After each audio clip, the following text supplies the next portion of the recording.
What is going on, everybody? I'm Dr. Festa Luigi, and today we're going to be streaming the UNU Mule live Json.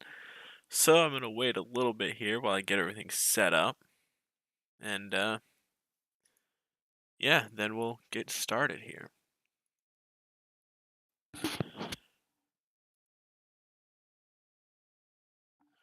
What is going on, everybody? I'm Dr. Festa Luigi, and today let me go ahead and mute my little stream mirror there. All right.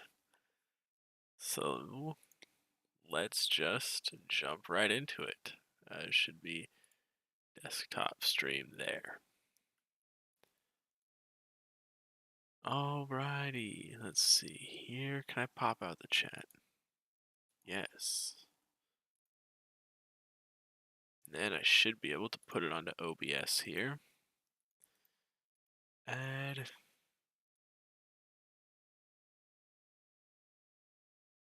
Window capture. Is that what I'm looking for?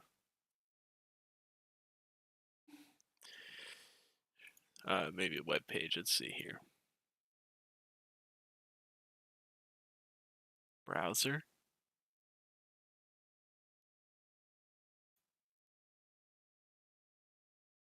And then properties, the URL's right there. There we go. All right. So, let's go ahead and get the chat here set up. Just so I can kind of keep an eye on it. Oh, that's the DPL border. Display capture.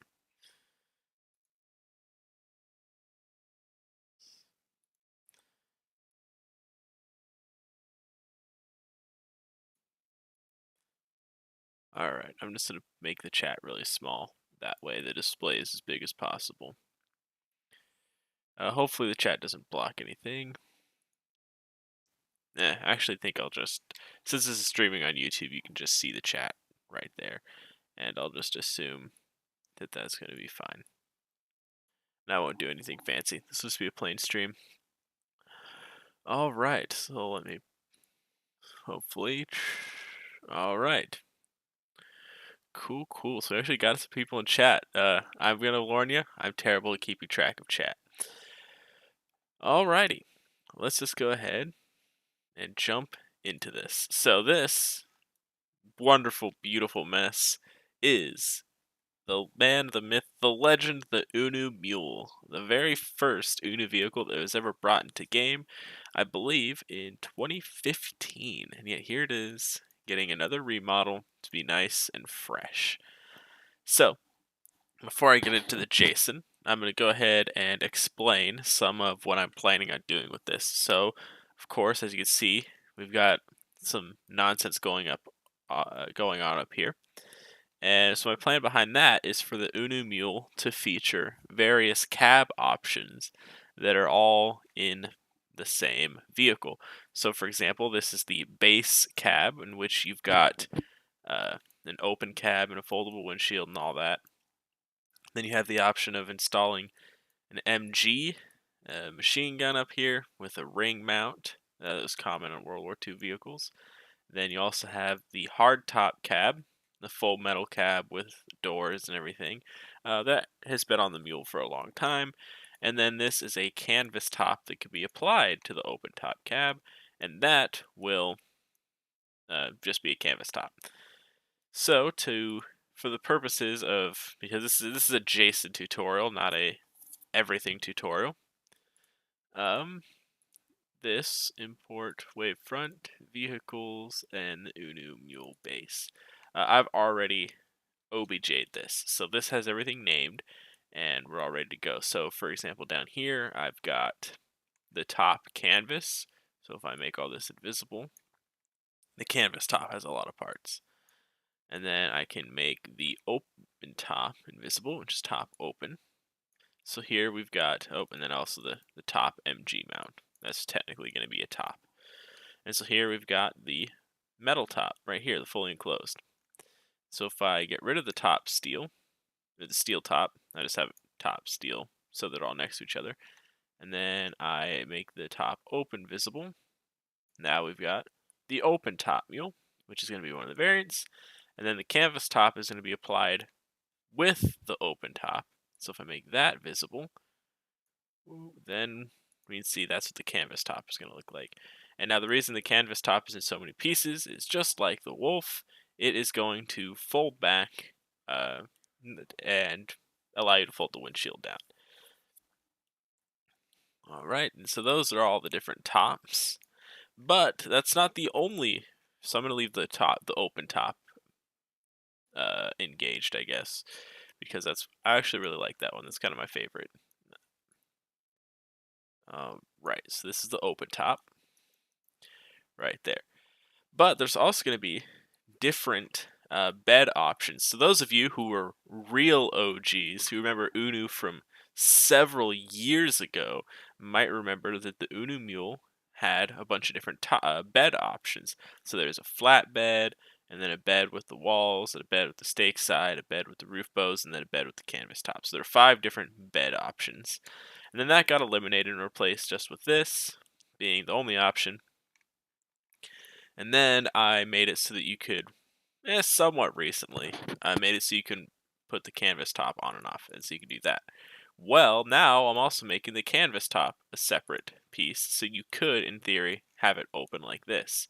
And then you could put on the stake side, and then you could put on the canvas top like this. So those are some other things I'm going to be doing here, using the existing UNU accessory system. But then you may also notice that there are these benches back here. So what's very cool that I'm going to implement is these benches will be able to fold up, and there's little supports down here. They're going to fold out of the way as well. I have screenshots of that somewhere. Let me see if I can find it really quick.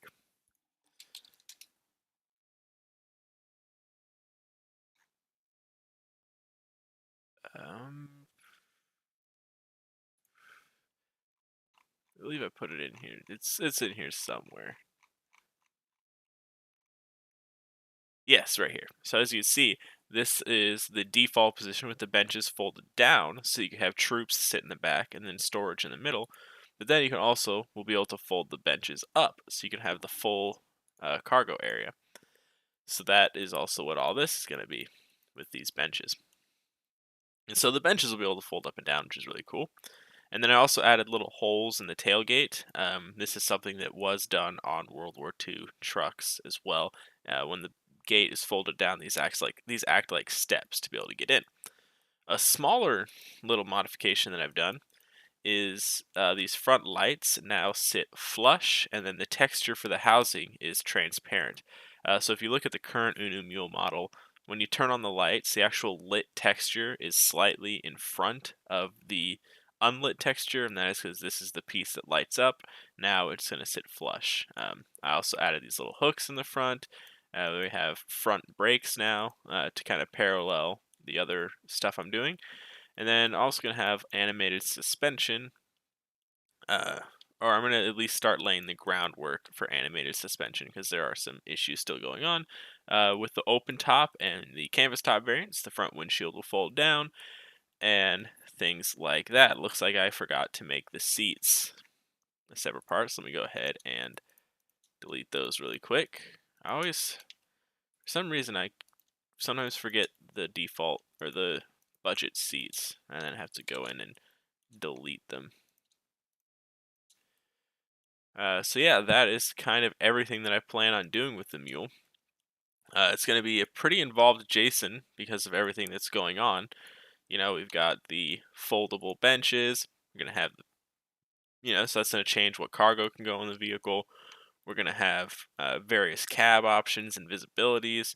The hood is the hood is redesigned, so it's now flat, which is actually one of the main things that has changed with the Mule.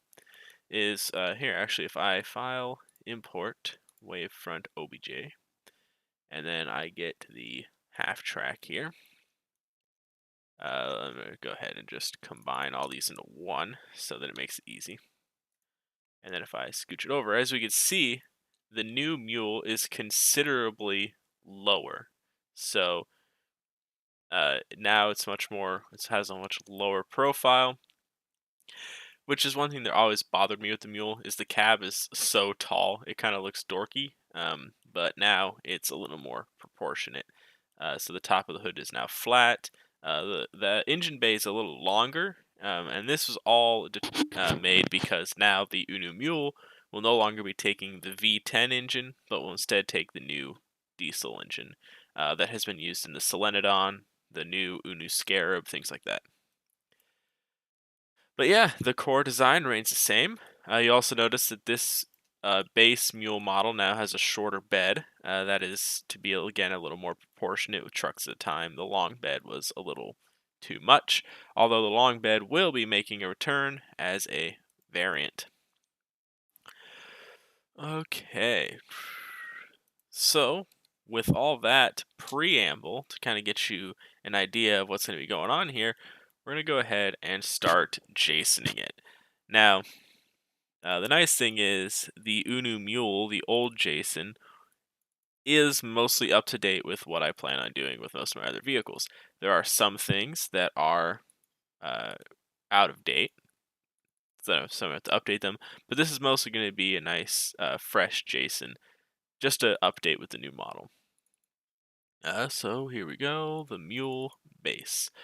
So here is the Json. So we're going to go ahead and just jump right into it.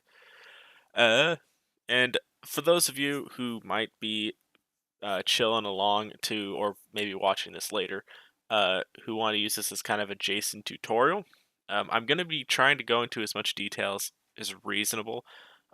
If you're familiar, if you've watched my previous tutorial with the UNU Wolf, where I get it from toolbox to Json, that does a pretty decent job of getting you into the format of Json if you've never done it before. So if you've watched that, then this is going to kind of be an updated thing. So I'm going to mostly be covering, again, this isn't like an exact tutorial, so I'm not going to go into everything in super detail, but I'm going to be explaining things as I go. So this is kind of more of like a shadowing thing. And so this will also help me kind of make sure I don't miss anything, hopefully. So here we've got our definition sections. I'm not going to change anything here, but the way the definition works is you have these list items. So in between these curly braces, this is a common Json organizational thing where you've got the definitions and then a square bracket, and that square bracket is all this right here, and then that is a list of lists. So we have these curly braces, and then here are the variables for each definition.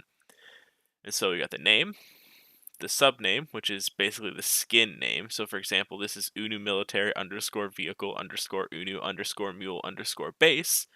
The various skins are going to be then underscore desert camo underscore forest, etc. So this is the base name. Don't get confused with the word base here. That's the base model. So you have the base Json name here, which is going to be the model name and stuff like that. And then these are the skin names. So that's what the subname is all about. And so, for example, it would be pretty common to say like UNU Mule, parentheses, desert, but I just have them all have the same name here because the texture is enough to kind of make you feel, figure out what that is. Part tones. So these are going to be used to make subparts, or it's not subparts, parts, things like seats, engines, wheels, match with the textures. So here we have the desert, saddle, blackthorn, right? So what these do is later there's going to be a tone index, which is going to be, for this example, 1, 2, or 3, and that's going to determine how those textures work. So if we've got a wheel, for example, with the part tone 1, then the wheel is going to match this here. So for example, this is to match the paint color, so your wheels will match the paint. So the way UNU does it, and the way I do it, because I am UNU, is the part tones go paint color, which is whatever color the paint is. So this is kind of like, the default one. So this is covered for things like wheels, hard tops, fenders, whatever kind of stuff you want to match the paint color. And then interior color, so this is going to be for the seats, and then the license plate. Now, of course, military vehicles don't have license plates, but for the sake of consistency, I put that here too. And so these are going to be on pretty much every single UNU vehicle in this order. That way, people who are making skins or people who, I don't know, want to make parts or whatever know exactly how UNU is done throughout everything. So this is consistent across every vehicle in UNU. You have paint color, interior color, license plate. And so the paint color, I use it for wheels, mostly. Interior color, I mostly use for seats. And then I'm using this for license plates. So you can count on that being the same. And then you can continue to make this list whatever you want. So sometimes I'll have this go on for maybe secondary colors, maybe, I don't know, whatever you want. And then extra materials. This is like what's needed to make the skin. So we have the base materials, which are down here. This is what's needed to make the car. Then these extra materials are added on specifically for the skin. And then these are also the materials you have to pay for using the paint gun.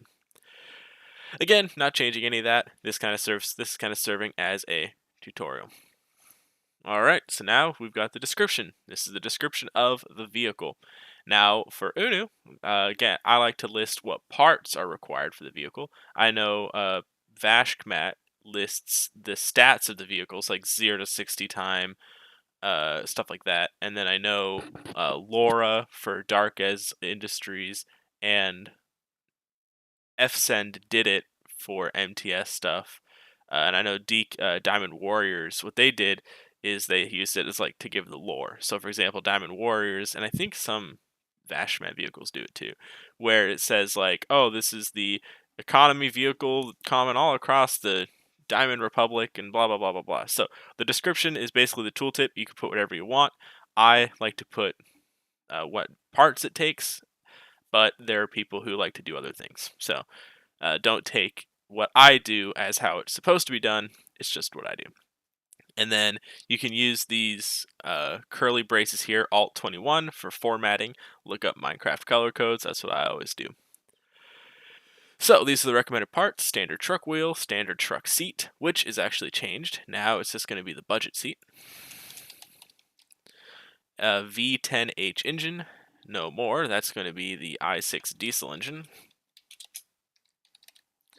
And then accessories are canvas top, and then that's not the only accessory. It's also going to have a stake side. I think it's just stake side. Let me see. This is where I want to be nice and consistent, so to be consistent, I have to constantly self-reference. So what do I call the stake side bed? So we've got the steed here. I know this has a stake side bed, and I call it stake side bed. All right, so I'll call it stake side bed.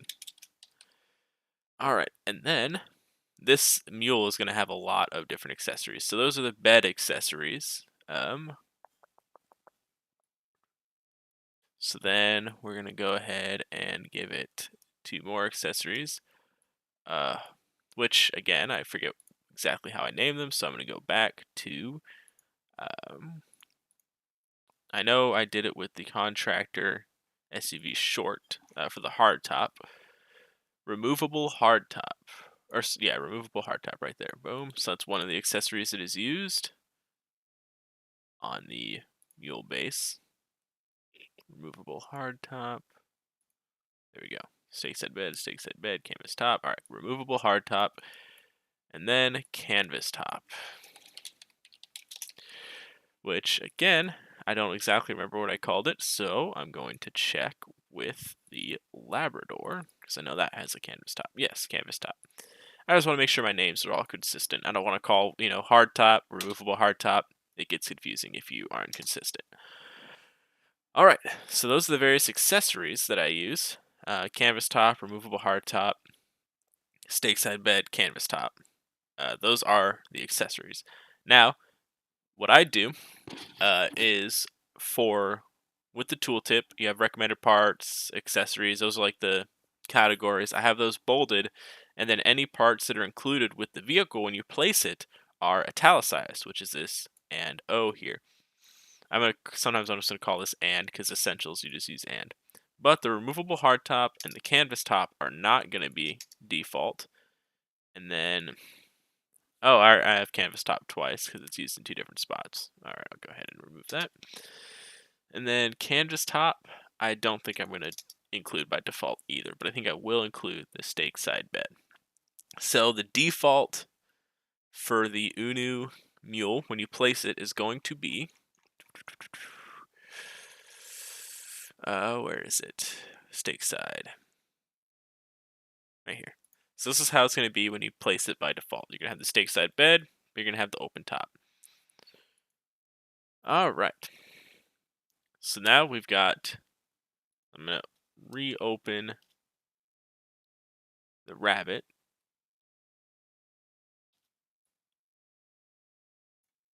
Close all to the right, move to new view. All right, that way I can kind of, again, keep this all consistent. So the empty mass is 10,000 pounds. So I'm going to real quick Google.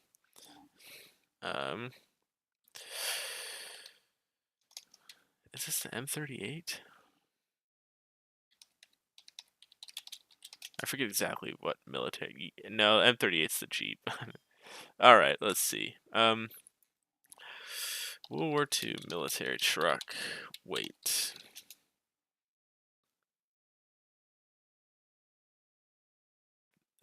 Military truck weight, not if I put military weight. All right.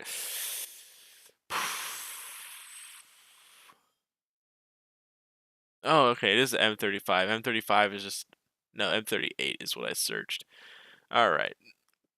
So it says 5,840 kilograms.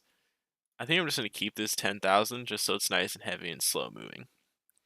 Is it the most realistic thing in the world? Not really, but this is kind of how I do MTS. I kind of play fast and loose with things like the empty mass and whatnot. You know, the rabbit coupe is probably, what's 1,500 kg to pounds? Yeah, there's no way the UNU rabbit weighs 3,000 pounds. That's as much as a Cadillac. The UNU rabbit's probably closer to 2,000 pounds. But again, I kind of fudge these numbers enough to where they make sense. But yeah. Number of windows. I don't even think number of windows is used anymore, but I keep it there for, quote, legacy compat. Also, I'm too lazy to reformat my JSON. Whatever you want to do. I'm going to leave the type car here, even though I don't think that's used anymore either. Stack size is 1. Materials are unchanged. That's where you list the crafting materials. So you got the frame, fender, doors. Technically, okay, I'm going to remove the doors because the open top doesn't have doors. Even though the hard top doesn't have doors you craft, free doors for everybody. All right, glass pane. I'm going to bring this down to 2 because the foldable windshield's about 2. 11 bud wheels. This has to be a budget seat. And then saddle, because now the seats are colored. And the engine is an i6 diesel, right? Let me see. I forget exactly what it's called. Transport simulator. This is honestly this is how I figure out what parts are used a lot, like what my parts are named, because I don't remember all of them. Let's go down to the JSON defs, go to parts. Well, actually, it's a little easier if I do it with the textures since the folders are so. Textures, items, parts. Cool. So then I can just scroll down to see my diesel engine. So I forget exactly what I named it. i6 diesel. Yeah, that's what I thought, but I just wanted to be sure. All right. Motorized is big truck. I leave this false because I don't like the reverse beepers. Is trailer? Nope. It is not front wheel drive. It is rear wheel drive. This vehicle does not have running lights, but it does have headlights. No turn signals, no cruise control. Fuel capacity is 25 buckets. I always set the default fuel quantity to half. This is how much fuel your vehicle starts out with when you spawn it. Axle ratio is 4. That's generally what I use for trucks. Drag coefficient is 0.75. Braking factor is 0.95 because this is a truck from the 40s. The brakes kind of suck. But it is still, so normally I would bring this down to 0.75, but because the truck is still pretty heavy, I bump it up a bit so it's a little usable. Downforce and oversteer, I just kind of have these boilerplate numbers that I have been using on everything, so I'll go ahead and, well, let's see. Do I use this on my industrial vehicles, or is this just my, passenger vehicles? Let's see. Camel tanker, downforce, and oversteer. Alright. Oh yeah, that's right, because the rabbit I invert it. But I reduced the oversteer on the heavier trucks just because, and I reduced the downforce just so that you're not drifting a freaking 2.5 ton cargo truck. HUD texture and panel texture, these are going to be the texture locations for whatever you do. If you're going to use the base default texture, you can omit these. If you're using quality UNU parts packs, then you can view what I've got in there. So I'm using the truck panel here. All right, first thing that we're actually going to do, so I'm going to go ahead and open up my MTS modeling helper. This is legit this has saved me hours of work. All right, so then I want the gauge here. So this is where you're going to put the gauge. This is offset very slightly, so this position is slightly above the face so we don't get Z-fighting. And all I got to do is 51, negative 24.25, 13, copy this, and then this is the leftmost gauge, which is down here. Alright, copy that for the next one. I normally don't do all this on one screen, so this is kind of interesting, because I've got a dual setup. Put this right here, and then 7. For this. And then the scale is going to be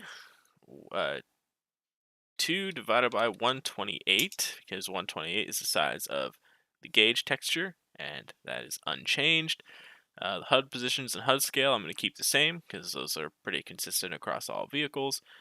And then the angle is actually different. Now it's 26.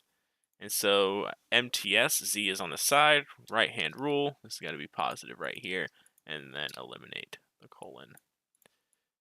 Boom, boom, boom, perfect. Gauges, done. HUD stuff, honestly, what I would recommend is find a vehicle, if you're like just starting out, find a vehicle that's got a HUD setup you like, and steal it. I came up with these numbers by myself. There is a way to do it. It's not horrible. It's actually not too bad. But if you're just starting out, just steal a HUD design from someone else. You have full permission to steal the HUD positions from me. Most of my vehicles are just lined up straight. Sometimes the gauges change size. I might do a HUD tutorial later, but now's not the time. Towing. So this is actually something that has changed. Well, everything's changed on this vehicle. So this is the front towing position. 88.5, negative 3.5, 0. And then this is the bumper towing position. We'll get back to the wheel position later. And then the trailer position is this guy right back here.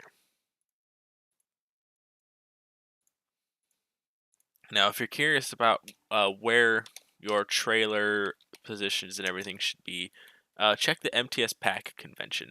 For the ring trailer, it's 10 pixels above the ground from when you have your default wheels on. So, for example, these wheels are 17 pixels, which means these wheels, which are centered at 0. 0 is always centered around the rear axle. So that means it is 8.5 pixels to the center here, and then this is another 1.5 pixels up, making that 10. 8.5 plus 1.5 is 10. So there's the ring trailer we've got. That actually didn't change position at all. Funny. Alright, and then the toe position for the wheel is going to be the bottom of the wheel here, but in the center. And so, as I mentioned, that's 8.5 below 0, which in Toolbox is positive. The Z is 0, and then just 22.5. No, 69. Nice. And then that can just go right here. So wheelbase is just a little shortened. All right, now we're getting into parts. So pretty easy right now. Now, if you're dealing with the OCP or packs that have exported their JSON, their JSON structure isn't going to be exactly like mine. I basically am using the same order of JSON structure that MTS used back when I first started. I copied a bunch of stuff from MTS because, as we all know, every vehicle starts out as a scout, but not with UNU. With UNU, the first vehicle started out as a scout, and every vehicle after has started out as an UNU. And so because of that, I have a very specific order that all this stuff goes in. And as new things have been added, for example, down here in the rendering section, we've had light stuff and sounds. Those have all been added since I started MTS. So I kind of come up with my own order of how I do things. So, which is why I don't export my stuff. I am a Nazi about indenting my stuff properly and having my stuff ordered consistently. So my order is not the same as UNU, as the official packs or any packs that are exported. So if you're following along and your JSON is out of order, don't worry about that. Honestly, if you want, you can just copy UNU JSONs and use those as a starting point. But just keep in mind this might not be exactly the same as an exported pack, which is pretty common. So anyway, with that little preamble out of the way, we're down here into the parts section.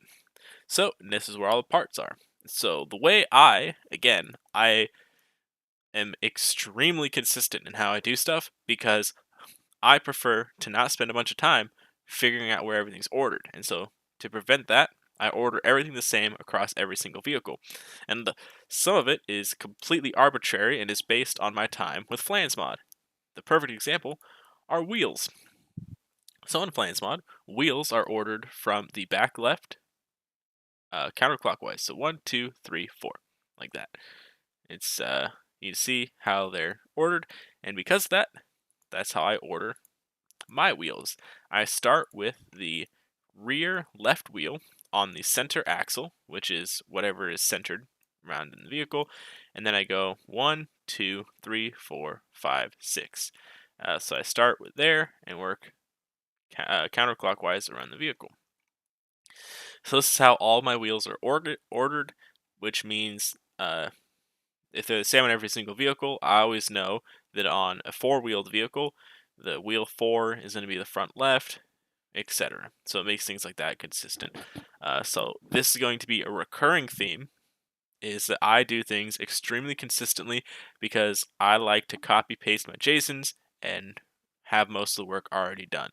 So don't take the order that I do things and how I do that as gospel. That's just how I do it. But you know, just keep in mind, I am crazy about my consistency.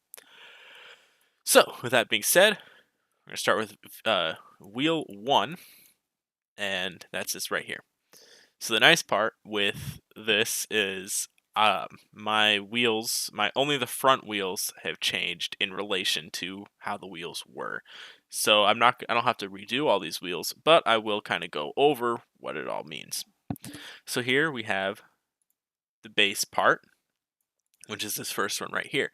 As you can see, with this lower number, this is the inside wheel. And then we have the additional part, which is the outside wheel, which is mirrored.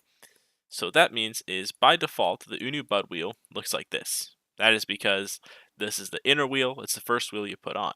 You'll notice this outside wheel is backwards. And so if I make this outside wheel invisible,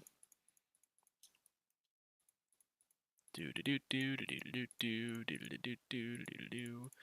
this is how bud wheels work in real life. So behind this wheel is borders invisible parts is another wheel like this where it's facing front. So you put this wheel on first, and then you put on this outer wheel, which is flipped backwards. And so that's what this is right here. So this is a wheel that you put on second because it's an additional part of this first part here. So this is the inside wheel, and this is the outside wheel. And that's also why this number is bigger than this number. Now, then we go on to the wheel behind it, and so just to double check to make sure that the spacing is the same. So negative 21, 0, 16.5. Let's just make sure that is the same, and it is. So we can see that's the same. So this is the second axle. This is the third wheel set. So inside wheel, outside wheel. This third wheel set is this one right here, and then we have the fourth one right here, and then we move on to the front wheels, which are right here. Now the front wheels, again, I'm pretty sure are the same. They're just going to be moved back a little bit because I shortened the wheelbase. So we got 69, nice, and 22.5. I got to remember that negative there. And yeah, so that's the same. It's just got a different forward position. Ignore all this random animation here. You can animate parts with an animation block. This is a little animation block that is partially broken, but basically it modifies how the wheels animate. Don't worry about it. It's a complicated mess. Most packs don't do it, and I'm actually going to be phasing it out. All right, so now I have a specific order for how I do parts. And it's based on what is the minimum stuff needed for a vehicle. So I always do wheels first. One, because I reference wheels quite a bit. In fact, now every single Json references wheel positions for hitboxes. So if you remove a wheel, there's a small hitbox that prevents the axle from sinking into the ground that disappears when you install the wheel. That way it doesn't smack on blocks and cause you trouble. So because of that, and because of reasons I'll explain in a sec here, wheels are always first. And then I do seats, which is these ones here, and then I do the engine. The reason I do that is every vehicle needs wheels, period. If it's a trailer, if it's a car, if it's whatever, it needs wheels. Wheels are the basic thing that every vehicle needs. Now, there are going to be some vehicles that don't use wheels, like boats and stuff, but for the most part, I consider wheels to be essential. Trailers, stuff like that. Then I consider seats to be the next most essential, because you're going to need to be able to control the car. This is for things like passenger trailers or trains at some point, things like that. And then if you don't have boats will have seats as well. And then I consider the engine to be the next most important thing, because you need to be able to move. And so I consider wheels, seats, and engines the core components, the parts that are pretty much in every single vehicle, and I consider them in that order of importance, which you'll notice in my description is also the order that I list the recommended parts: compact wheel, budget seat, standard i4 engine, seat, wheel, seat, engine. So that's how I order the essential things. So next we'll go ahead and move on to seats. Again, before I forget, I'm actually just going to make these seats drill head real quick. Drill head is the toolbox group that I use for parts that are going to be removed. So let's make sure I got everything, and then set this to drill head. Before I forget. Alright, now I have my seats centered, but basically where the seat is going to be positioned is right in the middle of Steve's butt, like that. So if I make this part invisible, you can see right there, that's where Steve is centered in MTS, which is slightly different than how FlansMod does it. FlansMod is 2 pixels below, but you don't care about FlansMod, so I'm going to leave it at that. So this is the seat position, 38, negative 16, 10, and that is the controller seat right there. And then I'll just copy this and paste the negative, and that's the passenger seat. And then I also usually just make the dismount position on common stuff like this 1 out. So now the dismount position is going to be 1 block outside the seat, which is going to be like right over here. So actually, I think because the seats are pretty inboard on this vehicle, I'll make it 1.5.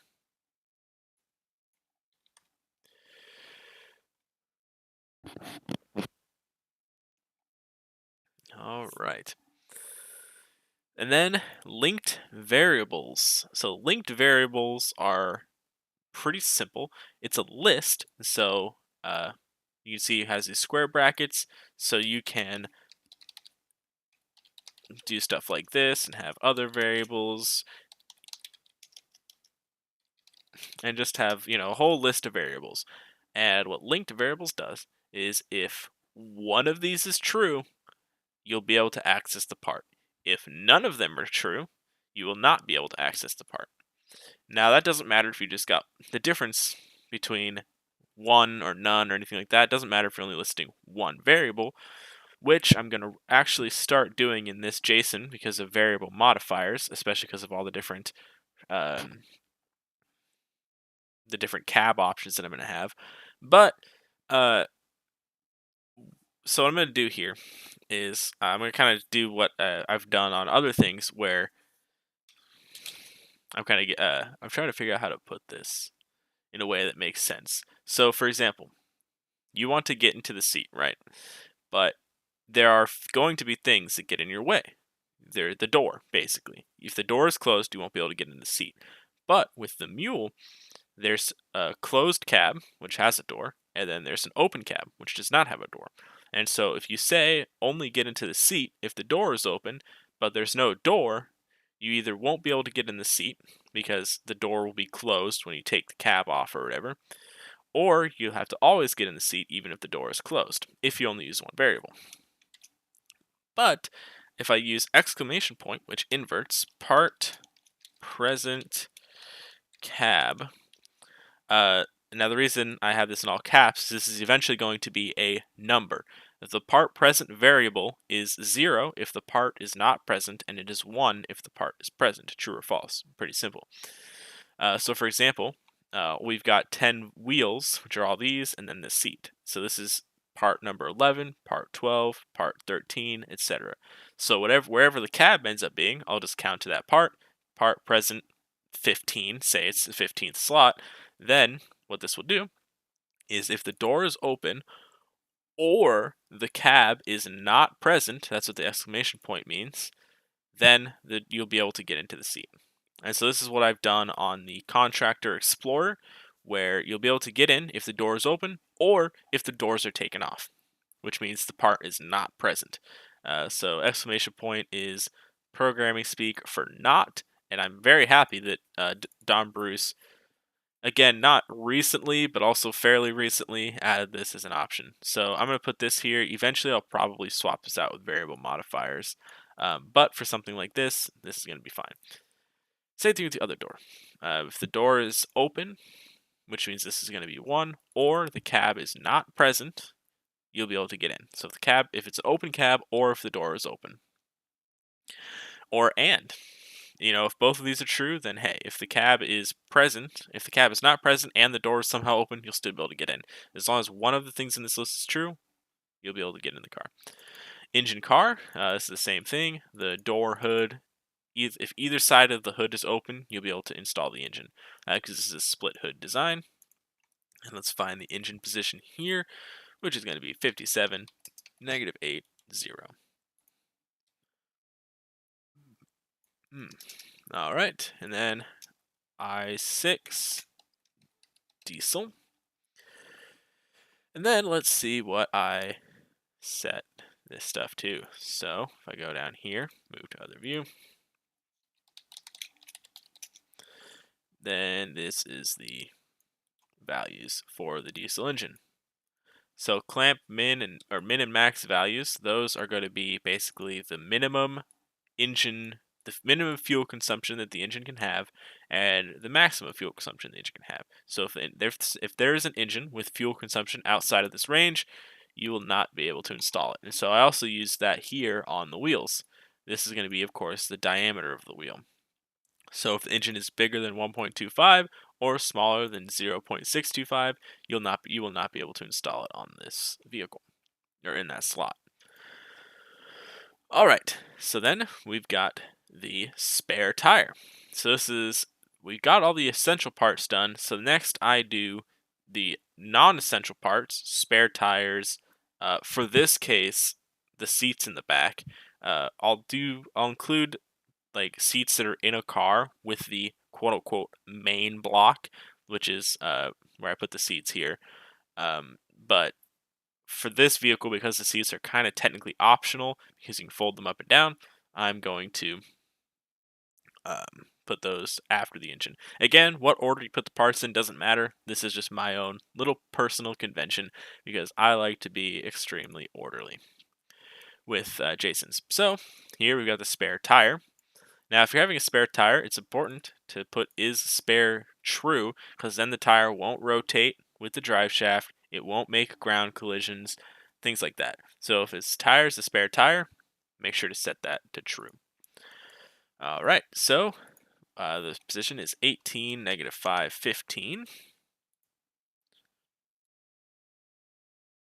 And then the rotation is 115, and that is backwards. So that's going to be negative, just like this. So 115. Now again, the reason why it's negative is because the tire is supposed to be facing with the bump out. And as you see, the bump is facing up, and so the tire was rotated all the way up and around like that.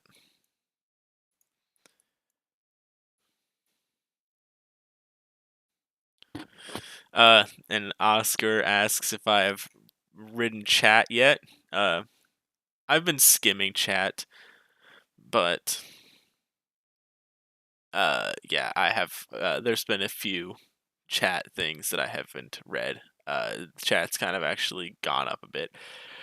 So Ali32bit says this looks like something that can be automated with a Python script. No promises, but I kind of want to make a Blender plugin for that. There have been people who've made automation scripts within Blender. I think it was Turbo did it for collision boxes, which I have a little automated thing of my own. That'd be pretty cool. But with the way I do it, I model everything in Toolbox and everything. This works fine for me, but I'm sure that automation scripts would be good for more, mainstream use. All right, so now we have the spare tire, and now we're moving into canvas top here, ID plates, stuff like that. All right, so because I'm updating this, I'm adding new features. Now it's time to add some parts. So we're gonna start adding cargo and stuff like that. And so to start out with, I'm going to add these ammo cans and duffel bags. So we're going to go ahead and take this, copy it. And then I'm going to just work from the front here. So I have a couple jerry cans, and then this is an ammo can and a duffel bag, but I'm going to make it so that these are interchangeable. So you put 2 duffel bags, 2 ammo boxes, whatever you want. So I'm going to go ahead and take the jerry can. So we got the position here. Now the jerry can I positioned down here, just like how the jerry cans are positioned in the OBJ. So that's important. If you're positioning parts, make sure that you're positioning them the same as they're positioned within MTS. So for example, if I had the center of rotation in the middle here, the jerry can would be way off. So this only works because I have all these models. I know how they're centered, things like that. All right, so 47, -2, -9. And this is getting me this center point, which is at the base of the jerry can, which is where it mounts. So put that right there, and then I'm gonna have to add a rotation because this is rotated 75 degrees. Now the 75 degrees is when you're looking forward, it's like this, it's clockwise. And so you always to figure out the direction of the rotation, use the right hand rule, which is difficult to show without a camera. But basically, you wrap your fingers in the rotation that this is going. So for example, my fingers are rotating down like this, and then my thumb is going to point forward. It's like I'm making a thumbs up toward the screen, and that is going to give me the axis. And so the axis for this rotation is forward because I'm rotating. If I'm looking down the axis like the barrel of a gun, I'm rotating clockwise. And so this is going to be positive, and in MTS, the forward direction is Z. So this is going to be 75 in the Z. So that's a little axis rotation tutorial there for you. And now, once again, what did I name my jerry can? Blah blah blah. You know, consistency in naming and crap like that. So I'm just gonna open up the wolf, and I have a jerry can in here, and it's right here. And it's interactable jerry can, and the tone index of 1 and the default part of jerry can. All right. So here we've got the tone index. This index is 1, which, if you remember, is going to be this guy right here, which means if this jerry can has a texture variant, which these ones do, it's going to match with the first index of the texture, which in this case is going to be the paint color. So desert, winter, forest. Now, one little thing you'll notice is the desert camo is still just desert. The forest camo is still just forest. So even if the vehicle has a camouflage paint, the things like the wheels, the jerry cans won't. Those be a flat paint. Which means I need to add, which I saw up here, a jerry can as an additional part, and I need to add it in the recipe because it comes with a jerry can. You got to craft that. So I'll come back up here and I'll add crates and jerry cans as additional parts, and the ammo box because I know that I'm going to be including ammo parts. And actually, I don't even have an additional parts section. I just have the recommended parts, so I'm going to have to add that as well. So if we go here to the engine, boom, additional parts, crates, jerry can, ammo box. I'm also going to add luggage, because it will have the luggage slot, which is like the stowage under that tray there. And I think that's going to be everything. Now it's going to come with the jerry cans, but it's not going to come with crates, ammo box, or luggage. So I'll go ahead and continue here. Oh, and I need to add it to the recipe. That's what I was missing. And so with the recommended parts, again, or sorry, not recommended parts, the materials, I again have a very consistent way I do it. It always starts with a frame, fenders, panels, glass, things to actually make the body, and then I include the default parts, which, again, wheel, seat, engine. Those are the orders that it goes in. So 11 wheels, 2 seats, 1 engine, and then now a couple jerry cans. Which it looks like on this, I actually did not include the quantity on the UNU Wolf. So it's a good thing I caught that. And this is going to come with 2 jerry cans. All right.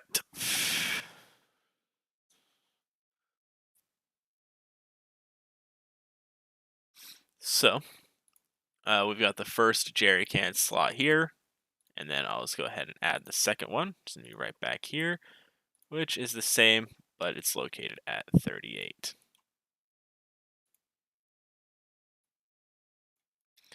And now, even though I do my wheels in this order, I tend to do parts and stuff front to back because it mimics Flansmod's seat order, which is arbitrary. So with Flansmod, the wheels need to be in a specific order because of how, Flansmod handles stuff internally. But with seats, you have the driver, and then the passengers, you can list to whatever order you want. And so I tend to do the seats will, generally depend on what vehicle it is. So for example, in this vehicle, I do driver, passenger, and then each bench. So that stuff is usually a little more on a per vehicle basis, especially because not every single vehicle is going to have a bed full of crates or jerry cans or whatever. So for this vehicle, I'm going to do the stuff right here first, front to back. Jerry can, and then the 2 luggage slots. And then I'll do the bed, just because this stuff is simple and it's going to be pretty much permanent. And I'm going to use this cab on a few different layouts, and so this is going to be a little more consistent. Makes it a little easier to copy paste, which is a big thing I like to do, just because it makes things simpler, at least for the format. All right, so next we're going to do the 2 interactables. So ammo box and luggage. Oh, I'm getting all into the wrong thing there. Ammo box, and then there should be a luggage in here somewhere. There we go. So these two are going to be able to accept ammo boxes or luggage. So luggage is a more generic term for just like suitcases, tool bags, that kind of thing. So this is rotated 90 degrees, which I'm going to have to familiarize myself real quick on how the ammo box is centered. How is my ammo box centered? Crate, ammo. And this is just one thing, right? Yeah. Alright, so it's centered with the thing up front, so I'm going to rotate it -90, so this little opening. Oh, sorry, 90, because it's going to be mirrored. And so if I want the ammo box to look like this is facing forward, and so I have to rotate it positive 90 degrees because it's also mirrored, because it's on the passenger side. So that's another thing with MTS is parts on the driver's side are not mirrored, but parts on the passenger side are mirrored by default, which is why you'll see inverse mirroring on my outer wheels, because the inner wheels are, default, that's how they go on, and the outer wheels are mirrored. The reason it mirrors the passenger side by default is because the driver's side is positive in the x-axis, and so when you go into the negative x-axis, the stuff gets mirrored. And then someone says, "Nice purple mule." The reason the mule is purple is it's a template texture. Again, a big part of my scalability. Check out my FSM live stream about that. And also, I'm not trying to get clean footage. That's not why I'm not reading the chat. I'm just really bad at reading the chat. Because this is more of like a hangout thing. I like to answer questions, things like that. But yeah, this is also going to kind of serve as a tutorial, so a little bit of both. That's a good excuse. I'll have to use that. Alright, so this is not going to use a tone index. These are just going to be base things. And then I'm going to include parts with this. So the first slot, and so now that I have this stuff set up, these are the two slots. The first one is this bag here. The second one is the ammo box. And so we've got the first one's going to be the luggage here. The second one's going to be the ammo box. It wouldn't end dimension. I mean, desert camo would work fine for the end dimension. You wouldn't need to have it purple. 23, -3, 18. And so this is the first slot here. And then this is going to be the second slot here. 15, -3, -18. Right here. And then the rotation is going to be 90 in the Y. Because if we remember, if you look down the axis, you're facing towards the positive axis. Then if it rotates clockwise, then it's a positive rotation. And if it rotates counterclockwise, it's a negative rotation. And so if I look up, I want this to rotate counterclockwise, right? Because this faces forward. So I want to rotate counterclockwise, which means it's going to be -90. But this is on the right-hand side of the vehicle, which means it's going to be mirrored, which means I need to invert it, which means it's got to be +90. Then I'm going to include these as default parts now, because I consider these to be smaller things. It's an ammo can and a crate. Some might say the jerry can is a small thing too. For some reason, I'm going to include the jerry can, but in the recipe, but I'm not going to include the ammo box and the luggage in the recipe, even though those are going to be default parts. Honestly, even I don't know why. It's just kind of a feeling. And then the luggage I'm going to be including is the tool bag, a hot new texture variant of the much beloved duffel bag. All right. So now we've got the base cargo done, which is this stuff down here. So next, I'm actually not going to do the bed yet. Well, I will. I will do the bed. I lied. Where's the canvas top? Oh, I guess I accidentally overwrote the canvas top and included this jerry can slot twice. Alright, jerry can, luggage slash ammo, luggage slash ammo. Cool. So next, we're going to go ahead and do the bed.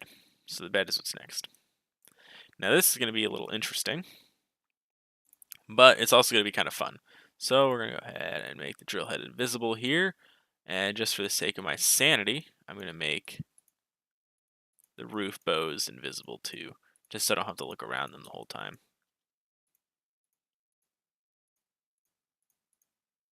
Okay. This is the annoying part about Toolbox, where if you're multi-selecting stuff and you accidentally click off the model, it just unselects everything. Wow, almost like this is 5-year-old software that is no longer actively being developed. Maybe I should switch to something that is. Nah. All right. You should allow jerry cans to be luggage so people can put it into luggage area vehicles, not have jerry can. All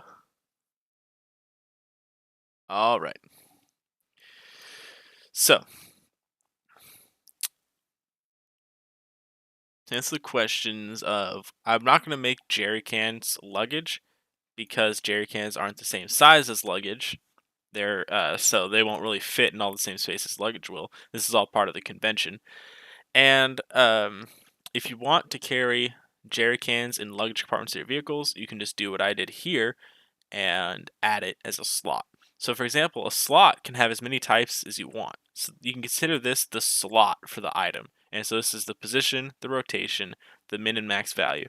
The types can be whatever you want. If you wanted to, you could make a slot type ground, which is a wheel, engine, seat, jerry can, luggage, crate, ammo box, bus ad, steering wheel, everything. So you can put anything in the back.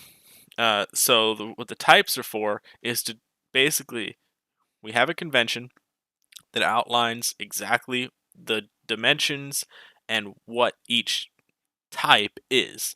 That way, for example, right here, I can allow ammo boxes and luggage because with this rack, they're close enough to the same size where it'll work. Obviously, because this is a jerry can mount with a strap, you couldn't put luggage here. It wouldn't fit, it wouldn't make sense. And so because of that, this is just a jerry can slot. If you want to make it so you can put a jerry can in the trunk of your car, you can. Just add jerry can type to the slot type.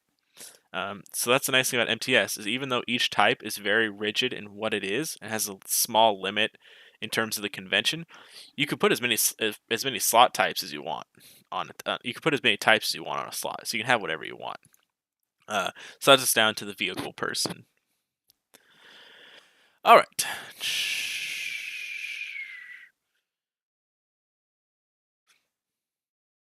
All right, and then actually, when the model builders, so the Aniscus, aka Oscar here, is a real OG. This is Toolbox 2.0 because the original Toolbox was specifically a flans mod utility that was insane. It was incredibly jank by the comparison of this. This was a huge step up, but that's beyond the scope of this vehicle. Alright, I might consider making it so you could put the jerry can in trunks. Jerry cans recently got recentered, so maybe there is a good argument for that. Or maybe having a gas can that is luggage. So it's the same size as a luggage item, but it's a gas can. Because jerry cans are kind of specific. Speaking from experience, because I own a couple jerry cans in real life and a couple gas cans, you'd rather put a gas can in your trunk. They're less likely to tip over. So jerry cans work best with the strap. But hey, you can always make your own pack and do it however you want. So next we're going to do the bed here. So for no particular reason, other than I modeled this with the seats folded down, we're going to do the seats first. Now here are all the seats. This is, again, Flans mod here. But this is nice for being able to position Steve exactly how you want him. And that's also why I have Flans mod seat right here. I can just enter the coordinates of the seat. It'll give me the coordinates of Steve. And then I could use a quality UNU Invisa seat to act as the invisible seat for the bench. So let's see, what's a vehicle that's got an Invisa seat that I can rip this from? The trailer has Invisa seats. Oh no, the contractor has an Invisa seat too. Right there. Boom. It was in view the whole time. All right. We should do a stream together sometime. Interesting. I don't. A co-stream would be pretty interesting. I don't think we'd get much done. All right. But hey, that's something I'm open to. Okay, so we got the seat visible here. So that is going to be our type, which is only one type. So put that there. It is going to have the default of the Invisa seat, and it's going to be permanent, but it's not going to have any size restrictions. So, is permanent is another fun little part thing that determines if the part is permanent. It means it can't be removed. If you're curious about everything that you can do, the MTS Wiki is going to be a great place to start. You've got the part section, which goes over all the different arguments that we've been using. So we've got is permanent, we've got is spare, we've got inverse mirroring, and so many more that even I don't know about. So if you're ever curious about the specifics of stuff like that,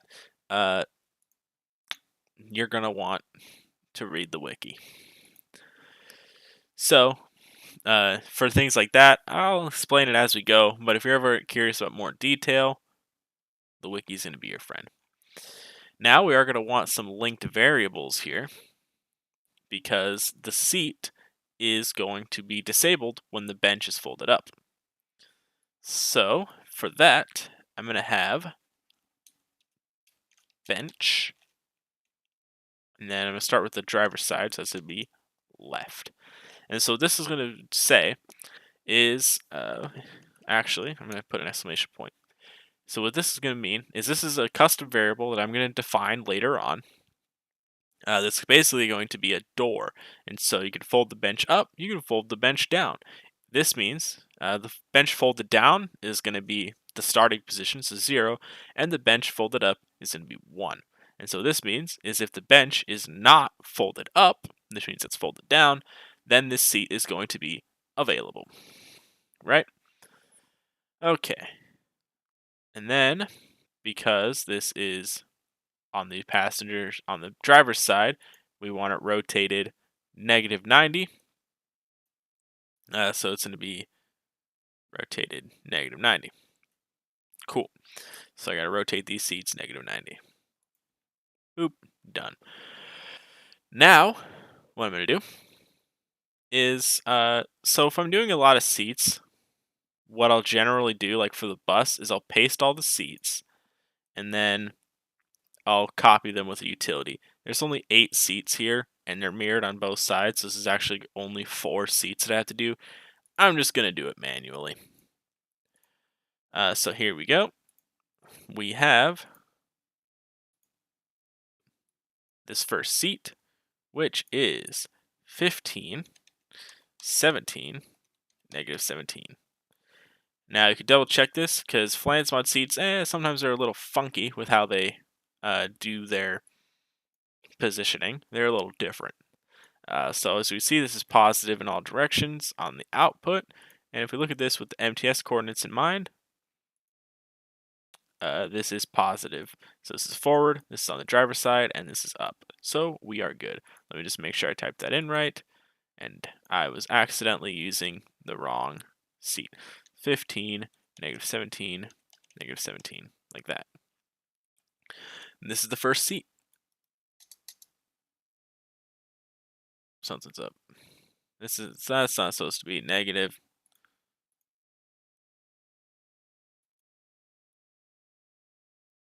All right, 15, 17, -17. 15, 17. Ah, there we go. Oh, it says I typed it in the wrong slot. 15, 17, -17. There we go. Alright, I did type it right.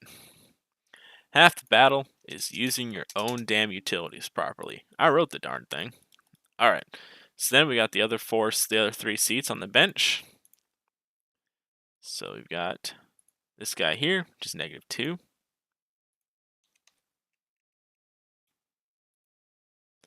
And all this is really doing is dividing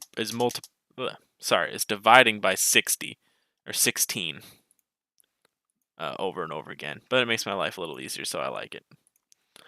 It gets annoying punching stuff into a calculator often, so punching into Excel is slightly less annoying. All right. And then the last guy is -36. All right. So now we got the 4 seats. These are all invisible seats, which means you will not be able to see them.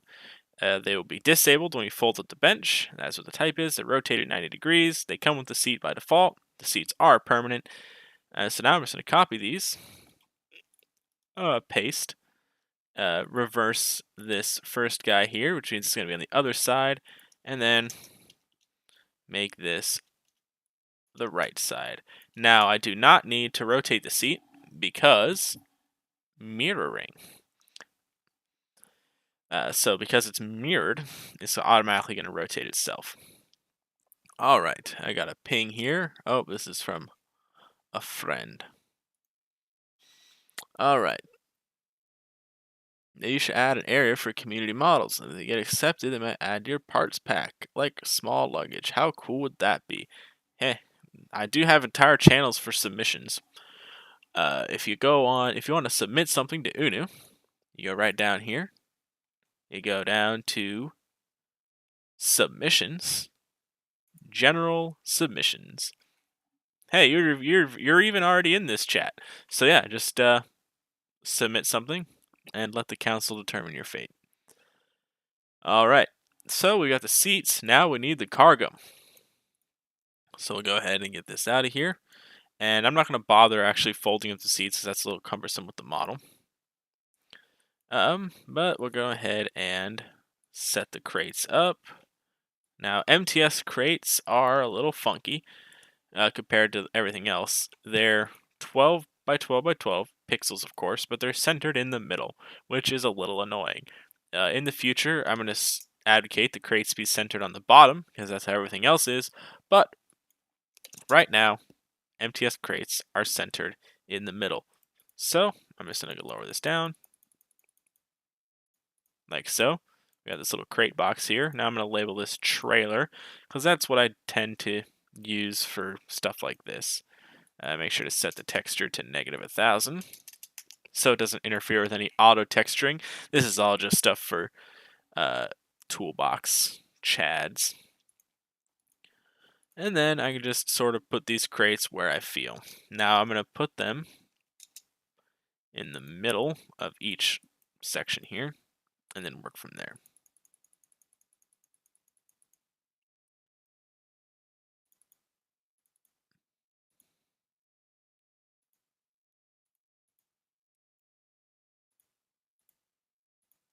All right. Then bring these back here.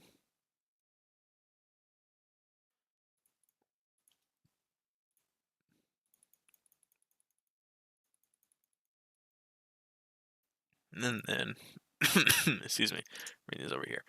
All right. So now we've got our crates all set up. Now, how am I going to do this? Well, it would be kind of annoying to do all this one by one by one. So that's why I have the MTS multi-generator.exe, quality UNU product. All I do, I copy these, paste them in here, generate seat, and now I've got a whole list of stuff. Now, of course, these are not seats, these are crates, so I gotta do a little work after. So I just go down to crate, interactable barrel, and then I copy, copy, copy, copy, copy. Easy peasy, lemon squeezy, crates are done. Now, I'm going to copy this again, Oh, make sure to do all of them. And then we're going to do the left side here, which is 14 divided by 16. That's 8.5, which is going to be this right here, or 0.875. 4, 5. No, one more. And then add this here.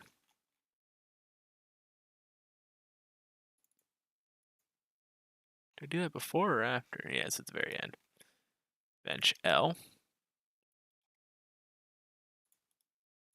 Now what that does is these 5 crates that are on the left side will only be accessible when the bench is folded up.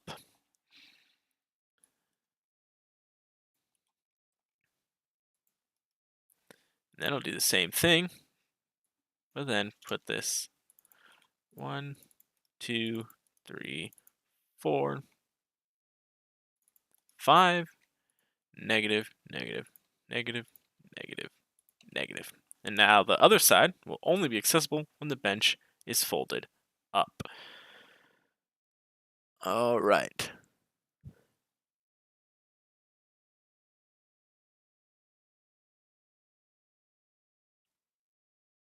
All right. Is my mod open source? No, you can't just steal my stuff. But if you want to use one of my models to make a texture and submit the texture, then yeah, you could do that. I'm not going to give you my toolbox model, but use the template pack.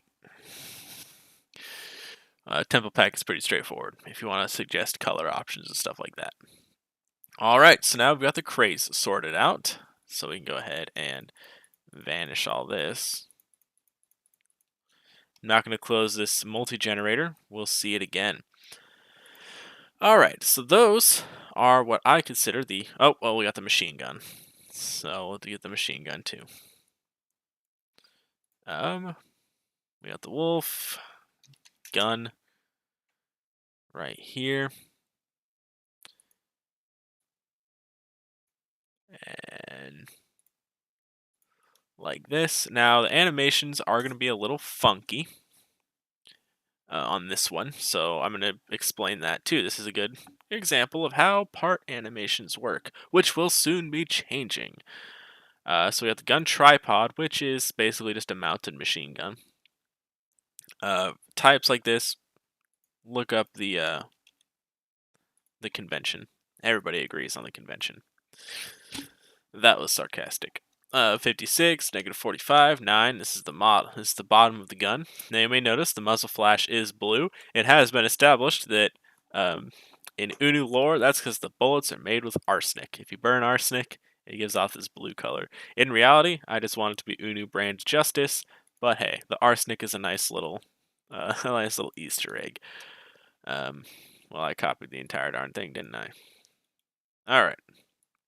So this is the position that gun is mounted. However, this is not the position it necessarily rotates about.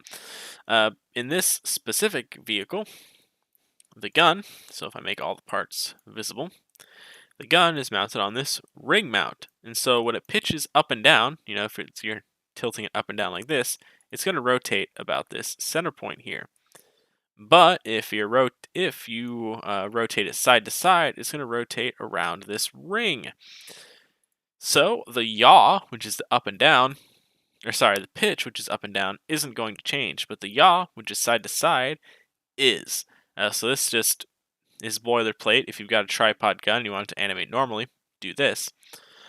But with the yaw, we got to do it a little different, which is why I've got this sheet 2, which is a whole bunch of random crap that I threw in here that I use. And this handy one is relative part rotation. I just enter the part rotation, the center of rotation for the part here. And then I take the rotation point that I want. Now, what is the rotation point that I want? Well, it's this center right here.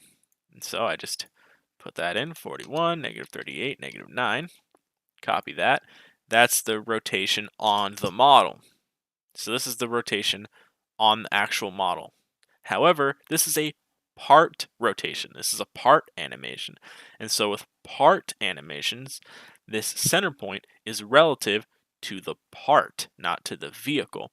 Now in upcoming MTS versions, this will be centered to the vehicle and not the part, in which case what I'm about to do is completely pointless. And so if MTS has made it so the parts rotate it with respect to the vehicle, this is what you do. It's very simple. It's just like every other rotation in the whole darn thing. But as of right now, which again will not be the case soon-ish, I think V21, but right now, the center point is relative to the part, which is why I have this little fun thing here. This is the rotation point, negative 0.5625, 2.375, 2.5625, and here is the relative rotation with respect to the part. Look at that. It's basically just the part minus, it's basically just the center on the vehicle minus the part. Pretty straightforward. And that's that. Guns. Okay. Who hired Azula to UNU? Ah, nice reference. So, yeah, Azula just uses arsenic. So, we've got this taken care of. So now we're going to do the accessories. Now, the UNU accessory system is something that I'm pretty sure is still unique to UNU. Trit might have done something with it. I sure hope so, because the accessory system is way better than like the normal part system in terms of customization. And I'm glad Oscar's in the chat because this might help him too. So the UNU accessory system is basically, I don't want a separate hardtop part for every single vehicle that uses a freaking hardtop. It's annoying. You end up with a whole bunch of parts that can only be used on one specific vehicle. What the fuck? The best example of this is the stake side bed. The stake side bed is a single item. It's an UNU accessory item. And what this means is when you install it on the vehicle, it activates a model on the vehicle. So for example, this is the stake side bed on the mule. This will become visible when you install the stake side bed accessory item. The stake side bed accessory item is currently used on I think 5 or 6 different UNU models and a DKZ model. One item, a bunch of different stake side beds that depend on the model because not every, it's not a universal thing. So I also use this for tanks. I use this for hard tops, canvas tops, fender skirts, floor shifters, just all sorts of stuff. So the way that works is when we get to the, I could have sworn I just already had the hard top. I guess I just used that for the name. So let me get the contractor SUV short, move it to the other view. Hard top, which is this right here. All right. Now this is includes the doors and stuff, so we'll ignore that. Boom, boom. So this is the UNU accessory, the generic UNU accessory hardtop, which is not going to be default on this. And all this does is it's a slot, you put the hardtop in, and then we use part present variables, which we're going to get to a lot later on, to make it visible. Now, where do I want the hardtop accessory to go?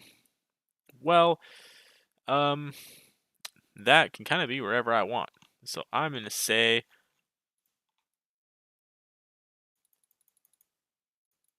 right about there. Looks perfect. All right. 42, negative 36, 0. So now this is where I'm going to start doing the accessories. So I like to do the accessories after all the normal parts, but also kind of before some other parts. So these are like signs and stuff. So I consider these vanity items. So these are purely cosmetic items down here at the end. So we have the ID plate, which is like a bridge plate to say how heavy the vehicle is. We got convoy flags and convoy signs, right? These are purely cosmetic. Accessories are purely cosmetic. So when I get to the cosmetic section in my own Json, again, this is my own personal convention here. I like to put the accessories in the front because that means they'll have lower numbers when it comes to check with parts present. All right, so now we've got the hard top. Now we got the canvas top.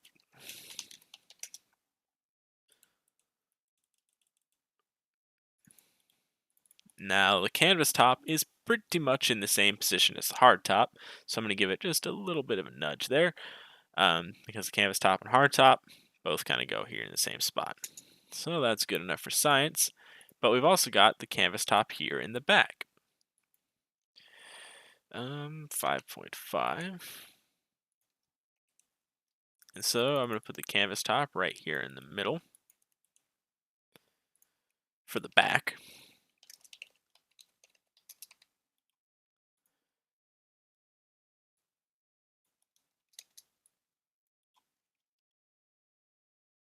And so we got the front canvas top, the hard top, the rear canvas top, but then we've also got the stake side. The stake side is another one of those vehicles that I'm going to have to check with, because obviously I don't remember exactly what everything's named. Why bother remembering it when I can just immediately look it up for stuff like this? UNU accessories stake side.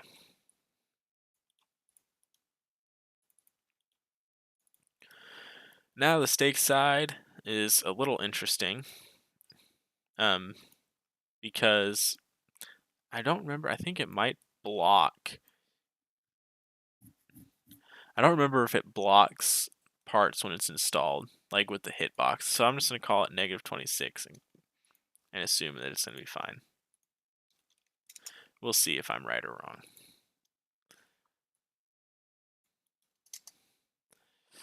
Now the canvas top can only be installed when the stake side is already on.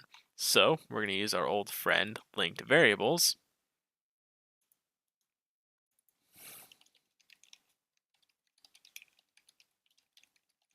Stake side. And again, I'm going to replace this with a number later on. Now the hard top can only be installed. So the canvas top, the hard top, and the gun are mutually exclusive.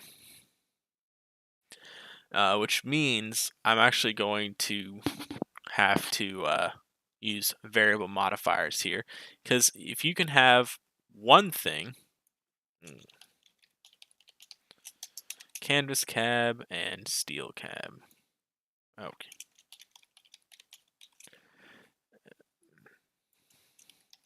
So you can have one thing mutually exclusive. It's pretty easy. All I have to do is do this, where if the canvas cab is not present, you can install the hard top.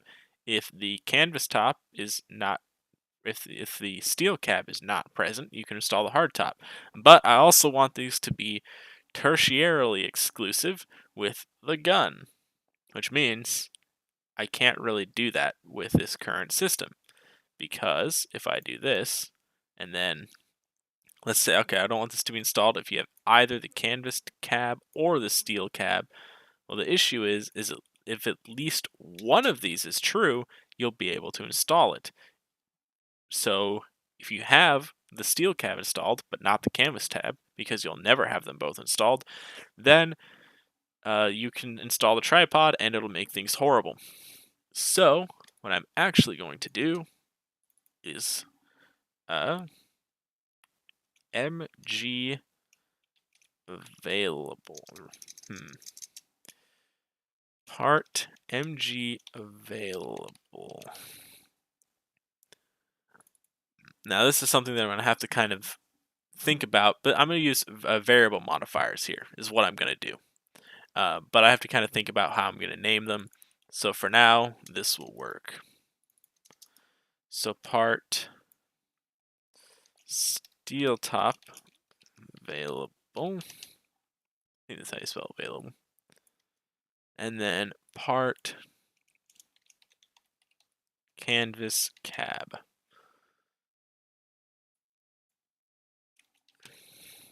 All right. So now we got the part MG available, part canvas cab available, and part steel cab available. I'm going to add some underscores to make this a little easier to read. And then change the wording just a bit to kind of mirror what I have in the OBJ, which I think I called it the cab MG mount. Excuse me. Oh, top. I called them tops. Nah. Well, let's call it MG. All right.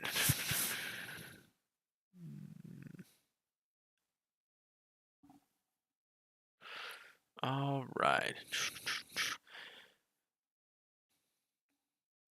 I like that natural gas powered bullets. And someone has I've seen that video in my recommended too. Talking about ancient ovens, the one that's I bet it's on my recommended right now. Oh, it might not be because I'm on my Dr. Professor Luigi account. Okay, no. I never watch YouTube on my DPL account. So the algorithm's pretty generic. It's based on like the 3 channels I subscribe to that I don't actually watch. I'm just subscribed to because anyway, we're getting off on a little topic, a little tangent here. But yes, I've seen that. You need to ditch your old gas oven video too. In my recommended, I haven't actually watched it yet. Anyhow, was that little tangent out of the way? So yeah, all these part availables, I'm going to tackle those with variable modifiers, which honestly is something I might do more broadly down the line and just kind of ditch the normal like door and cab thing, and just yeah. But for now, I'll kind of only use these where I have to. All right. So we got all the part present stuff, and we got all the accessories taken care of. So I think that's almost everything with the parts that are new. Got those, got that. Cool. So now we can just go back to updating the parts that I already had on it. So we got the ID plate. It's an easy one. Plenty of people still own gas-powered ovens. 85, negative 23, 5. I've never had one growing up. I mean, I think we had one, like when we first moved into a house, but we didn't keep them around. Well, we not that we didn't keep them around, it just like broke or something. I don't know. But as far as I can remember, we've always had electric ones. All right. And then the flags. 85, 85.75, negative 8.5, 24.5.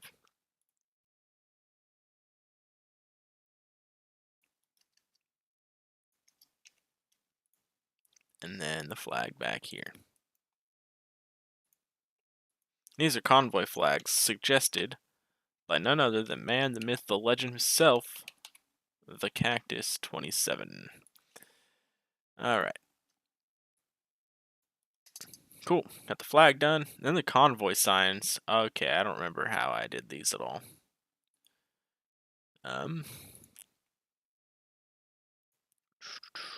Modeling.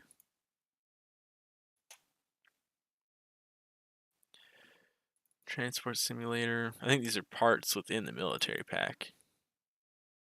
Yeah, convoy signs. I really like the ID bridge plates that I made. Alright. Convoy signs. Again, another suggestion by Cactus. Drill head. Negative 1,000. So this is the rear convoy sign. And this is the front convoy sign.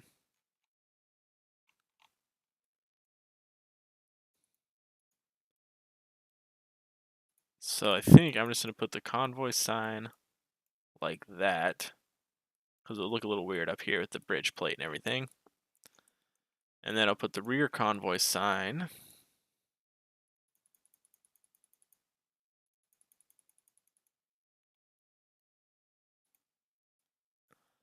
like so. But I can't cover up the Blackthorn logo. So I'll do that. Perfect. And then make sure this is up against.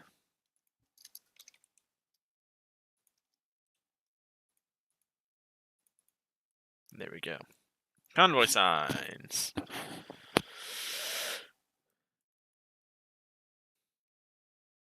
All right. So I got the flags on there, and now for the convoy signs. The front one, it's going to be this guy right here.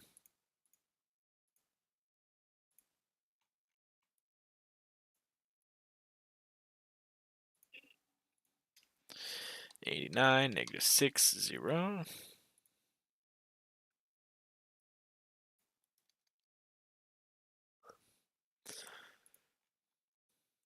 Then we got this guy right here, which is -47.75, -18, 8. And we've also got, oh look, bonus DLC for the animations. So we're going to go ahead and the center point here. -14, -12, 0. And I'll put this here just as sort of a placeholder while I generate the relative rotation. -0.5, 1.125, whoops, the wrong way. -2.98438, and then 0.750, -2.98438. This is the relative rotation.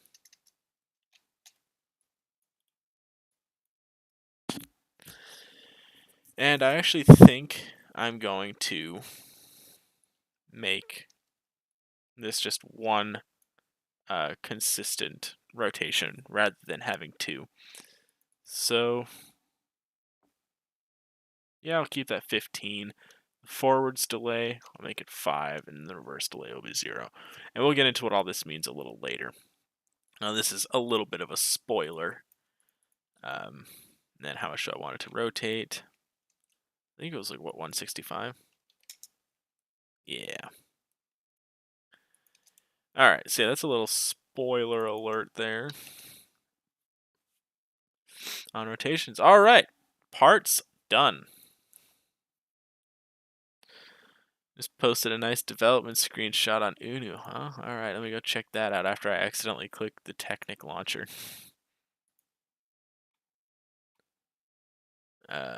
What is that? I think the proper channel is Workshop, yeah?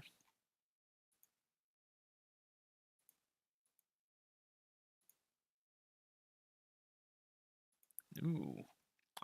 Looks nice. I gotta fix those neon signs. Alright. X out of my Technic launcher there. Alright, so now we got collision groups. This is where MTS... this is collision groups are a perfect example of like how you can just go insane with MTS. The mule here is going to be it's going to be a decent example actually on just how batshit you can go. So we're going to go ahead and so the way I do my hitboxes, and I use the word hitbox because it's an old Flansmod term, but in reality they're collision boxes. But I'm going to constantly just use hitbox because Flansmod.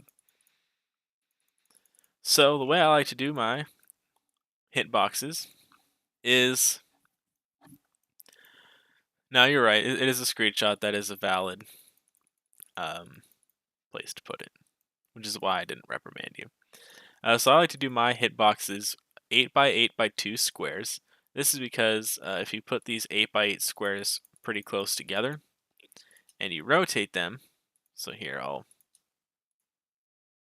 use this as an example, and then you rotate them as the vehicle rotates, you can see they kind of make a decent grid, so your player won't fall through.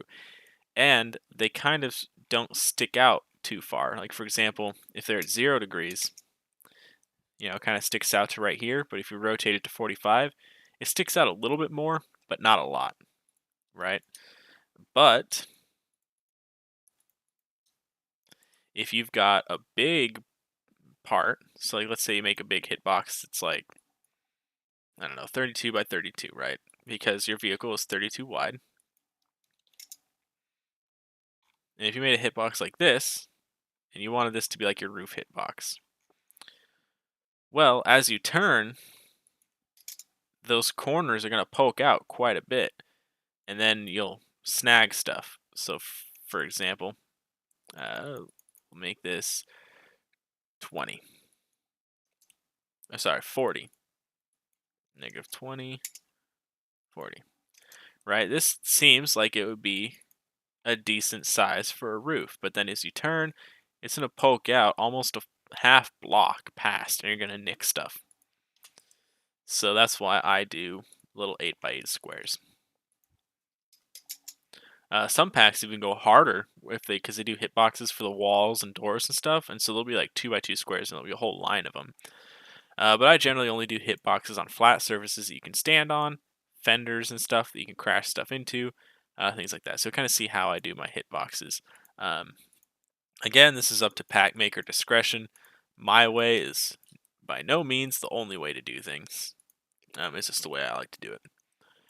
So we got the hood boxes here, so we'll go ahead and make a couple of those. And I also, again, with my undying commitment to consistency, I have a few different hitboxes, like sizes that I do. So plain hitboxes that are for things like roofs and hoods and fenders and stuff that you can stand on and crash, that are used like for vehicle physics. I make them these 8x8x2 little slabs. But for things that you click on, I make them 4x4x4. And I do this for things like door handles and whatnot. And so, for example, I'm going to use these for these little handles back here.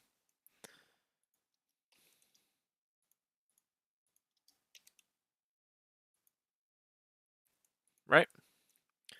And then I'm also going to set the texture offset on all these to -1000 so they don't interfere with the texture sheet. Okay. And so I'll generally use little squares like this for stuff that you click on. And then I'll generally use flat slabs like this for stuff that you stand on and stuff that gets collided with.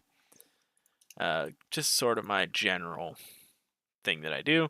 And then another general thing that I do is the lowest any colliding hitbox is going to be is 12. The reason I do this is so that you have a lot of room to clear blocks with a variety of wheel sizes. Now for the 17 pixel tall wheels that this vehicle has, really, I mean, probably 10 is a decent enough height, maybe even down to like 9 or 8 to miss blocks, but I still do 12 just because that's consistent with all my models, including my civilian ones. The civilian vehicles are set to 12, really more. It like just barely clears blocks with a standard wheel, but it's really meant more for slabs. Um, Again, that's just a pretty much arbitrary thing that I've decided on, but I'm sticking with it. And so I'm doing the fenders down here just so that, they collide when you crash into stuff. And then I'm going to do another one back here for the bed. And I'll actually probably do a lot of these for the bed. So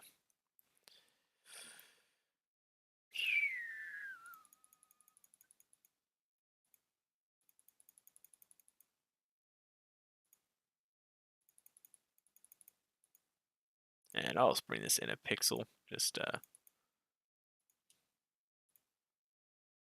no reason in particular. Better to have a gap on the outside than a gap on the inside. And then we'll copy paste this for the bed.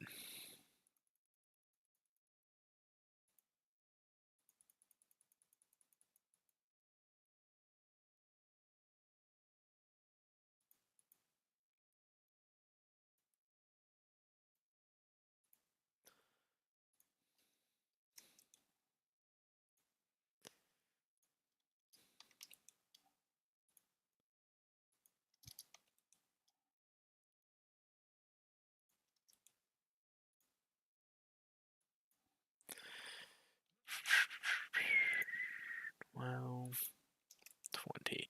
And then I'll call that good. Alright, and then we'll do the roof.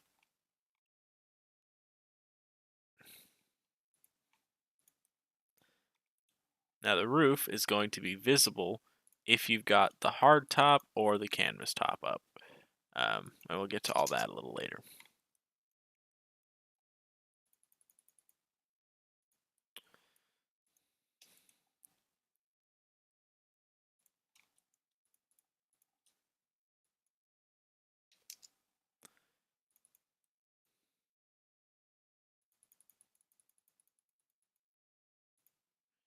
So put these up here.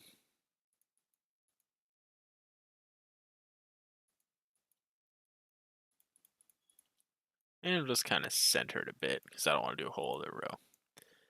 And then, how high is this? I forget how much I offset this by.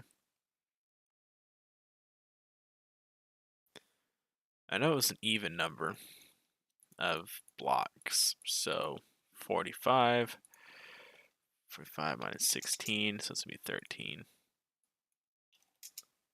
Oh, that's the wrong axis. 86 plus 16, so 38. Again, typing into the wrong thing here. And that looks about right. And so these are only going to be visible when you have the hard top or the soft top up. All right, so those are the hitboxes. Now I'm also going to have hitboxes on latches like this. Oh, but those latches are centered, so I'm actually going to make them. All right, and then, so you have the hitboxes for the latch.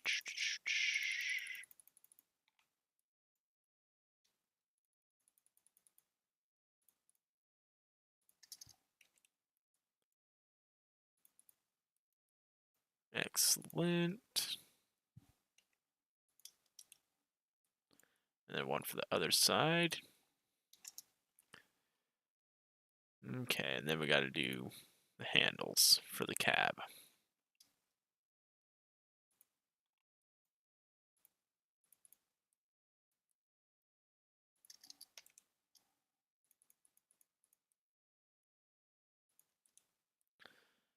All right, so there's the outside handle. And then we got to do the inside handle.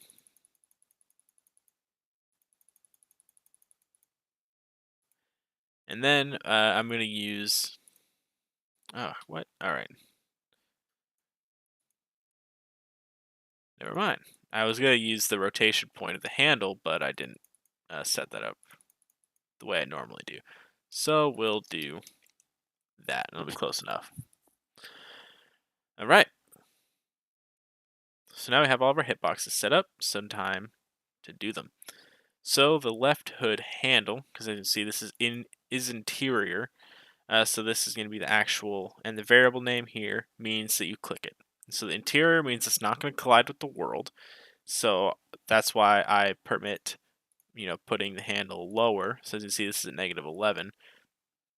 So it dips below my minimum line, but this is an interior collision, which means it's not going to hit the ground. And then this variable name here means when you right click it, this is the variable that's going to change. So now this, because again, this is a model update, a lot of the framework for the collision boxes are already here. So I would recommend, if you want to do collision boxes and you're just starting out, find a vehicle that has a framework for collision boxes you like and just copy that. Again, for stuff like this, if you're using UNU JSONs to kind of set up a framework for your own vehicles and you're not just like directly copying my stuff, I grant full permission. All right. So let's go ahead and get the coordinate there, 58.5, 11, 13.5. And now because my stuff is consistent and always the same size, I don't have to worry about this position or like the size. I don't have to change the sizes. I'm not going to worry about animations right now because that's going to change. Because it's going to move with the hood and stuff. So We'll worry about that later. And then the hood on the right is going to be exactly the same, but with a negative. And then we have the hitboxes for the hood. Again, we've got animations here that we're going to ignore until I set up the hood animations. Collision box, go here, generate hitboxes, and we got this. Oh, this is, okay, never mind. This is not the hood. These are the door boxes.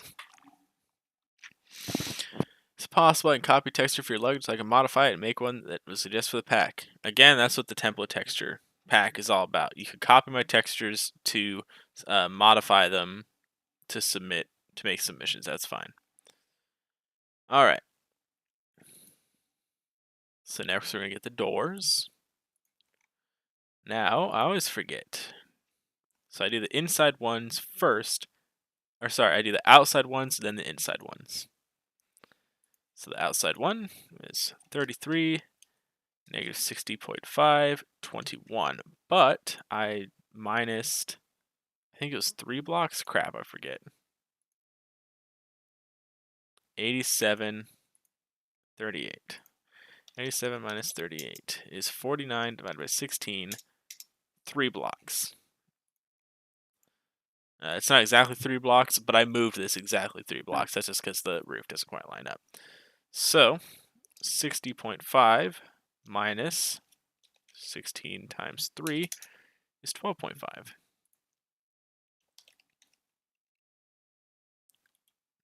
Right there.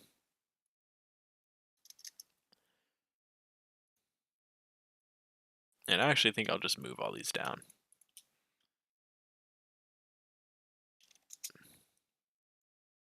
Because I moved all this up for OBJing, so it's easier to separate things. All right, now the other handle is 44, negative 21.5, 18. And then, of course, now we've got the roller, which is another hitbox on the door. And then we're getting my stuff all mixed up here. 48.25, 17.5, 18. And now one thing that's important to realize is all of the hitboxes that you put on the door, crank.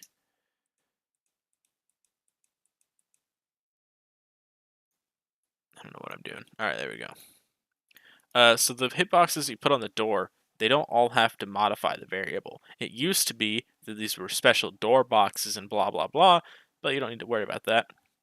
If you have a hitbox and you right click on it, it's going to toggle the variable name. If there's no variable name, you can't click it. And so the reason these are grouped like this is, one, you can just group them to make it easy. So for example, you can group like offenders and whatever. You can group them however you want. But the reason I group them like this is so that I can apply the same animation to all of them, and these 3 hitboxes will move together. These 3 hitboxes are mounted on the door. So when I open the door, they're all going to move, and they'll move together. They're also all marked as interior because, again, these are door hitboxes. They're not going to collide with the world.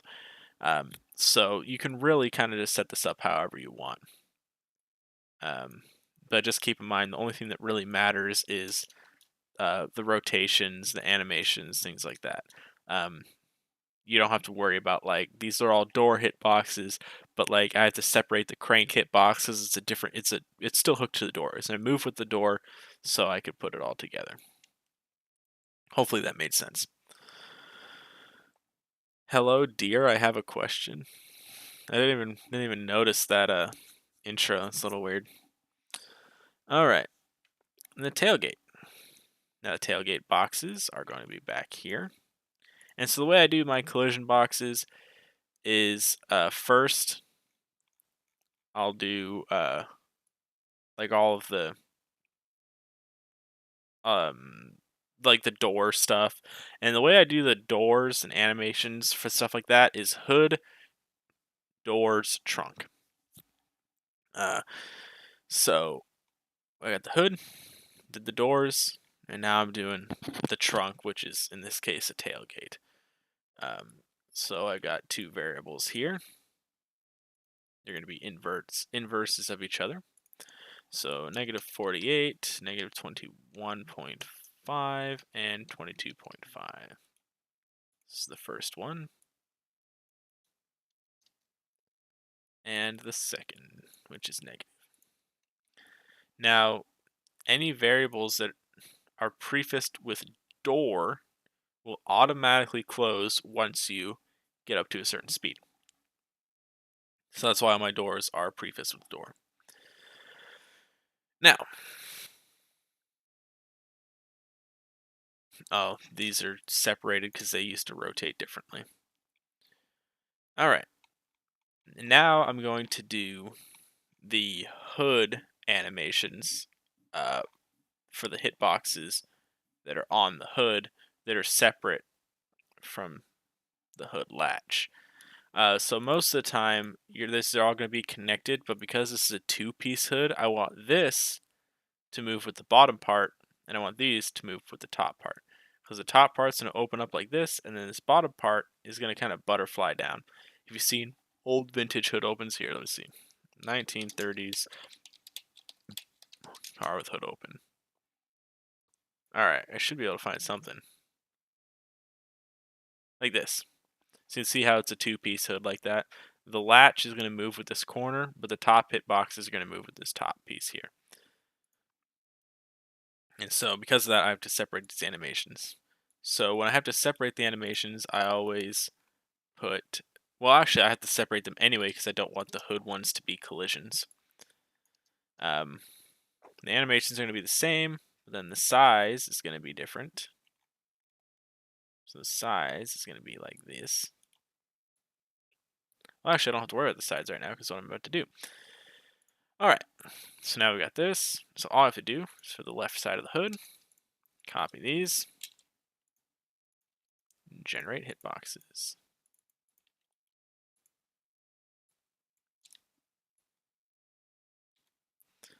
Easy peasy lemon squeezy.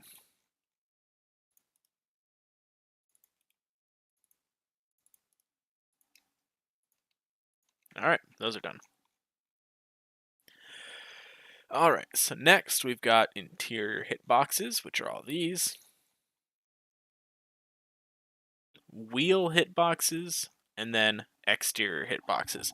Now again, this is a specific thing to how I like to format my stuff. But I just like interior collisions to be consistent. So I like to do the interior collisions and then the wheels and then the exterior collisions. So let's go ahead and make all parts invisible, and then I'll make trailers visible.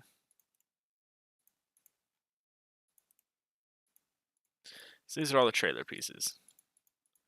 These are stuff that this is all stuff that basically we just made for using with this MTS utility that I made, and this is just internal MTS stuff. So the interior hitboxes are going to be these ones here. So the only difference between a normal hitbox and an interior hitbox is interior hitboxes don't collide with the world. So the player can still stand on them, but they don't collide with the world. And so this is something that isn't 100% necessary, but I'm going to start doing is you know, what's the likelihood of a block crashing into this middle space here? You've got the perimeter, so I'm going to make this middle space interior, and then I'm going to make this outer space exterior. Generate the hitboxes. And boom. Whoops, I accidentally there we go. And then indent them.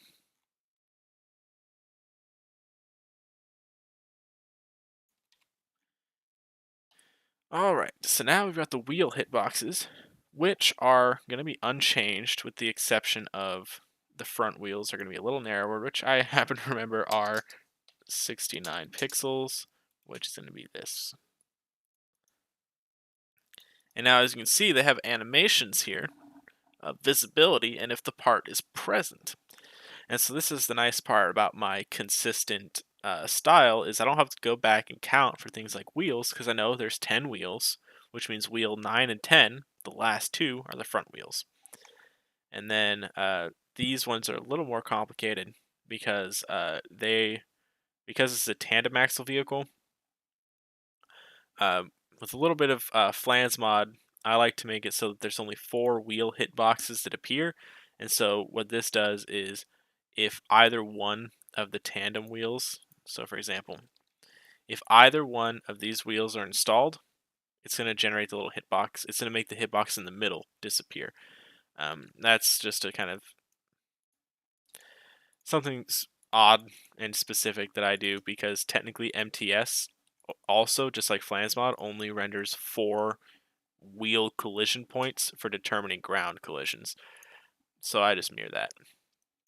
All right. So next, the hoods. We already did these. And then these are actually going to be special, so I'll do that now too. So this is kind of going to be like the wheel, where it will be invisible if certain things are installed. So we're going to do that in a bit here. That should be 8. Yep. All right. So then the visibility is going to be if the part present for the cab or the canvas top, if the canvas top is unfolded. So if we fold the canvas top up, then this is not going to be here. But if we fold the canvas top out, then it is. So this is where things start to get complicated. And if you thought it was complicated up till now, you ain't seen nothing yet. So, visibility. We want it to be visible if the steel cab is present, right? It has a roof. We want it to be visible. So, I'm going to count parts. 1, 2, 3, 4, 5. Well, actually, I don't need to count the wheels because I know there's 10, 11, 12, 13 up to the engine, 14, 15, 16, 17, 18, 19, 20, 21, 22, 23, 24, 25, 26, 27, 28, 29, 30, 31, 32, 33,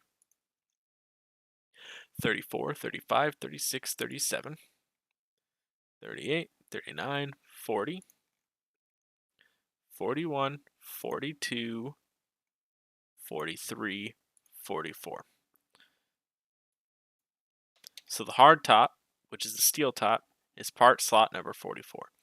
So we know if part slot 44 is occupied, if there is a part present, turn these on. And so the clamp min and max here is basically if this matches this, then this whole block means yes, make it visible. And so if the variable falls between the clamps, the part will be visible, which in this case is the hitboxes. Now, next, if the canvas top is visible, is present, which is this right here, then we also want the roof to show up. However, we do not want the roof to show up if it has a canvas top and the canvas top is folded back, right? So, for example, so we know, let me bring out the canvas top, that if the canvas top is folded out like this, we want those hitboxes to show up because you can stand on the canvas top. I mean, you can't actually, you'll probably rip through, but you'll collide and whatever, right? But if this is folded back, then we don't want those hitboxes to be there. So the way we say but is with an inhibitor. So make an inhibitor. And then I believe it's just top. Yeah. So top. And so the top, if it's folded, it's going to be 1. So now we have, first off, if it's got a steel top, make this visible. If it does not have a steel top, it continues on. If the top is folded back, inhibit the rest of the animations, which means if the top is folded back, everything past here is ignored. And then, if the top is visible, then make the parts visible. And so this is the little animation block of logic to make the hitboxes show up. And so if none of this is met, the hitboxes won't be there. If the inhibitor is inhibiting, the hitboxes won't be there because it doesn't matter if you have the top or not.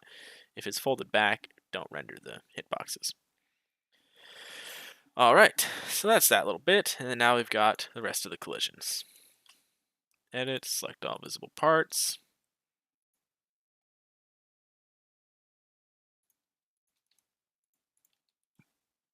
And do all this. Indent. Good, collisions, done. Alright, custom variables, BO. These are for the blackout lights. I'm not going to do blackout lights this time around, just because I don't really want to do that. Initial variables, these are variables that are going to be true, so they're going to be set to 1 whenever the vehicle spawned in game.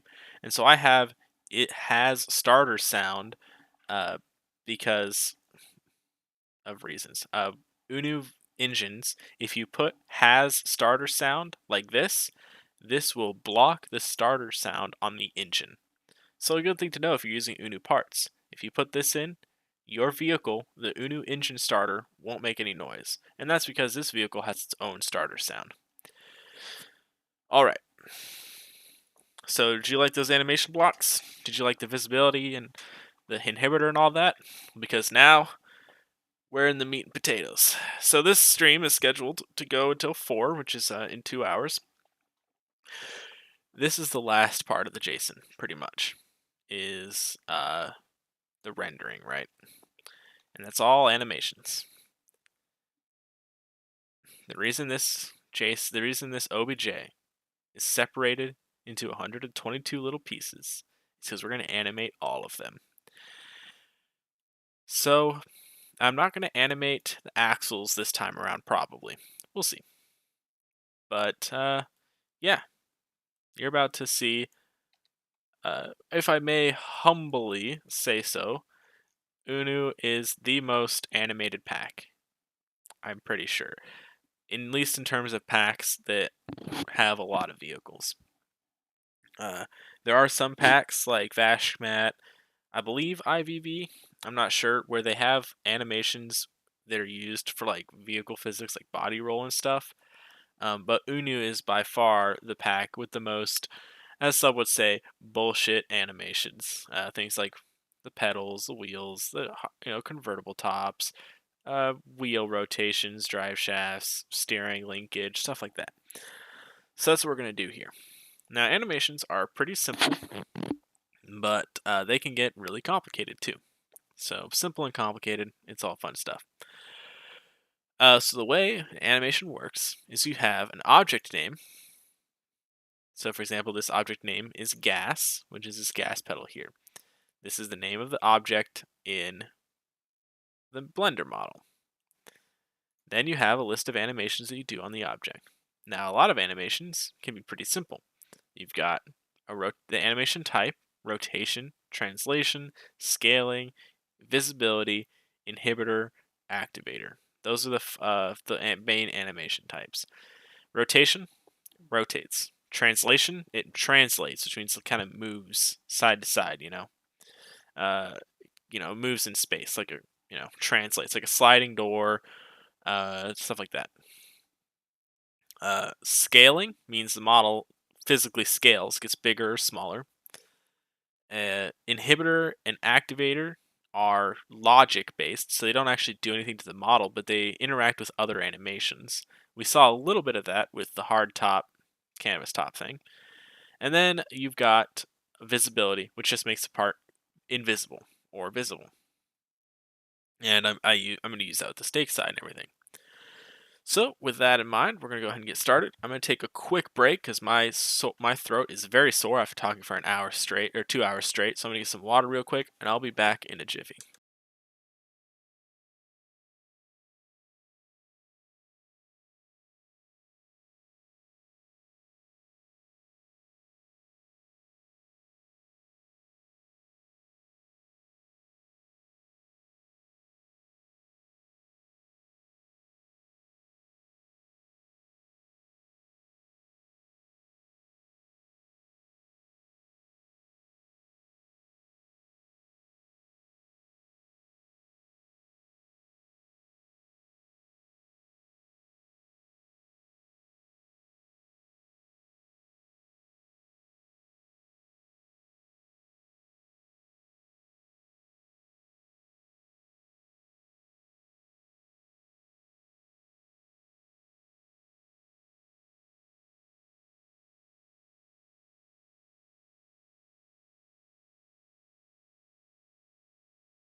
Alright, I'm back.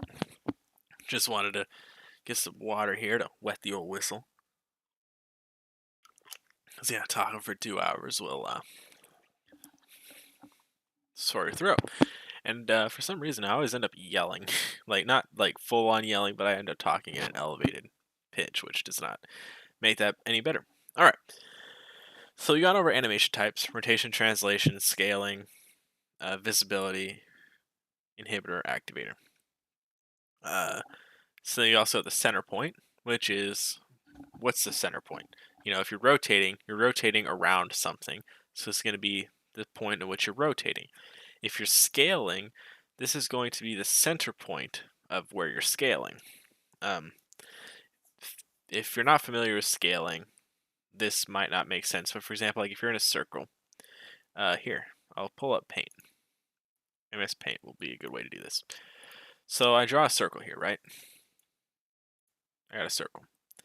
Now, I can change where the center point of this scaling is.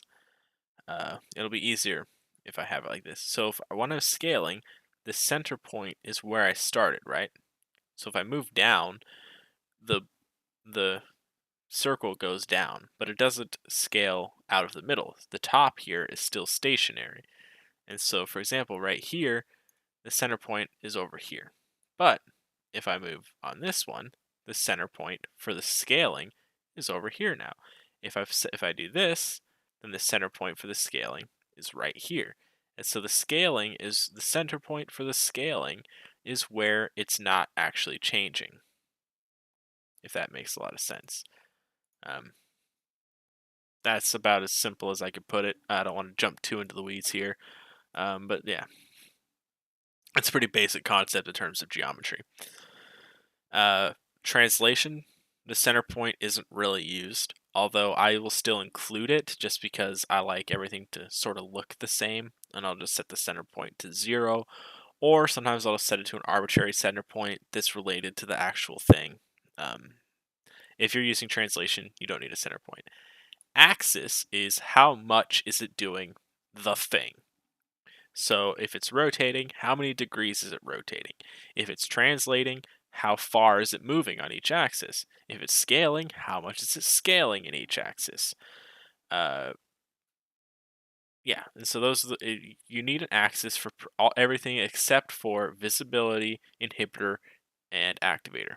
Those three don't use axes or center points because it's an on-off type situation, which is where you'll use clamping, which I'll get to in a minute. And then variable. What's the variable? Excuse me. MTS has a whole list of variables: throttle, brake, steering, rudder, parking brake, the variables you define like hood and doors and whatever. So MTS has got a whole list of variables, and I recommend going right to the wiki, go right on down here to animation variables, and this is your whole list of variables. So for example, the first one we're going to do is throttle, which throttle is right down here, and it's the current throttle.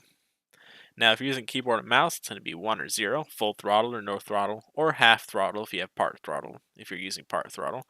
If you're a friggin' sweat that's got a wheel or a controller or something, then it's going to be an analog based on how much you're pushing that analog button.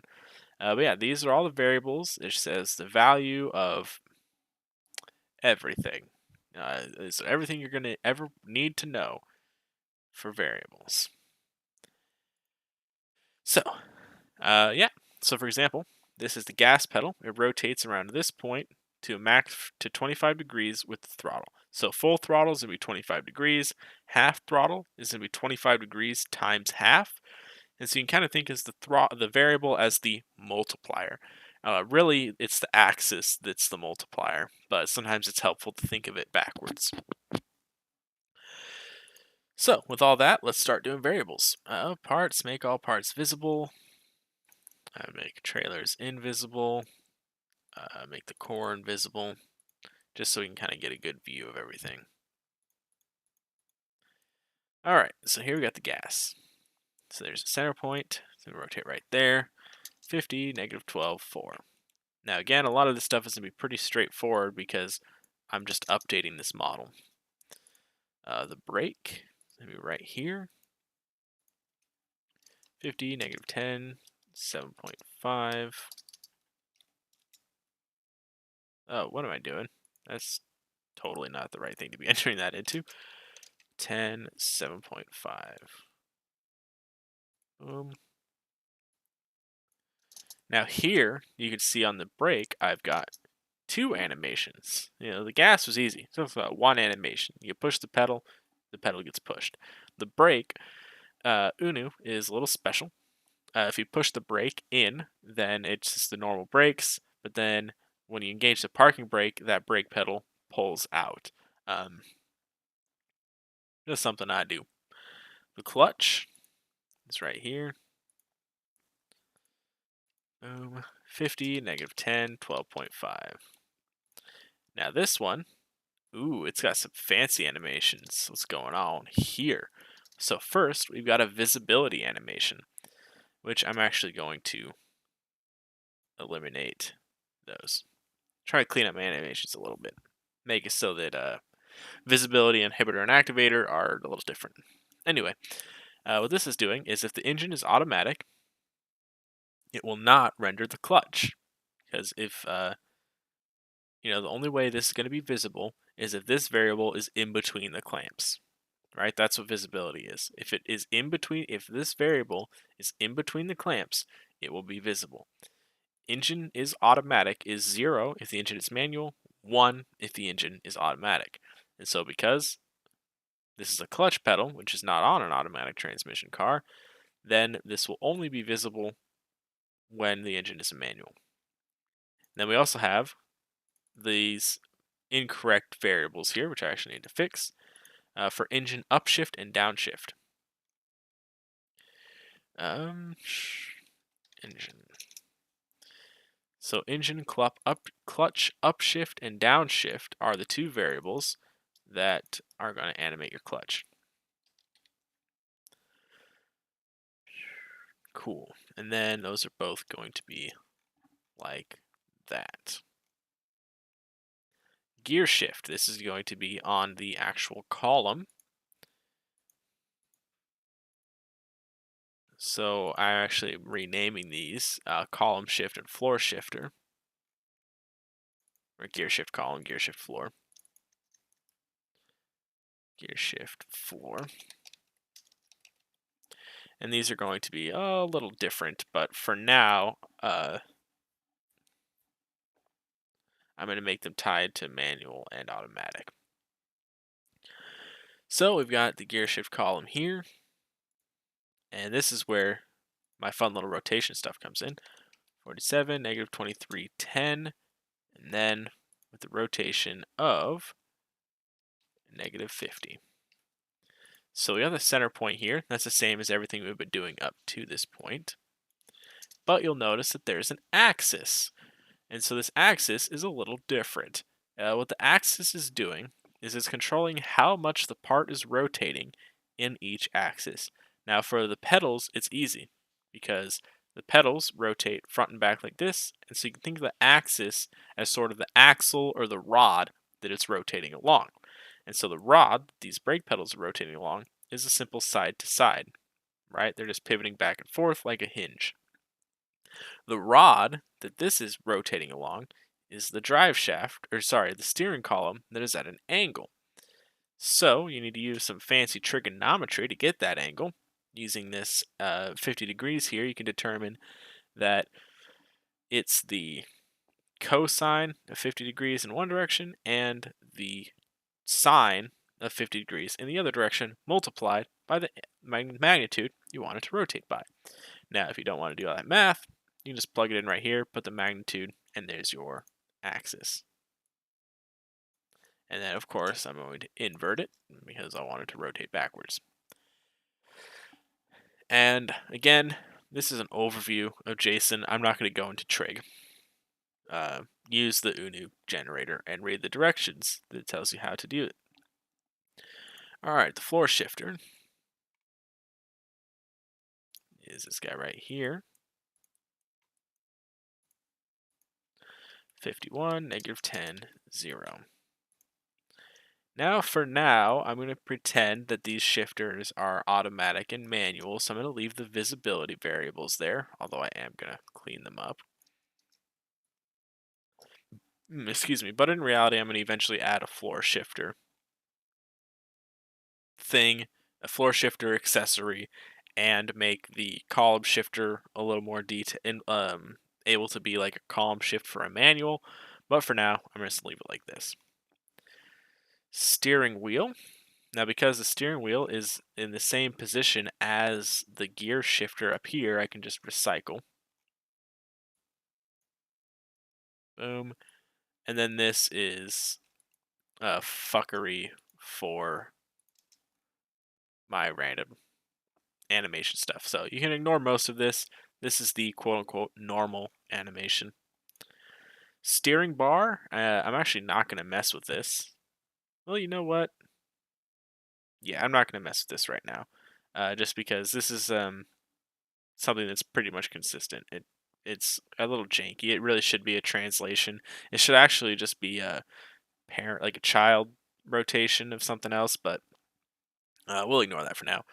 Drive shaft, this is another fun one that's at an angle that could be kind of a pain in the butt if you're not really versed on trig or you're not using my little generator, but I always suggest using the generator. So there's the center point. Variable, of course, engine drive shaft rotation. 4, because that's the axle ratio. 10.5.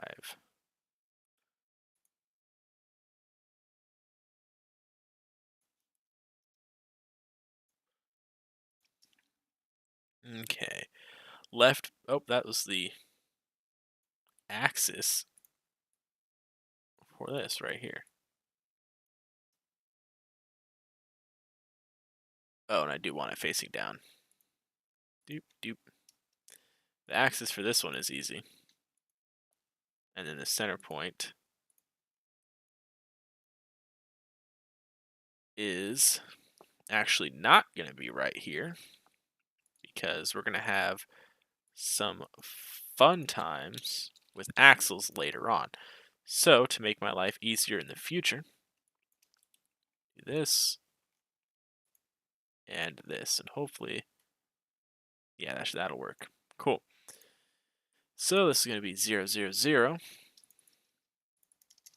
And because I'm going to do suspension animations later on. Left back wheel, none of these are actually going to change. But the right front is, because it's 69 divided by 16. And that's all that's going to change here, is this one position.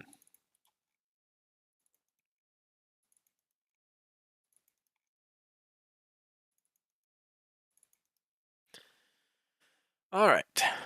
Hood. The hood is another fun one. Here we go. I'm totally ignoring chat. Alright, it doesn't matter. Chat is inactive anyway. Hood. Alright, so first I'm going to do the center points, and then we'll go from there.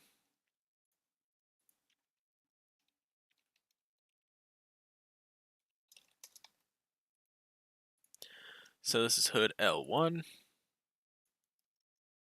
and then hood L2, which is this piece down here.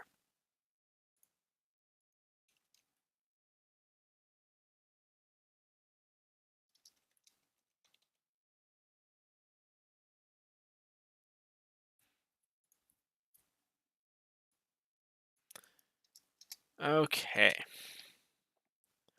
So now this is all very complicated when you're just like kind of coming into it.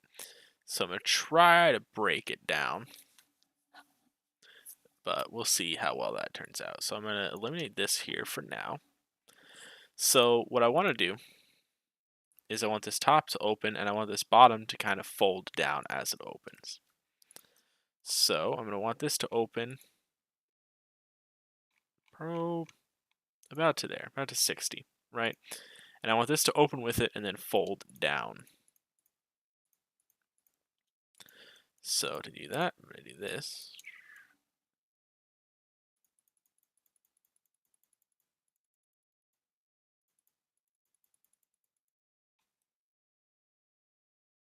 and try to get this lined up. That's actually pretty good. And then angle this with the amount that I want it to kind of be. So about 15 there.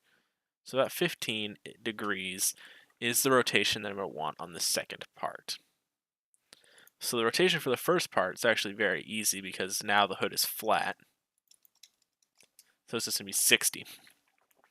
But the second part is going to have a magnitude of 15. But what's the axis? Well, the axis is actually pretty simple. You don't have to do any trig for this one. You just have to have a basic understanding of vectors. So we know that this piece here is 26 pixels long, and then based on this here, we know that the difference back and forth is 4. And so this angle right here comes in at 4. So it's 4 pixels in. So it's 26 long and 4 in. And so this axis is going to be some multiple of 26 and 4. So it's going to be 26 in the z. So we want it to rotate backwards. So it's the axle long way is mostly facing backwards, right?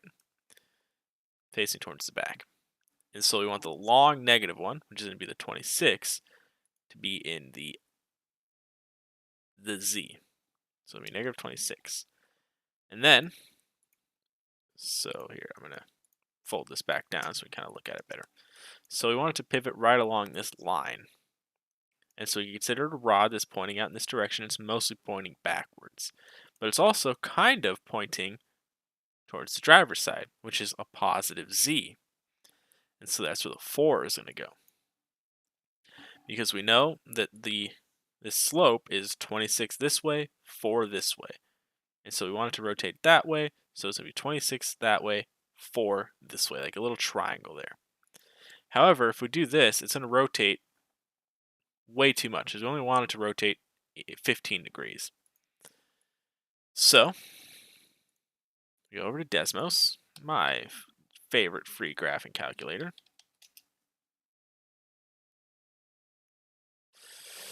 Then, what we're going to want to do is get the square root. Now, this is going to be a little math section, so if you're kind of zoning out, don't worry about it. 4 squared plus 26 squared to the power of 1/2. So this is the magnitude of this current vector right here.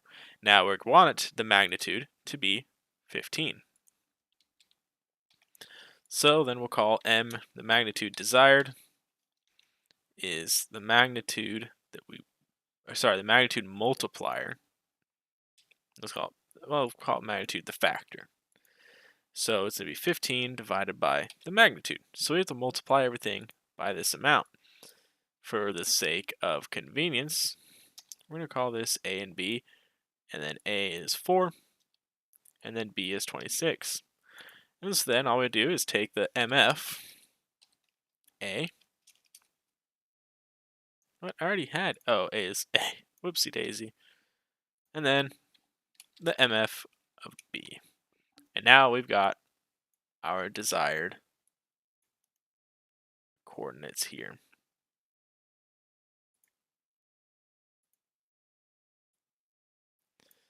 So a little bit of math there for you. Round that up a bit. And so now, if we take these, now we scaled the entire thing, right? So we know that the overall direction of the vector is going to follow this line, which is determined by the shape box geometry. It comes in 4 and it goes back 26. So we know that's the direction. And then we scaled it because we want that hood to bed 15 degrees. And so now we can double check our work by taking 2.2808 squared plus 14.8256 squared to the power of 1/2, which is the equivalent of square rooting it. And so now we have the magnitude of the vector is 15. That's how much it's going to rotate along our fancy little axis. I'm actually going to leave Desmos open because I'll probably be using it later. And so yeah, that's basically the super fancy way to find a very nice little animation like that. Watch, I probably fucked up one of my signs.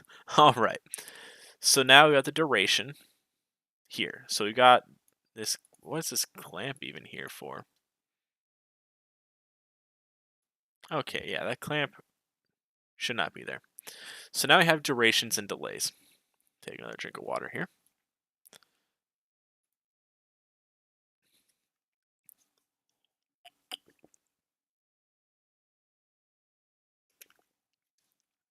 Bet you guys weren't expecting a mukbang and a math lesson. Alright, so now we've got duration and delays. Duration is how long the animation is going to take. So for hood 1 here, we got the duration is 15, meaning it's going to take 15 ticks to open. And then hood 2 is going to take 5 ticks to open. And then the delay is how long does it wait. So the forwards delay here is 5, meaning before this hood piece moves, it's going to wait 5 ticks. And then this says that before it moves, it's going to wait 0 ticks. But then you also have the reverse delay for when it's moving backwards. So I'm going to set this to 15, and we'll fine tune all this stuff later. So the mentality here is that the hood is going to first open the bottom part to take a duration of 5, forwards delay of 0. Once that happens, after the delay of 5, the second part of the hood is going to open up. That's going to take 15 ticks, and then when we close it, first with a reverse delay of 0, this is going to close and take 15 ticks. After 15 ticks, which is the same amount of time this takes to close, then this will close. So it'll be very nice. And then here, we got the hood latch, and the latch will open immediately, but then it will also close. It will wait to close until after everything is closed. And then it's going to open really quick. And so now, for that, we have this right here. So we have the center point, 56, negative 10, 14.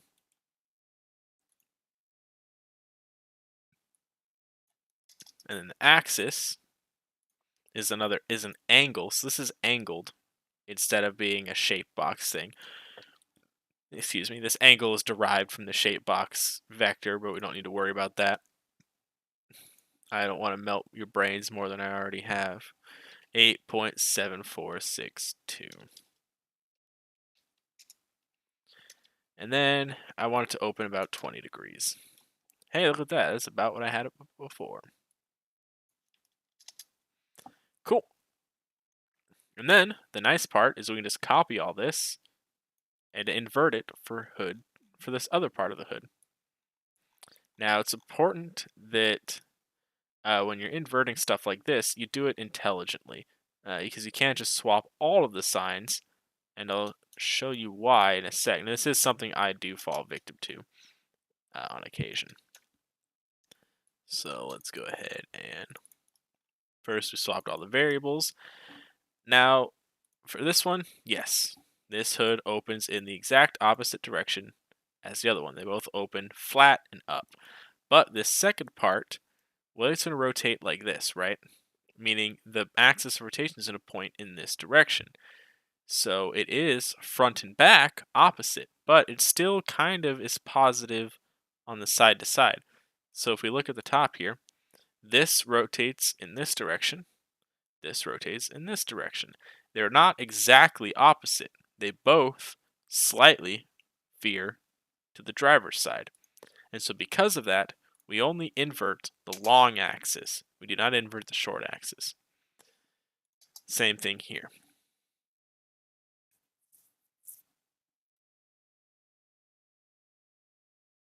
Yeah. All right. Now we got the doors. Okay. So there is a little interestingness with the doors that I did forget to touch on. And that is the same interestingness that happens with the hitboxes. So if we go to the roof hitboxes. So if we go to part present,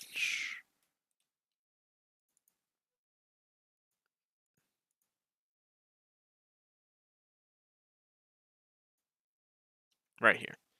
So this is the part present 44 is our hardtop. So if we go over here to animations, we're going to want to copy this animation block and paste it to the doors.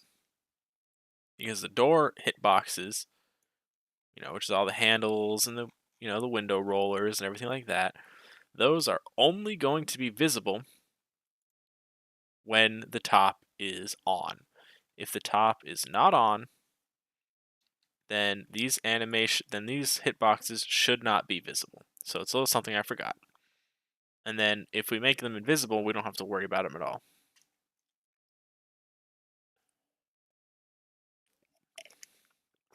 All right. So now we got the door. The door rotation is, again, another simple one.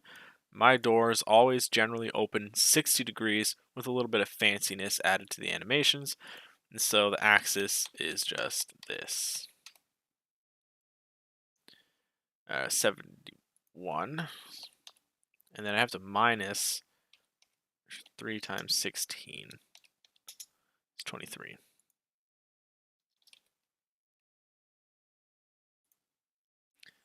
Left door is on this center point. I don't have to change the axis because my axis is always the same.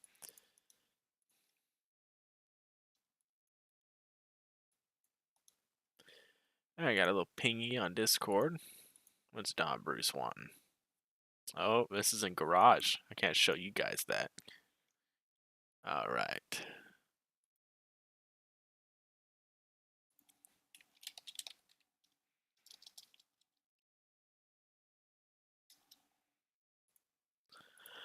All right. So we've also got windows and stuff to deal with now, and animations for things like the door handles. So this is going to be a little interesting. Because this is gonna get pretty deep into trig here. But hey, you're along for the whole ride. So I'm not gonna narrate. I'm not gonna do a trig tutorial. I'm just gonna very quickly walk through what I'm doing. All right, so we got this axis here. It's 17 degrees. Well, actually, it's 2 point whatever. So we need to find this axis here, which is going to be the arctan of, the tangent of that degreeness. No, not the tangent. It's the sine and cosine. Oh, wait. Yeah, I'm an idiot. This is actually just normal. All right. It's the next part that I'm getting all bungled. 2.8624. And then how much do I freaking rotate door handle spinny boys? I rotate the cranks 720.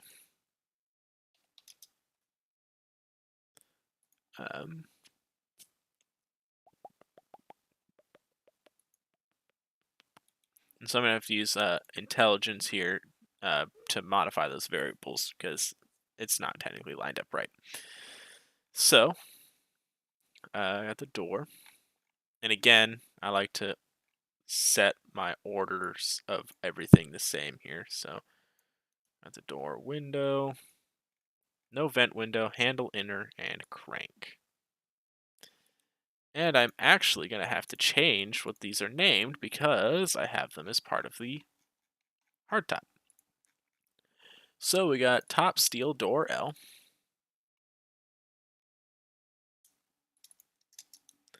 Top steel door L. And then we got top steel door L crank. Top steel door L handle inner. And top steel door L window. Which for some reason is before. Alright. And these all apply after top steel door. We love top steel door. All right. So now, I'm going to keep the variable names the same though, except it's going to be L window, door L, L window, which means I have to fix this. It's just L window.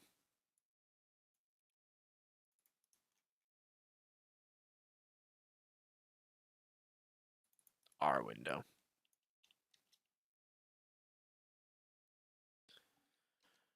Boom. All right, back to where we left off.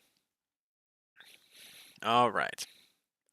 So, the translation, we'll go and start with the window. The translation is super simple. It's just going to be down 9, right? No, 11. So this would be down 11, but not quite 11. We're going to have to do that Desmos fuckery again. So I'll bring all that back.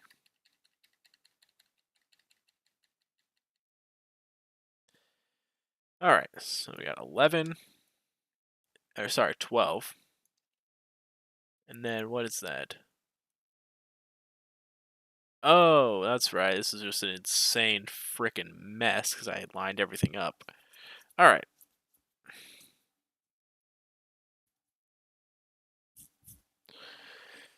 Well, actually, it should be fine if I just do that. All right. And then 1. And then, but I want the magnitude to be 11. That's the desired magnitude. So, bring it back to this.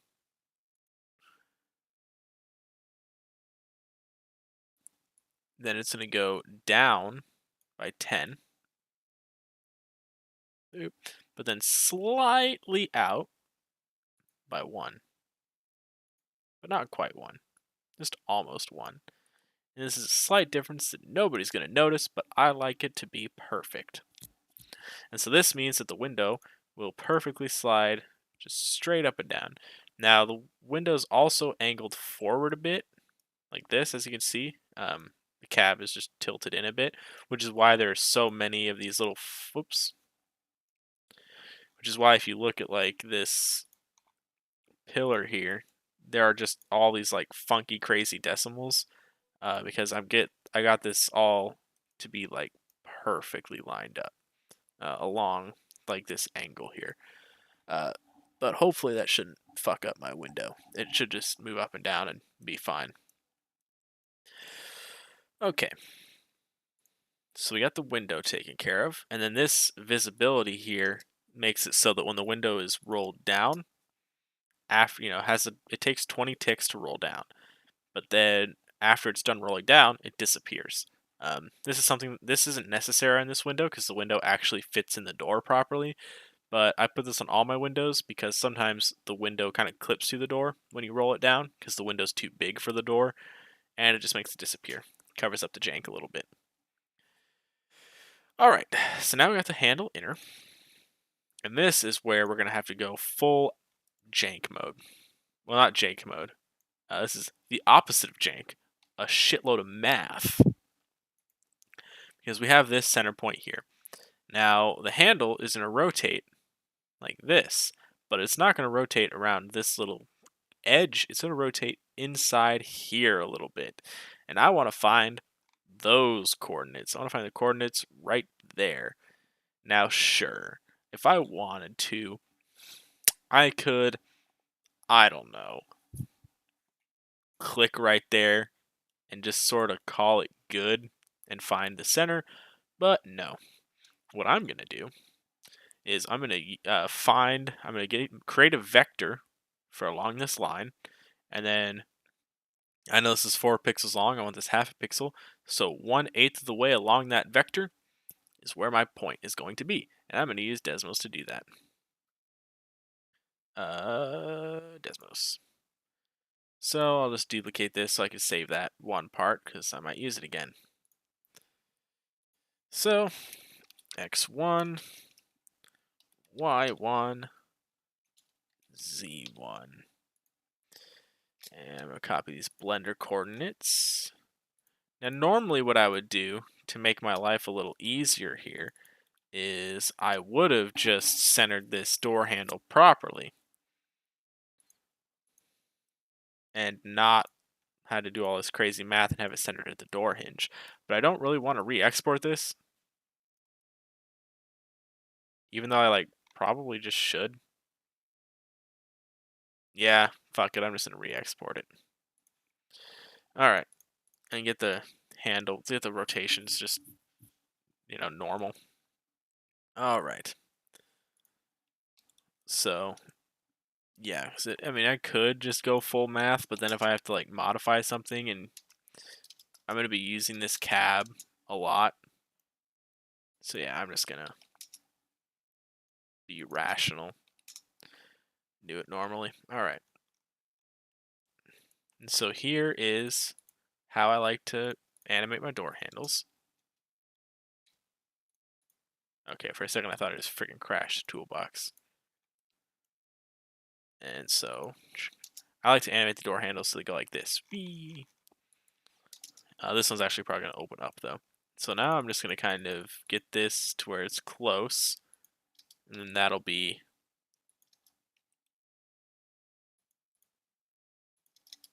the position of the handle. Like that. So that's close enough.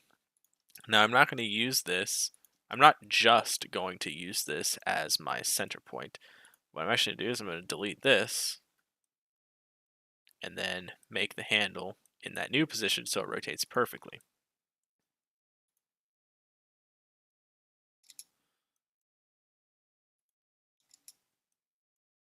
Like that. And then I'm going to do the same thing here.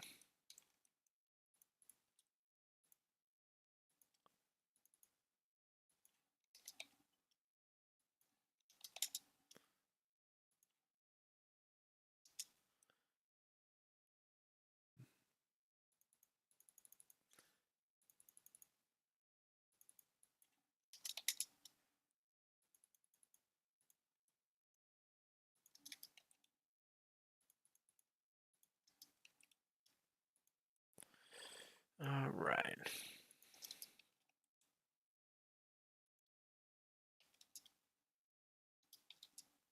Perfect. Then delete this. Because, yeah, sure, it doesn't exactly line up with the old one, but when this is the only handle on the door, you're not really going to notice that it's slightly off from perfect alignment. And so that's why I said I'm re-exporting it, is because with the way these rotate, this would not be satisfactory to estimate the approximate position of the center point because it'd rotate off center and that'd be annoying.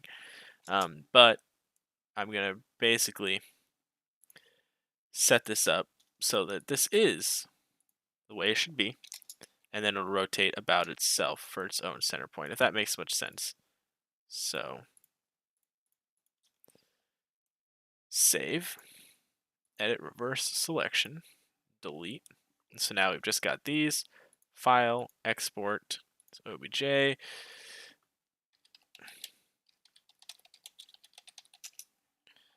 then quit without saving, reopen it,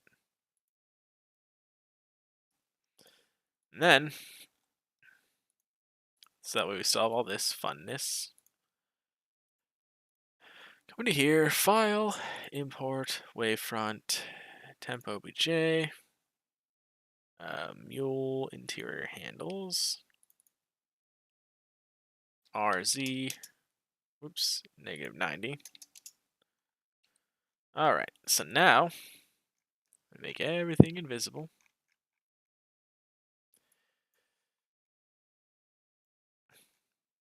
This is called fudging a model when you fuck it up. And then, what the hell? Oh yeah, good thing I saw that. This right here. And then top steel, the handles and the cranks here.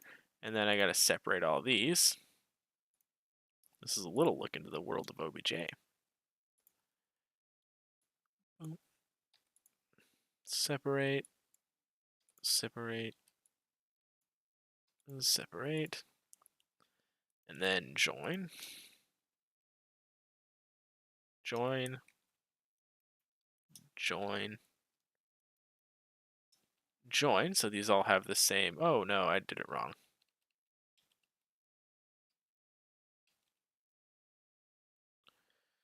Gotta do this and then this.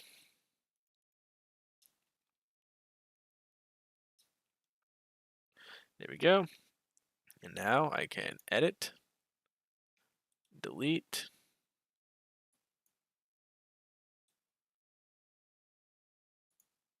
delete, delete, delete. Now all I have left are these handles, which I can just move down 3. Beautiful. And I can re-export this vehicles, military mule base. There we go. All right, so now I have the center points for those handles the easy way. Ish. Out of notification somewhere that I don't care about, and then in my dead server.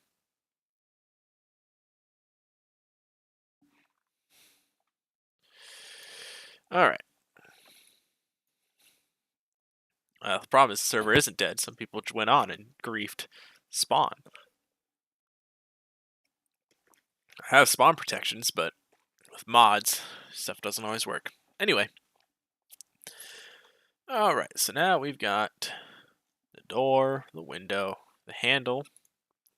So now finding the interior center point is going to be easy. Just take this.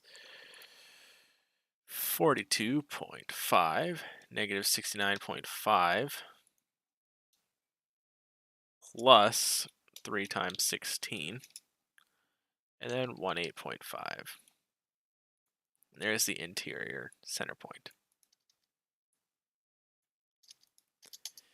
And then rotates 45 degrees on a slight axis, which is the axis right here, 45. So sort of the majority is this right here. Excuse me. But it's also going to slightly rotate to the front. So this is when it's opening. So I want it to rotate negative and then slightly backwards. So it'll be like this. And then of course invert it right here.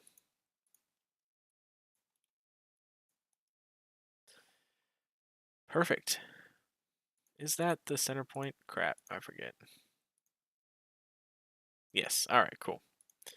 And then now the same thing for the crank.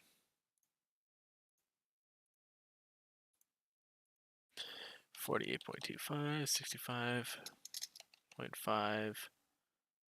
Well, actually, for this one, oh, it's the same? Oh, no, that's okay. 69, 65, and then 18.25.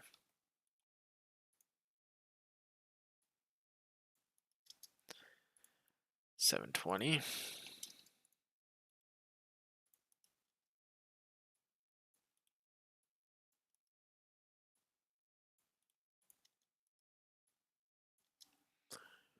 Alrighty.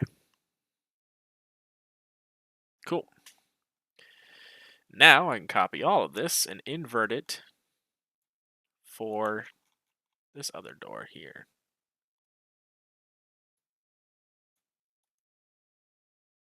By first replacing every capital L with an R.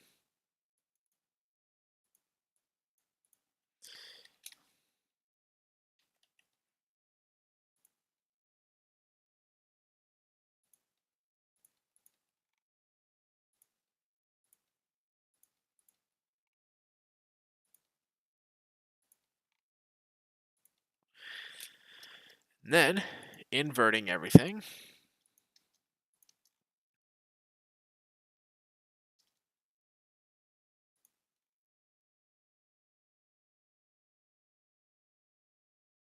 Now let's see. I'm going to invert that, but not that. Invert here, here, here.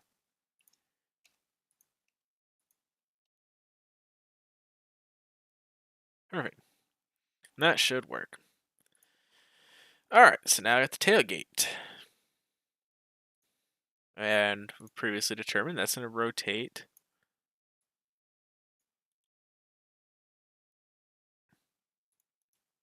just 165 degrees. That was that little spoiler earlier. Remember that? That was like 2 hours ago. Alright. There's the center point.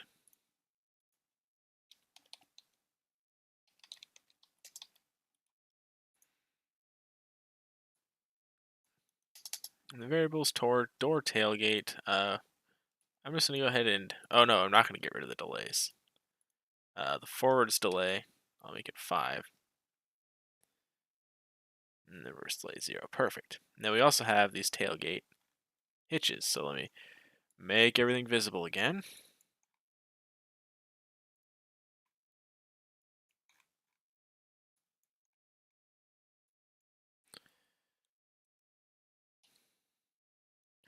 What did I call these? Tailgate latches. All right. Get rid of those. We want the reverse delay to be 15. And then we want this to be 5. So when you open the gate, first it's going to take 5 ticks to open up the latches, and then 15 ticks to open up the actual gate. And then, of course, reverse that for the reverse rotation. Tailgate latch. What is the center points?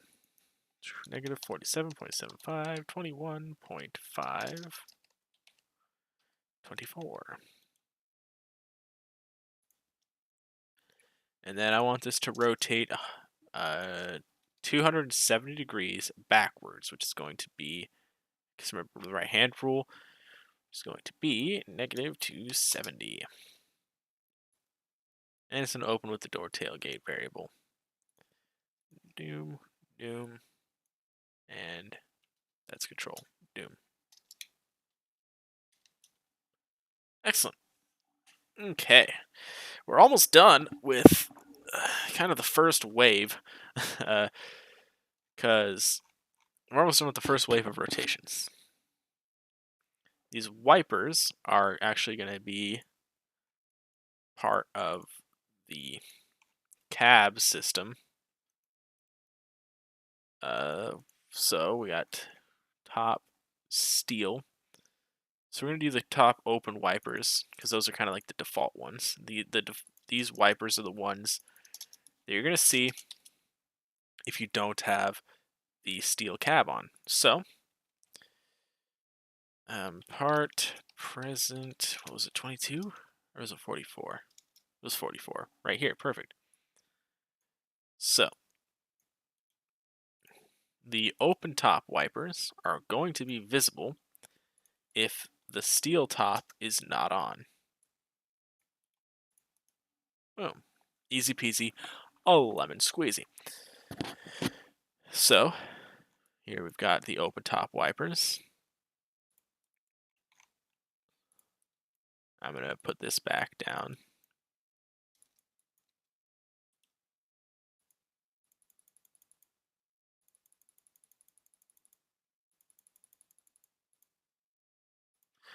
Alright, so those are the center points. The nice part about these wipers is they are symmetric.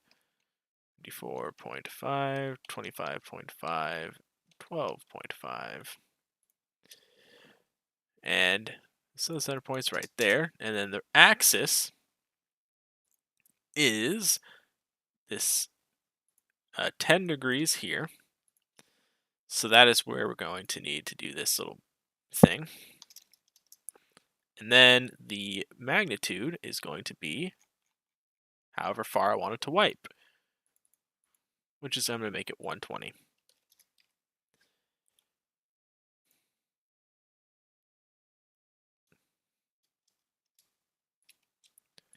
And then I'm just going to invert this for the other one. Now this is actually going to be a full invert for the axis because it's not mirrored. It's actually just reversing the direction.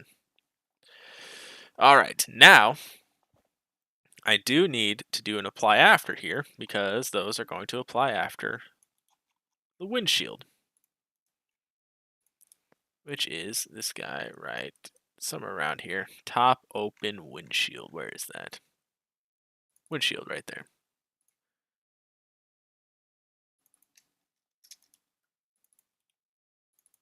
And then I also have to create the windshield. So now this is where we kind of start circling back. So top open windshield. What is the variable I use for that? I think it was just windshield, right? Yeah, windshield. Because this is the only windshield that's going to open.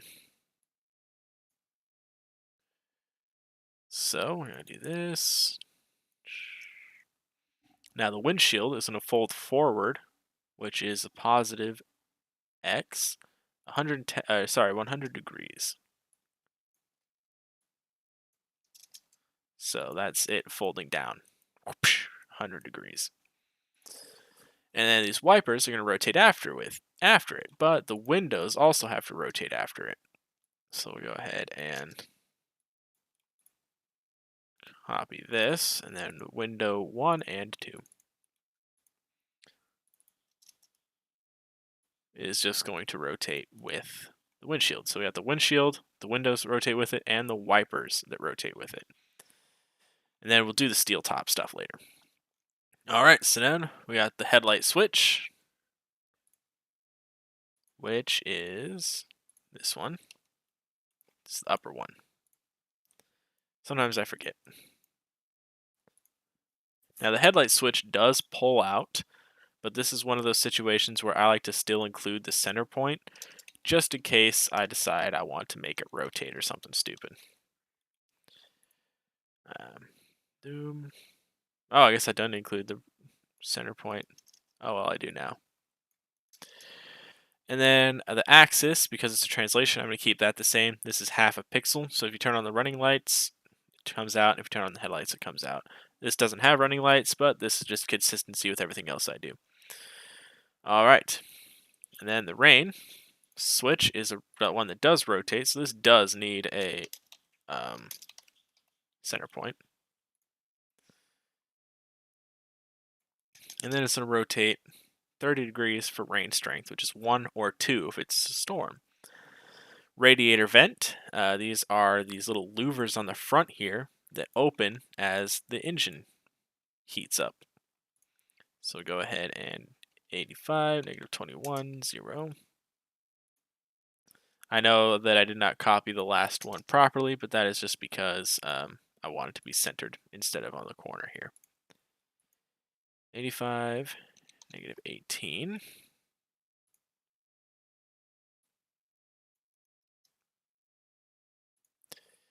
-15, as they go down by 3 each time.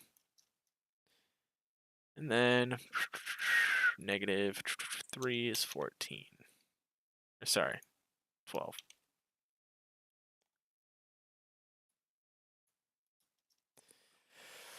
All right. So now we got the canvas top, which is just a visibility variable. That is going to have to change. So, canvas top is visibility variable of, we gotta start counting parts again.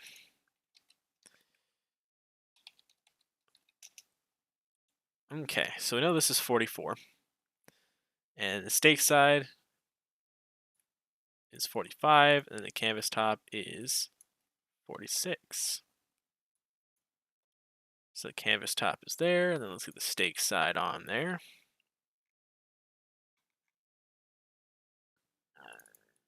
Excuse me. All right. So this is kind of the beginning of our accessory thing, and because this is also kind of an accessory, I'm going to move these down.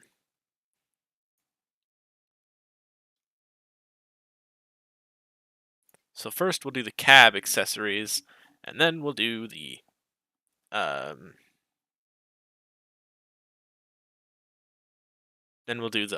cab accessories, bed accessories. Now this all is actually part present for 44, which is the hard top. It needs to be the oh yes, they're present if that is empty. That's right. All right, so those are the open top variables. So yes, and the windshield's parented off of that. Perfect. So now we're going to do all this same thing, but for the steel top. Which actually I can simplify my variables here by crimping these out, putting these up here. Which I actually need to do anyway, because otherwise these windows and windshield would have been visible with the hard top. So, cool. So we'll copy this, the open top, and now the steel top is the next one. So, I'm going to go ahead and make everything invisible except for the steel top stuff.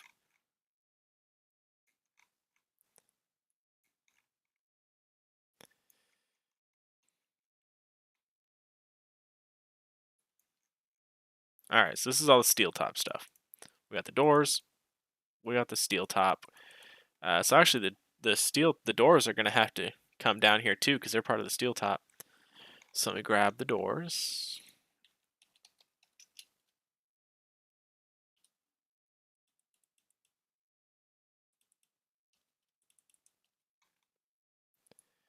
Top steel doors.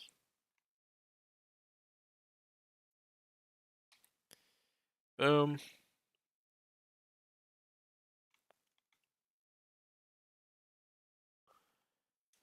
Top open.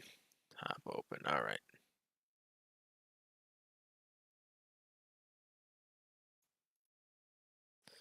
All right. So this is kind of turning into a little bit of a mess, but we're about to organize it real quick here. So this windshield. It's top steel, top open. And this is the actual open top stuff. This is the stuff I copy pasted. So we want this to be visible when that part is present, and this is just the top steel. This is the steel top. So I'm going to go ahead and replace everything here that has top open with top steel, just to kind of prevent mistakes. So replace top open, top steel in selection. Replace all. There we go. Okay. So now we have this. The steel top will be visible whenever the steel top is, or whenever the hard top accessory is installed. And so I got to make sure to copy this here. And the doors will now be visible whenever the steel top is present. And because all of these apply after the door, they're going to apply after the top as well. And then we got these here. So now the wipers will show up, but only when the steel top is on, because the steel top wipers have a slightly different origin and rotation than the open top wipers. So let's do that. So we'll get the center point, negative 54.5, negative 73 plus 3 times 16, and then 12.5. There's the center point. And then we've got to figure out how far we want these to rotate. I'm clicking everything wrong today. All right. Or maybe it's just because I've been staring at Json and typing numbers for 3¼ hours. All right. Then we do this. 90 degrees is solid. So we'll make that 90, or make this 90. And now the reason this is a funky number is because this is set up to mimic how this is sloped back, whereas the other one was even 10 degrees, because this is just rotated 10 degrees back. All right. There we go. Copy, invert. And now we got the steel top. So we got the stake sides, we got the canvas top. Swagger. All right. So now this should be all good with the exception of the canvas top and the MG mount. So next we'll just do a quick toggle of the MG mount. That's going to be easy. So we've got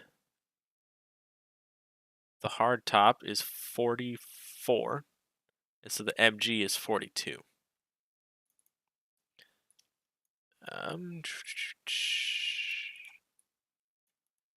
42. So this MG ring is only going to be visible once you install the gun.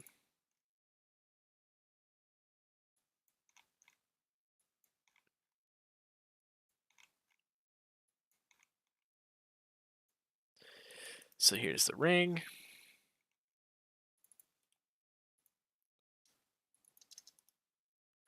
And then we've also got the actual little mount piece here. This is separate because it's actually going to rotate with the gun. So I got to do an apply after to make it a little cleaner. And then it's going to rotate with the gun's yaw. Gun yaw 1, because it's the only gun. And this is actually going to rotate about the actual center with relation to the vehicle, so I got to change that coordinate.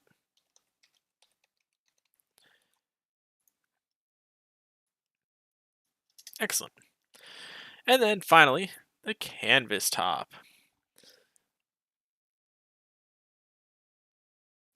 So I'm actually going to put this ahead of the steel top because I kind of go like, in my head I think of it open top, MG mount, steel top, or sorry, canvas top, then steel top. So I'm going to keep that order here. All right. So now we've got all the canvas stuff to deal with. And the canvas top is extremely complicated in terms of how it's going to rotate. But for now, I'm actually not going to focus on that. So, because I want to see if this works before I just totally dive into the canvas top. And if we have to do debugging and all that, I want to get through this Json without just completely disintegrating everybody's brains with convertible stuff. So, we'll do, what's this? Is this bar 1 or bar 2? All right. Canvas, canvas.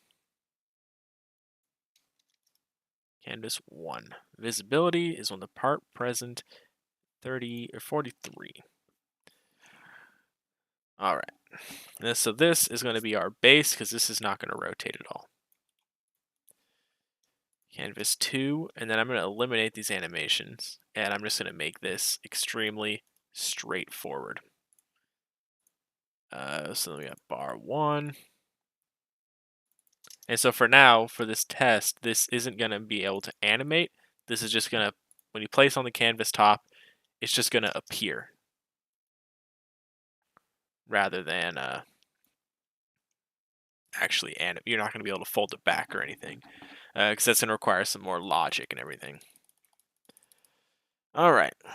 So I'm going to move this blender to the other screen. All I'm going to be doing is copying a bunch of canvas stuff. Canvas 2, canvas 3.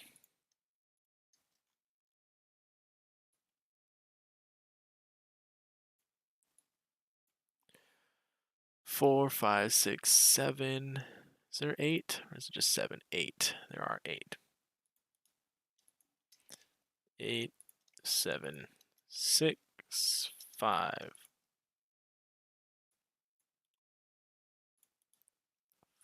4.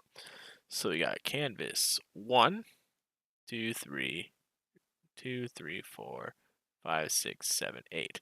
And then we'll do a quick little apply after.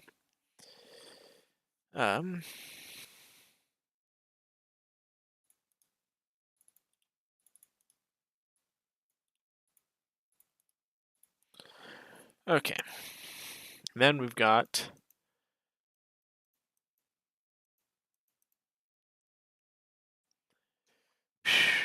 So we've got canvas L1, L2, R1, and R2. L1, L2, R2, R1. L1, L2, R1, R2, and those are these little side pieces here. And then, for all of these other canvas pieces, we have 3L, 3R. We have an R and L version of each of these. So, 1, 2, caps lock, L, R. 1, 2, L, R. 1, 2, L, R. 1, 2, R, L. Switch things up a little bit, keep it spicy. And then L, R, L, R. And then all of these are going to apply after their parent canvas. And so again, I'm just laying out the groundwork for this. It's not actually going to animate yet, which is why all the animations are blank. I'll do that if we've got time at the end here. 8, 8, 7, 7, 6, 6. Oh, I put the apply after before. Whoopsie. That would fuck stuff up. Okay, 5, 5, 4, 4. All right. Man, canvas is starting to not look like a word. All right, so now we have each individual component here labeled out, and then the side little pieces will rotate with their main piece. All right, so now we're going to apply each main piece after the previous main piece. So we've got canvas 2 here, applies after canvas 1. Very nice. Canvas 3. Oh, canvas 2 is missing its L and R.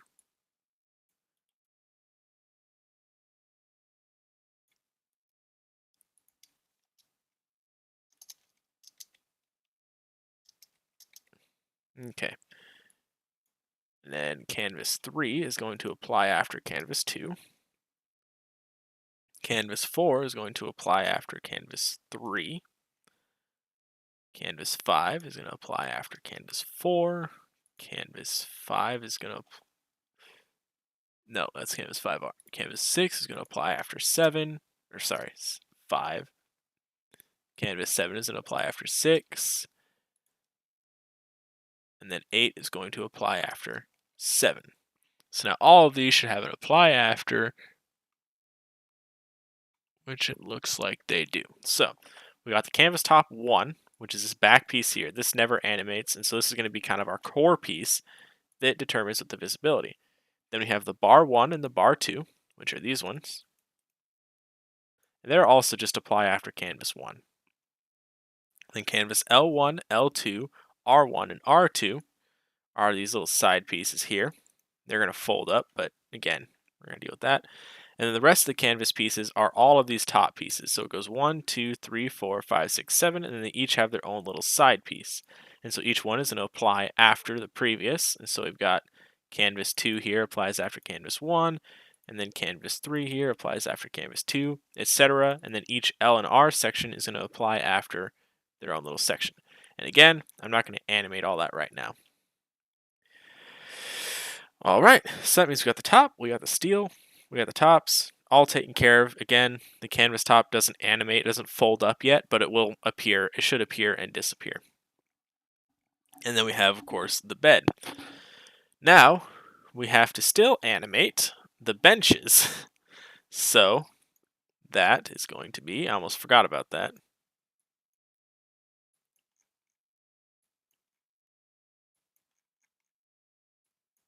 So bring all this back, and then I'm going to make the stake side and the canvas top disappear. Stake side, canvas top. So that way we get better view to the bed here. I'll make the tailgate go away too. All right, glad to see Laura and Oscar back on. I'm sure Laura enjoys seeing some UNU stuff behind the scenes, especially with the complicated Json stuff that's going on. And again, it's not like super complicated, it's just a bunch of little parts. All right, so first we got to make the hit boxes that we actually click to open and close everything. To open and close the seat benches. So I'm going to copy this.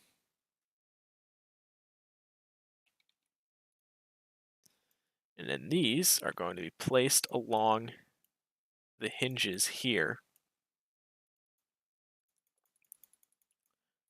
Like so. So that you kind of fold up. That's the idea. Now, this might be a little hard to click through the seats, but I'm pretty sure if you shift click, it'll be fine. I'm going to test that, and I can always move these around later. All right. These are just collision boxes. We've done this before.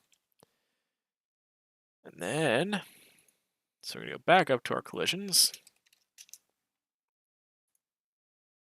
Go to our tailgate.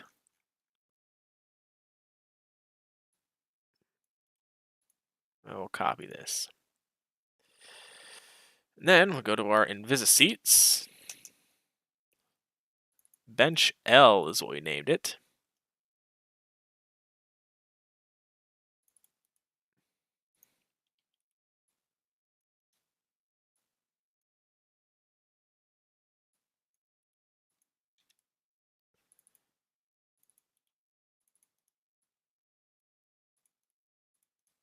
Boom.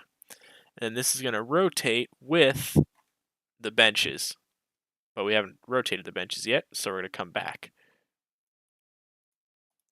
And then the right bench.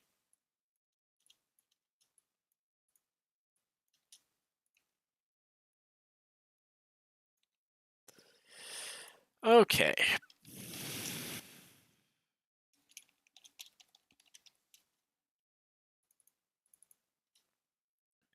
So here we are, back down here. Okay. So now it's time to animate the bench stuff. So let's animate the bench stuff.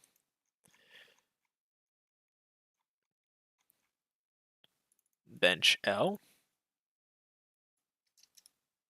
There's no apply after there. And then this is all going to rotate about. Oh, geez, for a sec I thought that was mistextured. I'm like, oh, that would be an actual nightmare.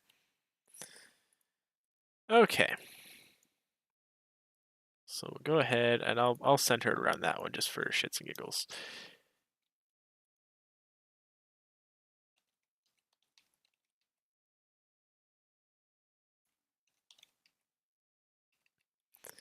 All right, so at the bench, rotates about this, and it rotates with the axis towards the back of the vehicle, which is -z in MTS. The variable, bench L. Oh, I actually did a lowercase r here.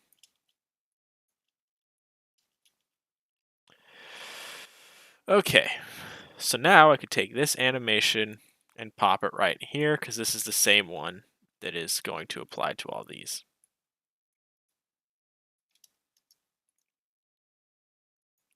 So I'm going to do a little shortcut there, but we're going to have to go back and animate everything again. So, all right, so we got the left bench done. So now we got to do the supports. And then we got the supports, and then we got the connecting rods for the supports, so they all move together. So we'll do the support 1.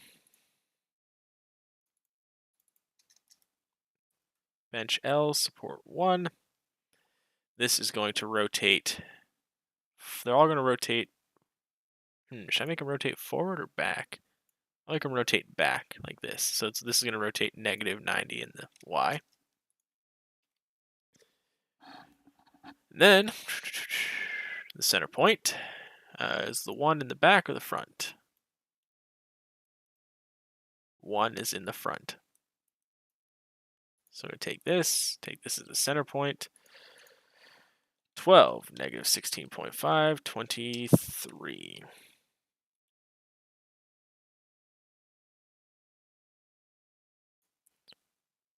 That's the center point right there.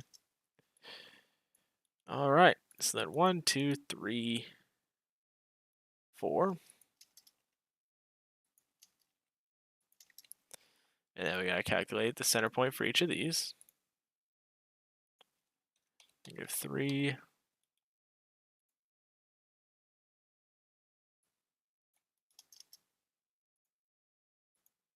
Negative 18.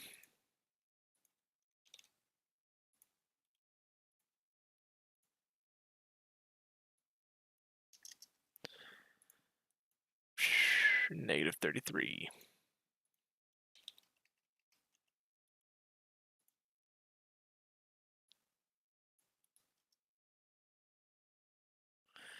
And then we got to do the connecting rod, which will apply after bench 1. Or sorry, the support 1.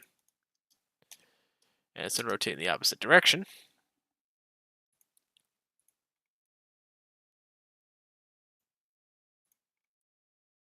I shall make it rotate after bench 4, just because this is where the center point lines up best. And then this is the connecting rod. And the center point is right there. Negative 33, negative 16, 18.5. All right, now I want to do some apply afters to make this a little fancier and some durations and delays. Which is... Why is the indentation off?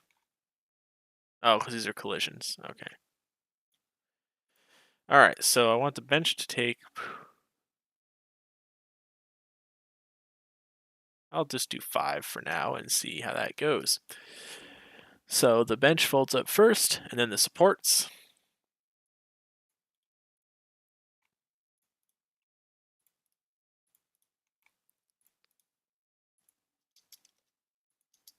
Like that.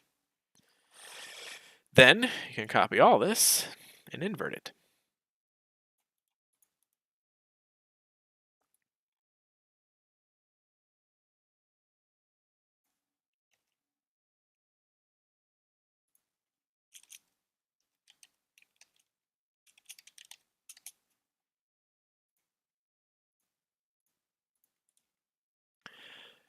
Boom, boom, boom, boom, boom, boom, boom, boom, boom, boom.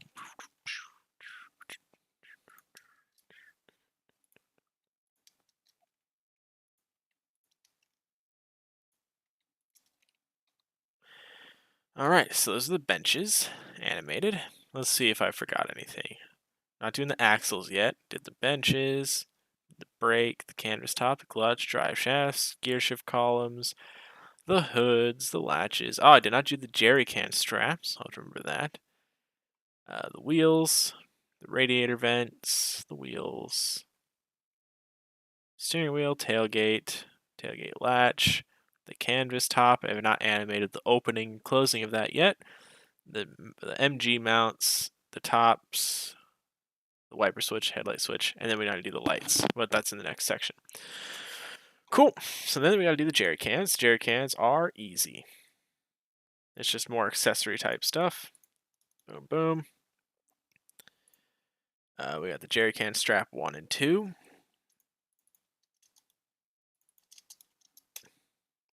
And the part present is just the jerry cans.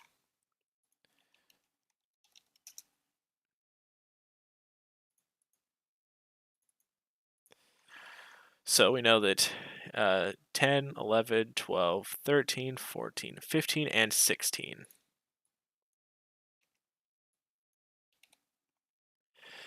All right, so that's that. Now we got the lights. And the lights, because this is just a military vehicle that has regular old, just headlights and taillights, I'll eventually do blackout lights and stuff down the line. As you can see, there's some of that here, But for now, I'm just going to do the headlights and all that. So parts, make all parts visible. All we have to do here is have the center position. 78, negative 12.5, negative 19.5. Then blendable components right here. Oh, these are the headlights. Whoops.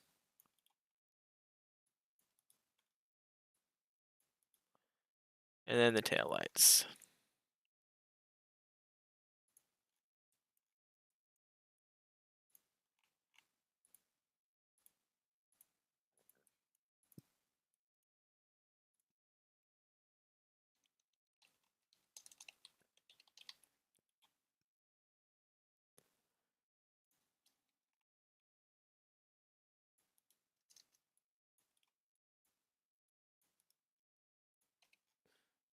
And that's a multiply. All right.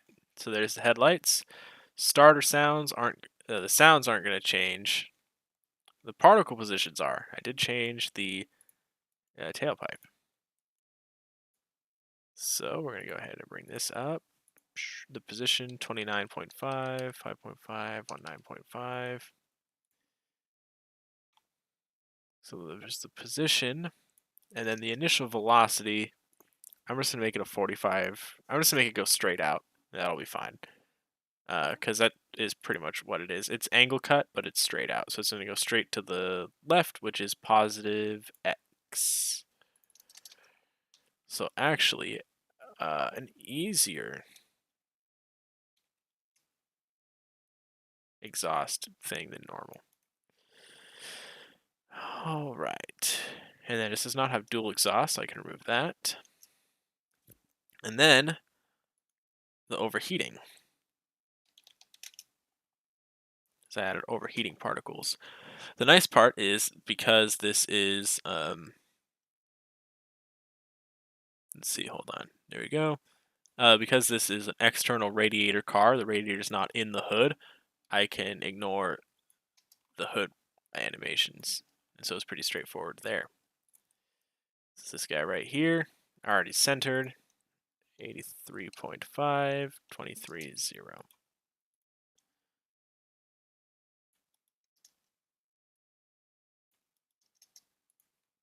And the initial velocity there. And that's the end of the Json. Now, again, I do still have to do the canvas top, but let's see how horrible this is. All right, so we're going to go ahead and re-export this just to be safe.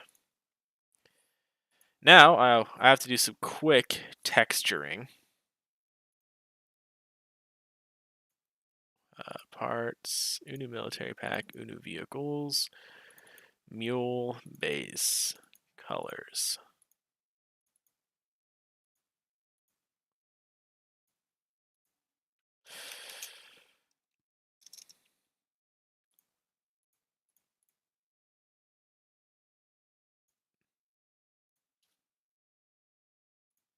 Let me do some file management here.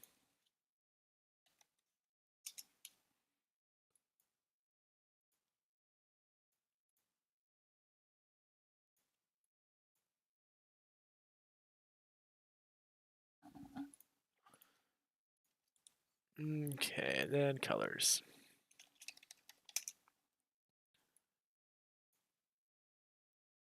This is one of my favorite little things that I've really streamlined in terms of my modeling is the texturing. Because I have just template textures, and then I have a bunch of materials, so the paint just automatically kind of looks nice. Is it the best thing ever? Oh, God, no. But it's scalable, and that's what I care about.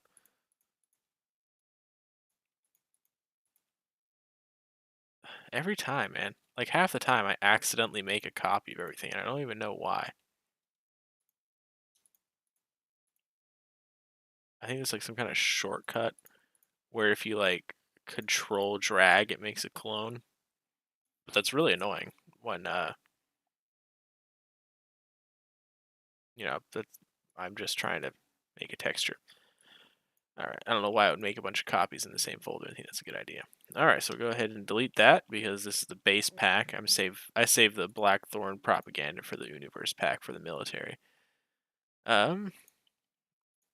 So this is the paint.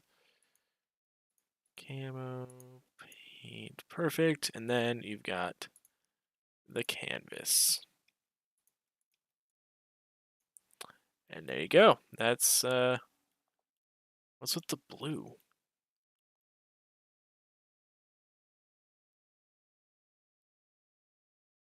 Oh, that's right, the wood. I gotta have wood.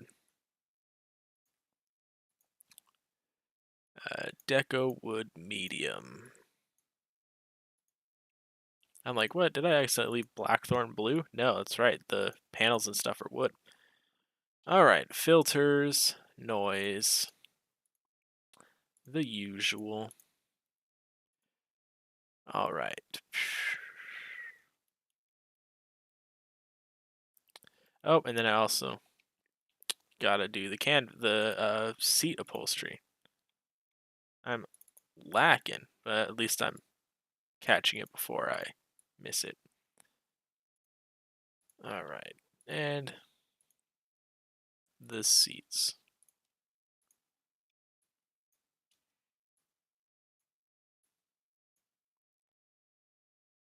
Alright, I think that one's everything. Cool, no more ugly template textures. Filter. Alright, so this is... So put all the canvas on top. And then, what's the order? This is all going to be in desert, desert camo. Alright, so camo's after, so we got desert camo, forest camo, winter camo. Perfect.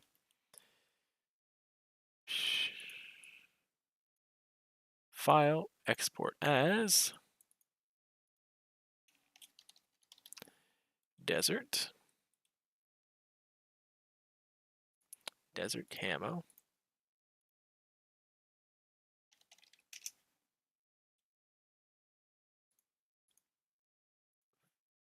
forest,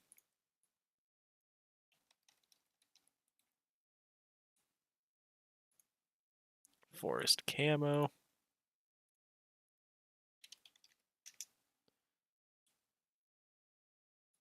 winter,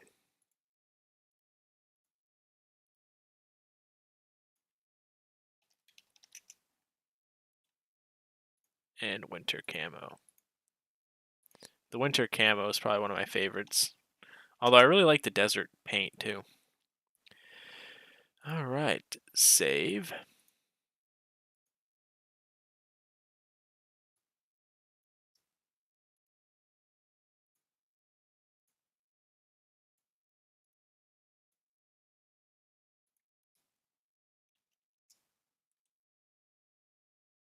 Alright. I think I actually accidentally just overwrote my old XCF file, but whatever. Alright, so then we open up Mule 4. Can you believe this is the 4th iteration of the Mule? And time to generate some icons.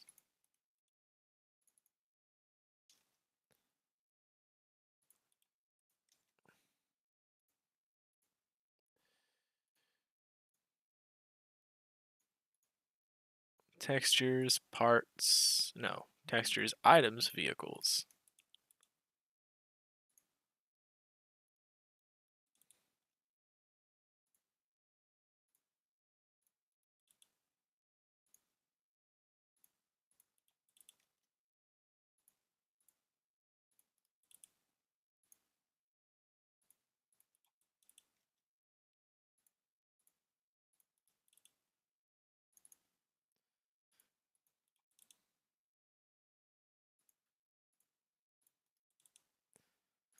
Honestly, I got like this gaming mouse that has switches and stuff like on it and the size so you can program everything, and I use it for copy paste and enter more than anything else.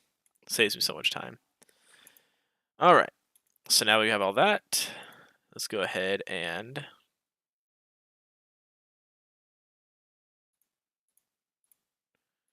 put the skins in the file.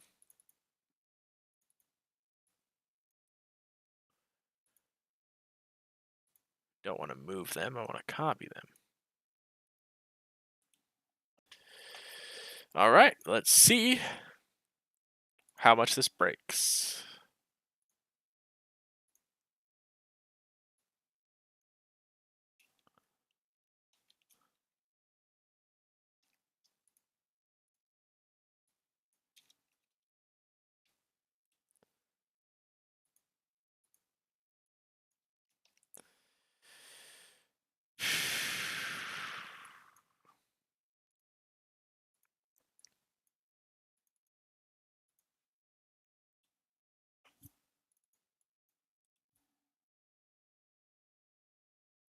All right, let's try it out. The moment of truth. For anyone who's still watching, 3 3/4 hours in. Easy to keep track of how long the stream's been going. I started at noon.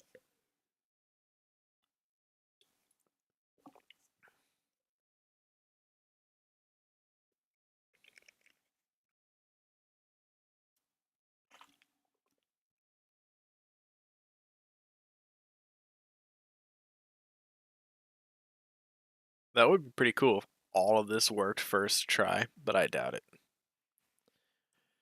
There's a lot of stuff that's in this. You know, if you fold the seats up or down, that changes whether or not you can sit in the seats, or cargo shows up, or the hood rotations are, you know, pretty complicated. And then, of course, I mean, I don't know if it really counts as a first try when I didn't animate the canvas top or the suspension, but that's all extra superfluous stuff. So if this works first try, I'll take the W. Yeah, variable modifiers are what's gonna make suspension viable for UNU, because it makes it scalable, it makes it easily modifiable. People underestimate the power of VMs. It's gonna be I think it's a big thing in UNU. I mean in MTS. Well, speaking of, I need to run parsub to see to get all the MTS downloads. Oh crap! I still have shaders on. It lagged me out. All right. MTS download scraper. Let's see what those downloads are. All right. Oh, this is a little test I was doing to see what. Oh yeah, turn off. Because Cowboy and a few other people in the UNU server we were like wondering about exactly how fuel works. So I did a little test.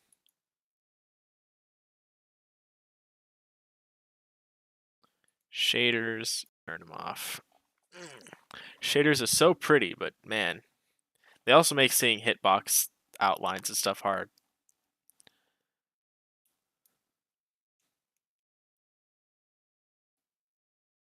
All right. Oh, here we go. Okay. Come on, UNU Mule. I mean, it's got to still be in the game because I didn't get an error. All right. I'll do the desert. I like the desert one. All right. Well, it exists, so I didn't. There's not a Json malformed error. Okay, one of the default parts is fucked up. All right. Let's see. Latest. Yep. Engine i6. Oh, I misspelled diesel. Are you kidding me? It's not diesel. It's diesel. I don't know.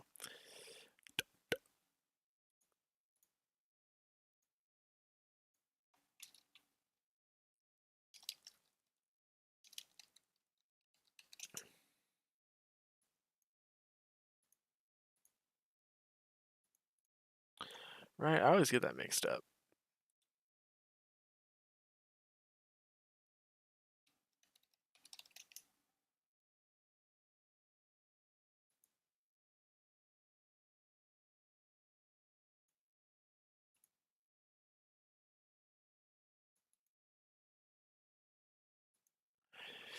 Wait, that is spelled correctly.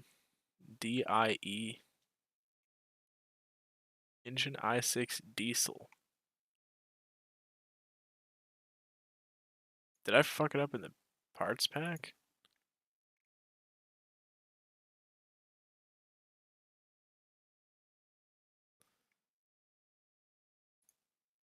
I fucking did. I misspelled it in the frickin' parts pack. Are you kidding me? Alright. Well, that's lame. So I just have to just deal with my misspelling, I guess. Wait, what? Oh, it's I6. That's the issue. Is it's supposed to be I06. And I put I6 somewhere. Okay. I didn't misspell diesel. It's one of the ones that always fucks me up. Alright. Well, hey, it wasn't a first try because I did I6 instead of I06. But we'll see. I'm curious. Yeah, I'm curious. Like, if I got all the Json rotation stuff right on the money, because there are some complicated ones.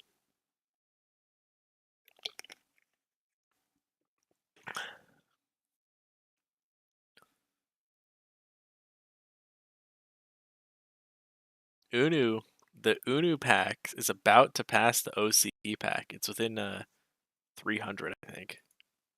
It's like 350 or something. It's close.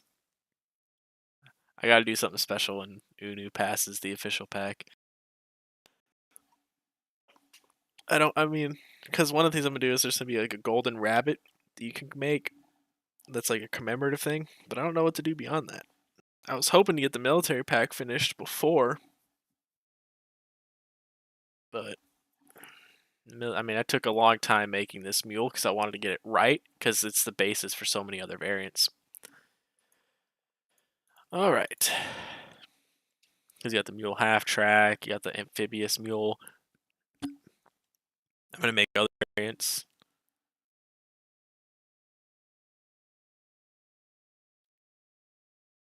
All right, let's see.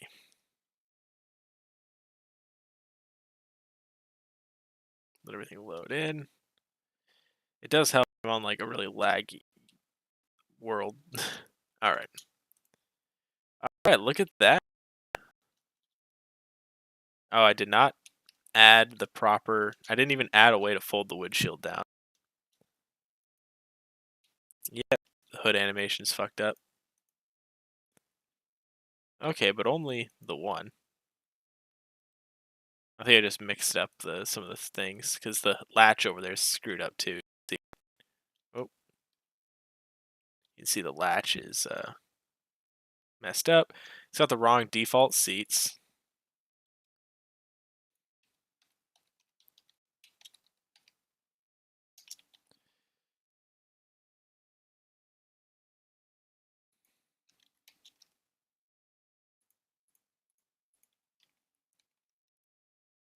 Alright, so the wrong default seat, the hood opens wrong. But it's got the proper engine. The engine's lined up, so that's good.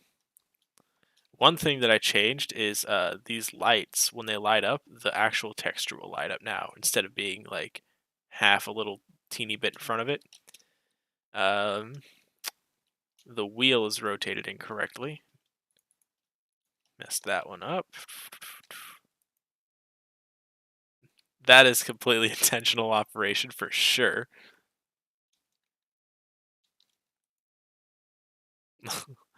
Zoom. All right, that's funny. But yeah, and it opens too fast. That's funny. It's like on crack. All right, let's see. Okay, so shifting does not make it so that I can fold up the seats. So that's gonna have to change. I have to move how the seats fold up. The seats are also backwards, but only on the mirrored side. Interesting. So I guess seats don't mirror anymore. So those seats are fine. These seats are good. Let's see how the steering stuff works. Good. the clutch doesn't work.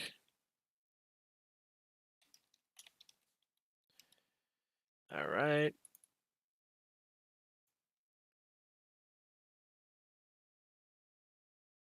The exhaust particles work. That's good.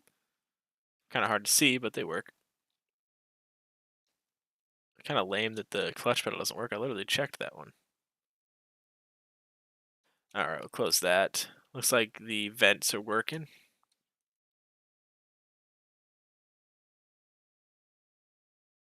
Yep, those are opening.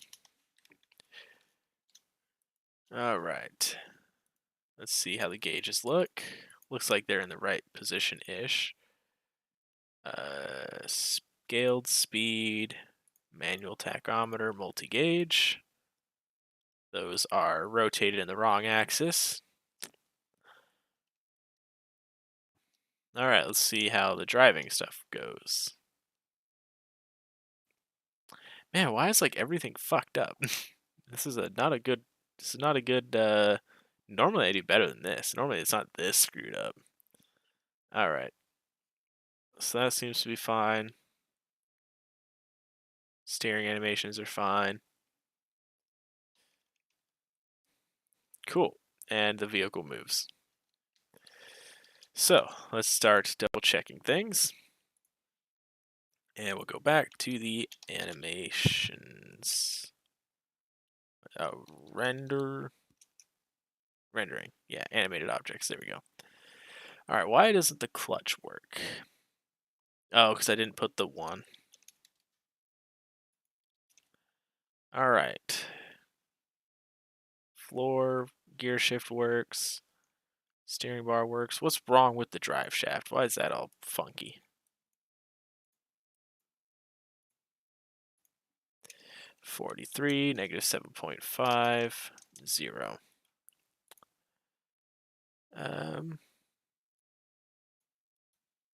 Okay, I guess I just didn't update the center. That's fine. All the wheels are fine. The hood. There's an issue. Oh, it says the left hood. I put the center point on the wrong side for some reason. Oh, it says I inverted that instead of the latch. Weird. And then as far as like, so that fixes that obvious issue. But in order to make the hood animation a little nicer, I'm going to have to tweak it a bit more. Which is fine. I expected that. This is just a kind of stopgap here. And then what the heck happened here?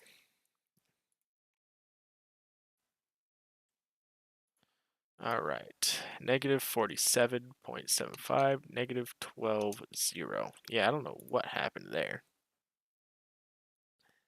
And then I'm going to make it so that it takes a little longer to open.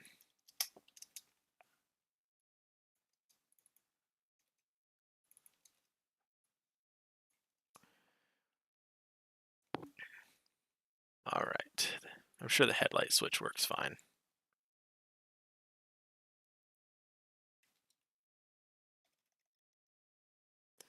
Yep, headlight switch works fine.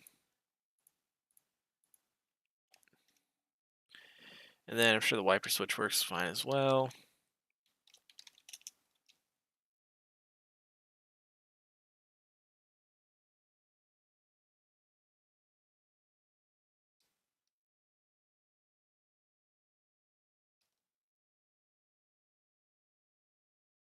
There we go.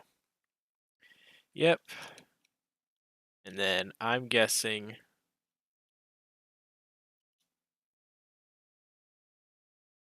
those lower ones are an issue with the inhibitors. So the steel top. And then I gotta go up to the instruments and fix those too. I always forget about the instruments. I'm glad I checked those. Yep, it's just a simple me mixing up toolbox and MTS coordinates, so we'll fix that. Alright, now, what's up with those steel top wipers?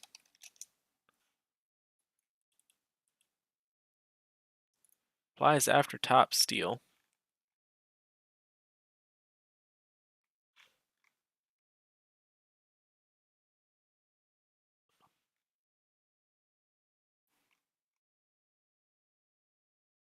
And the steel top isn't visible, so I don't know why those are visible.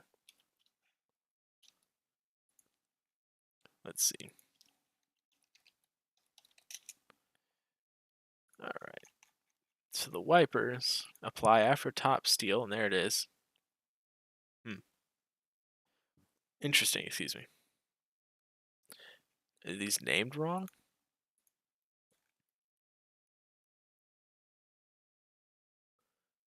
Top steel. Oh, I think I added. Yep, and I added an extra underscore. Cool. Alrighty, and then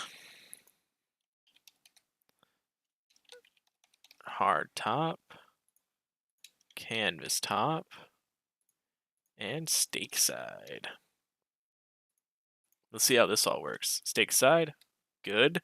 And I like the wood. I like the wood gives it like a good character. Canvas top slots are unavailable, and removable hard top slots are unavailable. What's that? Okay, well the stake side one shouldn't be an issue, but let me see.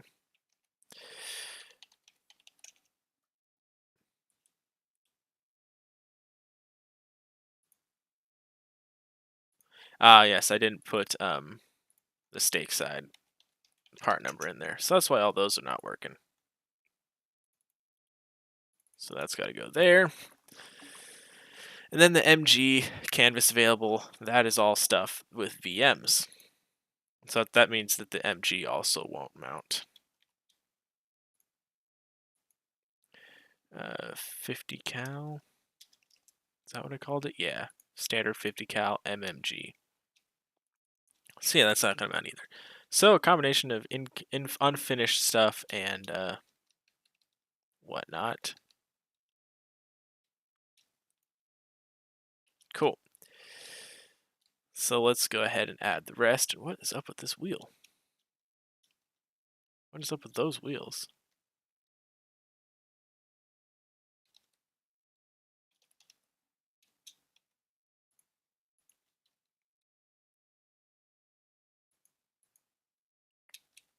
Those wheels are like completely desaturated for some reason.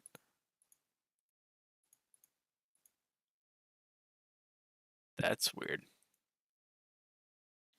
Is it just the lighting? Oh yeah, it was just in some weird shadow. Huh. Alright. So for the most part, not too bad. Let's go ahead and apply those fixes and we'll create those VMs. And we'll see how all that works. So, the VMs. I have my experimental coupe, my experimental wagon that's still got a bunch of the VM stuff on it. So, open an Explorer. Vehicles, prototypes, Rabbit.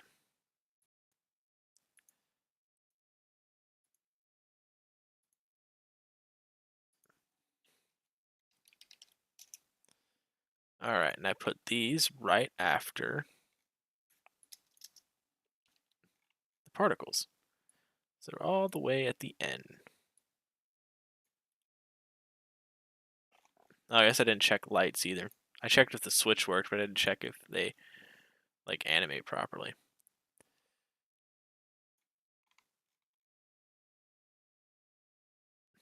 The hell? Oh, variable modifiers are beyond the animation section, which is why they had that little indent.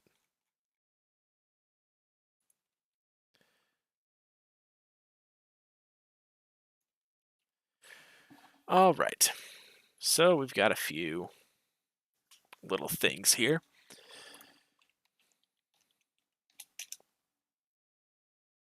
So we've got the part MG available, which is just going to be a bunch of inhibitors and stuff. We have the part cab canvas available, and the part cab steel available. All right, so This is going to be pretty straightforward, I think.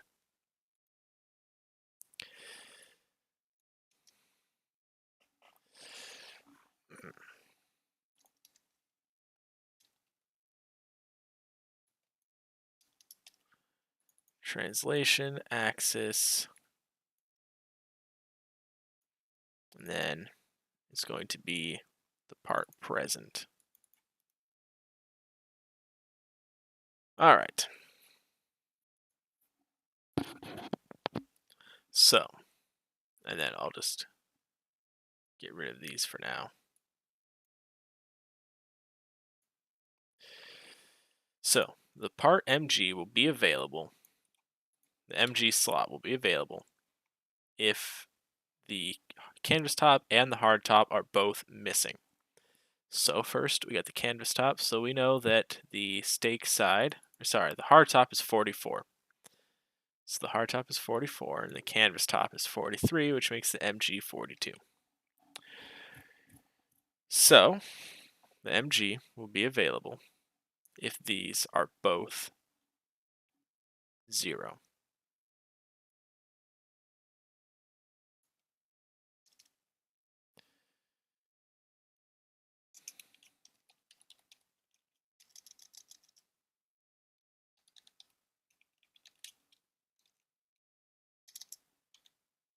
So by default, it'll be 1.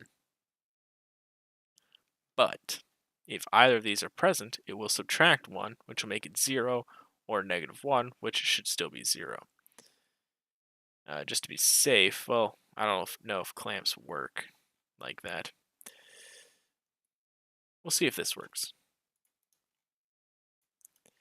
And of course, if the cab is only available if the MG and the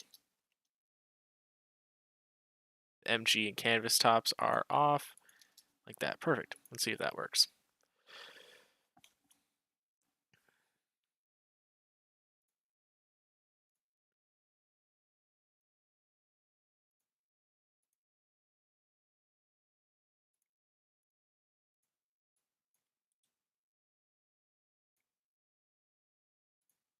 How's my thing going? Done already. Ooh.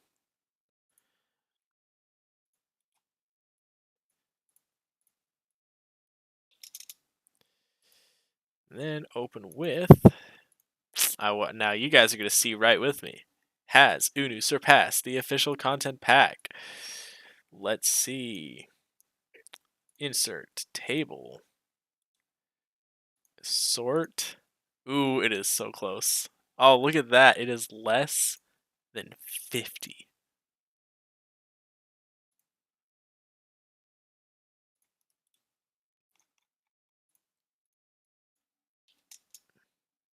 So I always do equals this minus C2, 41.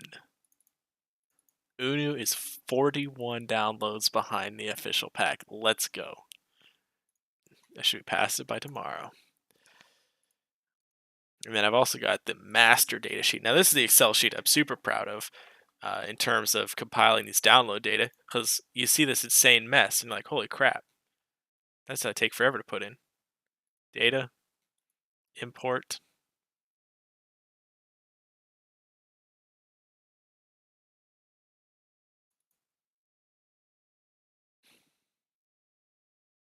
And I often just do this while I'm waiting for Minecraft to load or while I'm watching YouTube. It doesn't take that long.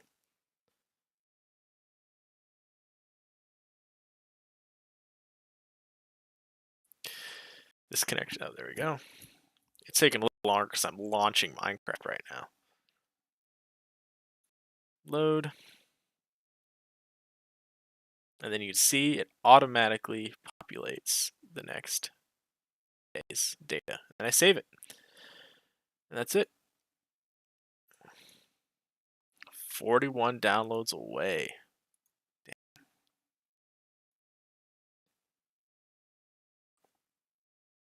That's that's hot. That's hot.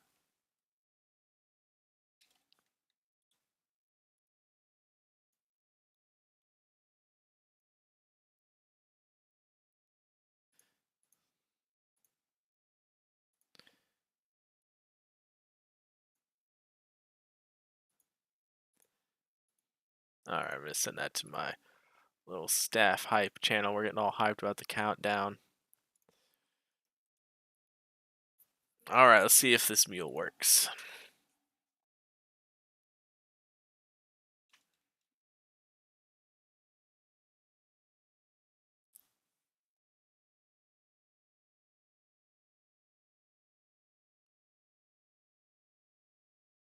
Actually, now that I think about it, I have these both setting.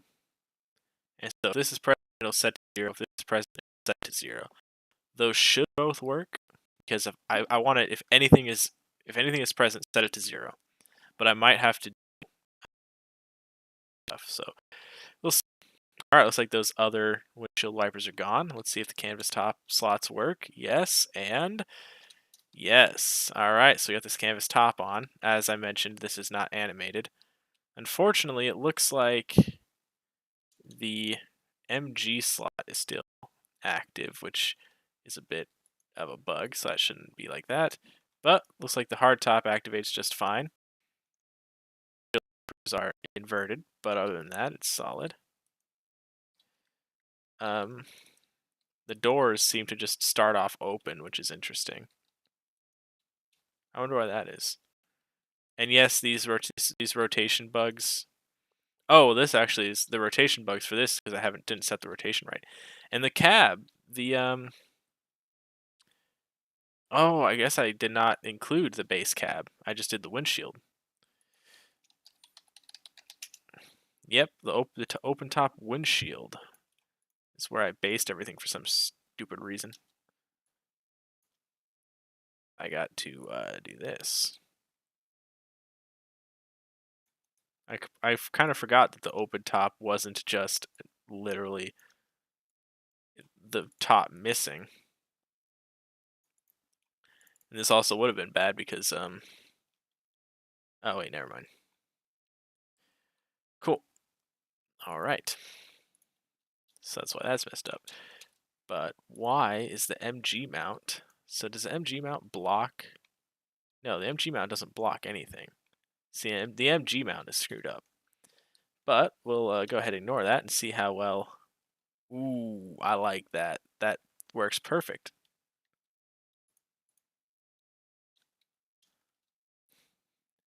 Derek's got DACA. All right. Yeah, look at that. The mount works perfect. That's cool. And it even fits perfectly with the default seat on the gun. Nice. UNU's got DACA. Let's go. All right. Let's see if this stream is saying anything. All right. It's cool. We got the DACA. And it looks like this is working fine. This doesn't use any fancy variable modifiers or anything. Let's see if it gets in the way of the crates. And let's see how well the crates work.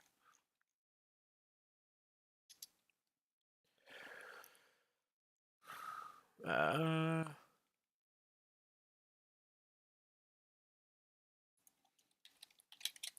we go. Quality UNU metal crate.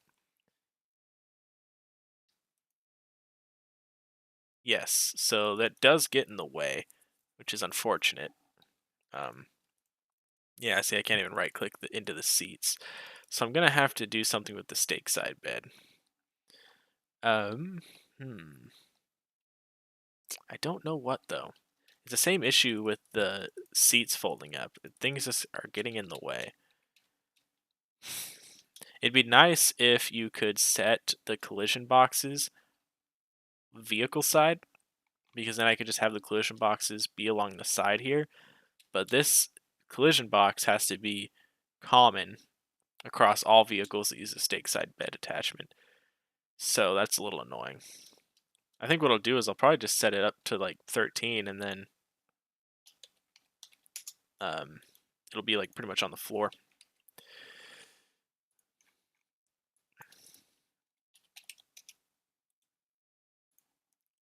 Accessory canvas top, stake side. I'll set it to that. That'll work. All right, so that'll get it out of the way. And then I have to deal with the seats, which it looks like the crates are working as intended, which is nice. Let's see if I fix that insane rotation. Yes, although I do have to update the rotations. Although I should also probably speed up. I'm going to speed up that tailgate a little bit.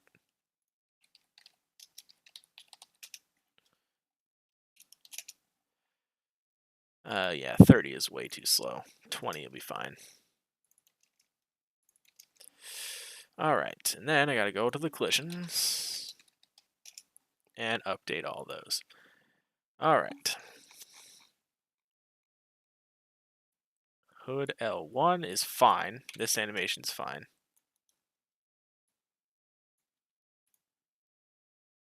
However, it's the second animation that's the issue.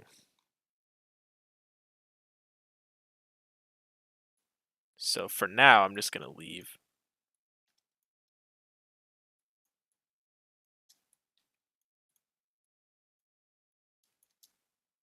Gotta get those indentations. So for now, I'm just gonna leave these animations like this. But eventually, I'm gonna have to add this second part when I refine that. The door animations need to. Oh well, here I'll do the tailgate first.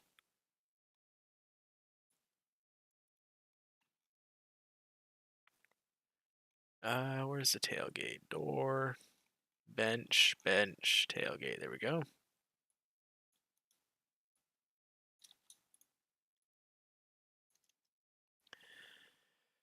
All right, and then door R. So these door hitboxes. Now, unfortunately, right now you can't really do apply after in collision box stuff, so I have to kind of manually apply after everything. Oh, but I've already got the visibility in there, so that's the only part that I had to do. And that because you can see that these doors, they don't have the visibility. It uses the apply after, but here I can't do that. But that's coming to an MTS update to where you can have it just apply with an animation block, which will be nice. You'll be able to do it with parts too, so that'll be very cool. All right, so I think those are all the hitbox rotations fixed. Because as you can see right now, even though there's not a oh well yeah, I did the visibility. We'll check this, make sure I got this right. Yep, it doesn't animate how I want it completely. The second part, see how it indents and goes up, and it doesn't come down far enough. But I'm going to refine that later. So that's something I knew was going to be I just wanted to get the axis taken care of now. And as you can see, that axis is mint. It's lined up perfectly. All right, and then I also want to do some hitboxes along here for the steps for when this is open. So I'll do that really quick. Oh, cool. We're right here next to the tailgate. So do this. The collisions will still be interior, but they'll be just plain collisions that are toggled with visibility. So it'll be visibility like this. But then it'll be visibility when door tailgate.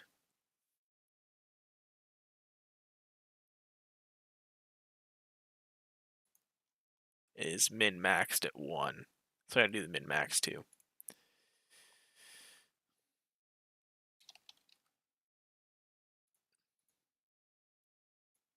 So they're only visible when 1. And then the variable is door tailgate animation visibility. And then the actual animation, the actual blocks or collision boxes, will be right here. Oh, and I also got to check the convoy signs.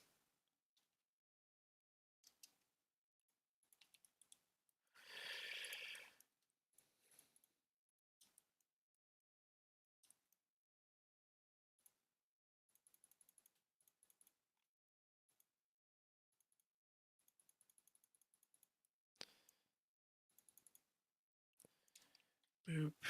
Of course, I X'd out of the MTS thing.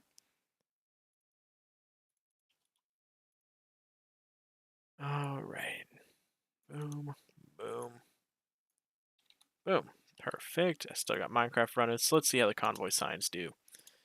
Convoy. And we'll retest all that in a sec.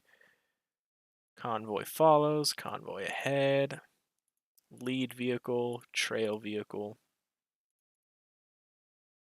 We're just a one-man convoy. And then what did I call it? It's some kind of plate. Weight class ID plate, and then clearance ID plate is a custom one. It's convoy ahead. That works. Convoy flag. Convoy flag.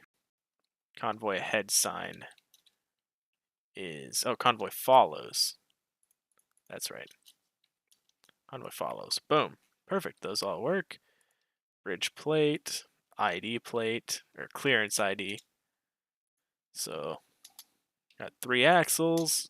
This is a weight class of 2, a government clearance of 1, military clearance of 2.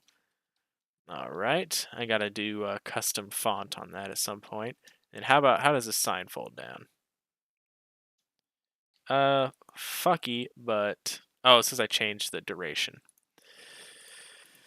So we got convoy. Yep, I changed the duration and everything. So I just have to update that. Perfect.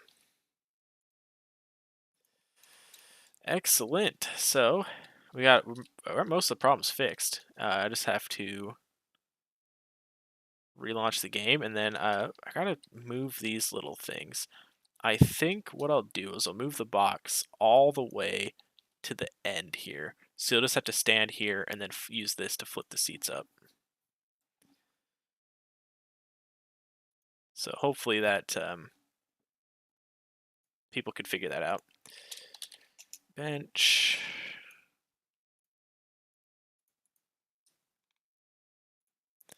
This is going to be bring both of these down to 1. And then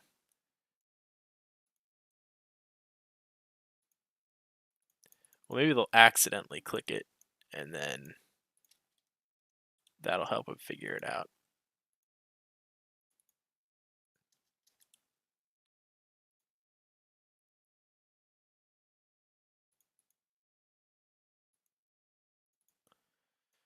All right, just like that.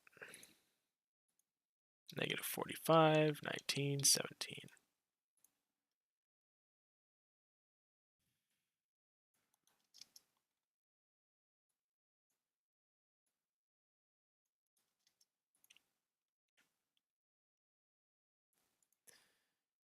All right.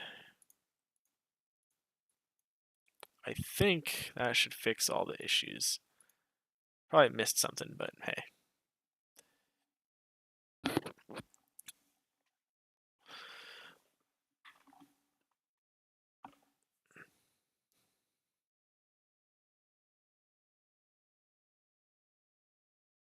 Man, the stream is like a full 2 minutes behind live.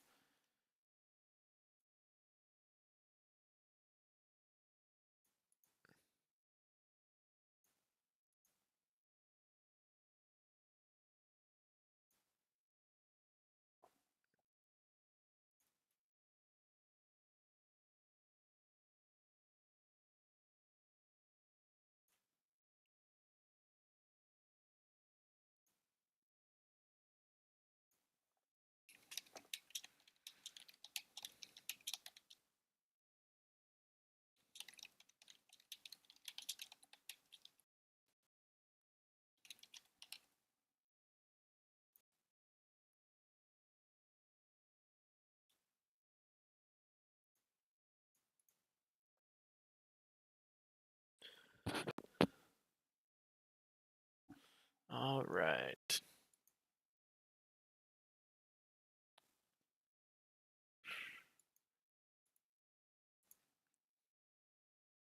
I didn't fix the MG thing. I think I have a number wrong.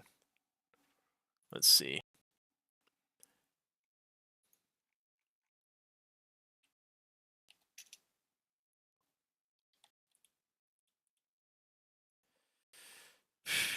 MG, canvas top, hard top.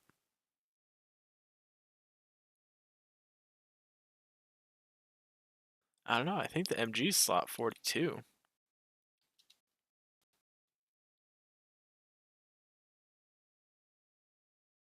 All right. So we got new little tailgate step here, so it makes it easier to climb in the back. And the seats fold up. They fold up way too quick, but they fold up and they animate properly. Look at that. Although the animation is 90 degrees, I meant to make it 80. That looks so slick. And then, yeah, when you fold them up, you should be able to put in crates. Yep.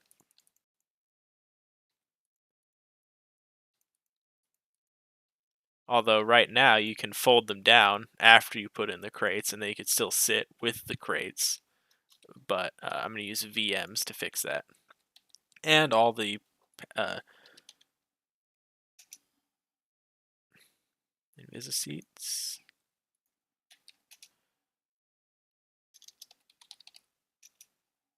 All the left-hand seats are rotated wrong. There we go. That fixes that. And then, yeah, all I have to do is make it so that this disappears if any of these slots are occupied. Going to be a thing for variable modifiers. But now I got to figure out hard top, canvas top.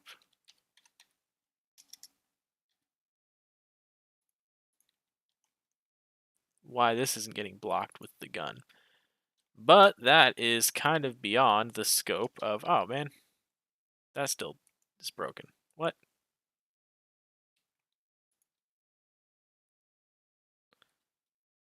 Yeah, the hard top can't go on. With, the hard top and the canvas top are mutually exclusive. I probably just have a number wrong. And then, yeah, what's up with this?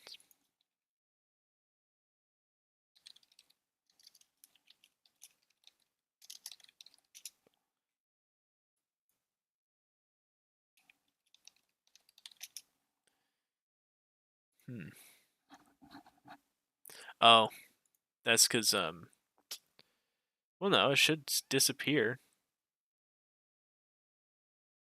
Everything else disappears, right? No, okay, nothing disappears. I think I have the numbering wrong. But that is pretty much going to conclude today's stream. I still got to make it so the windshield folds down and, button up a few other odds and ends. But, that's pretty much everything taken care of. Hopefully this was a nice, useful, oh, and I got some clipping there. Oh, but that's just from the seat mounts that I'm going to reduce the angle anyway, so that won't be an issue. Oh, look, we even got our jerry cans. The old jerry can model, I have to replace it with the new one. Ammo box is rotated. Both of these are rotated wrong. Oh. Yeah, something's fucked up. Oh, okay, yeah, I see what's wrong. Yeah, I didn't copy the right rotations for the canvas bag. So yeah, there are still some issues, but hopefully this video served as a nice little guide for you to be able to make your own Jasons. I mean, you saw I just made a whole Jason here, and it's got some bugs. Obviously, the spare tire is rotated wrong. I gotta fix the some rotations here and there, but I mean, it works. That's just user error. But the fundamentals are still there, and I hope that you found this useful and can use this to make your own packs, because after all, MTS is better when more people are making packs, period. Because you got more packs, you got more choices. And you gotta let the free market decide, who's best and who's good and what packs are good and bad. And, there's no way to, let people make their own choices unless there are more packs. So even if your pack is horrible, I hope you make it. And, every pack starts out horrible.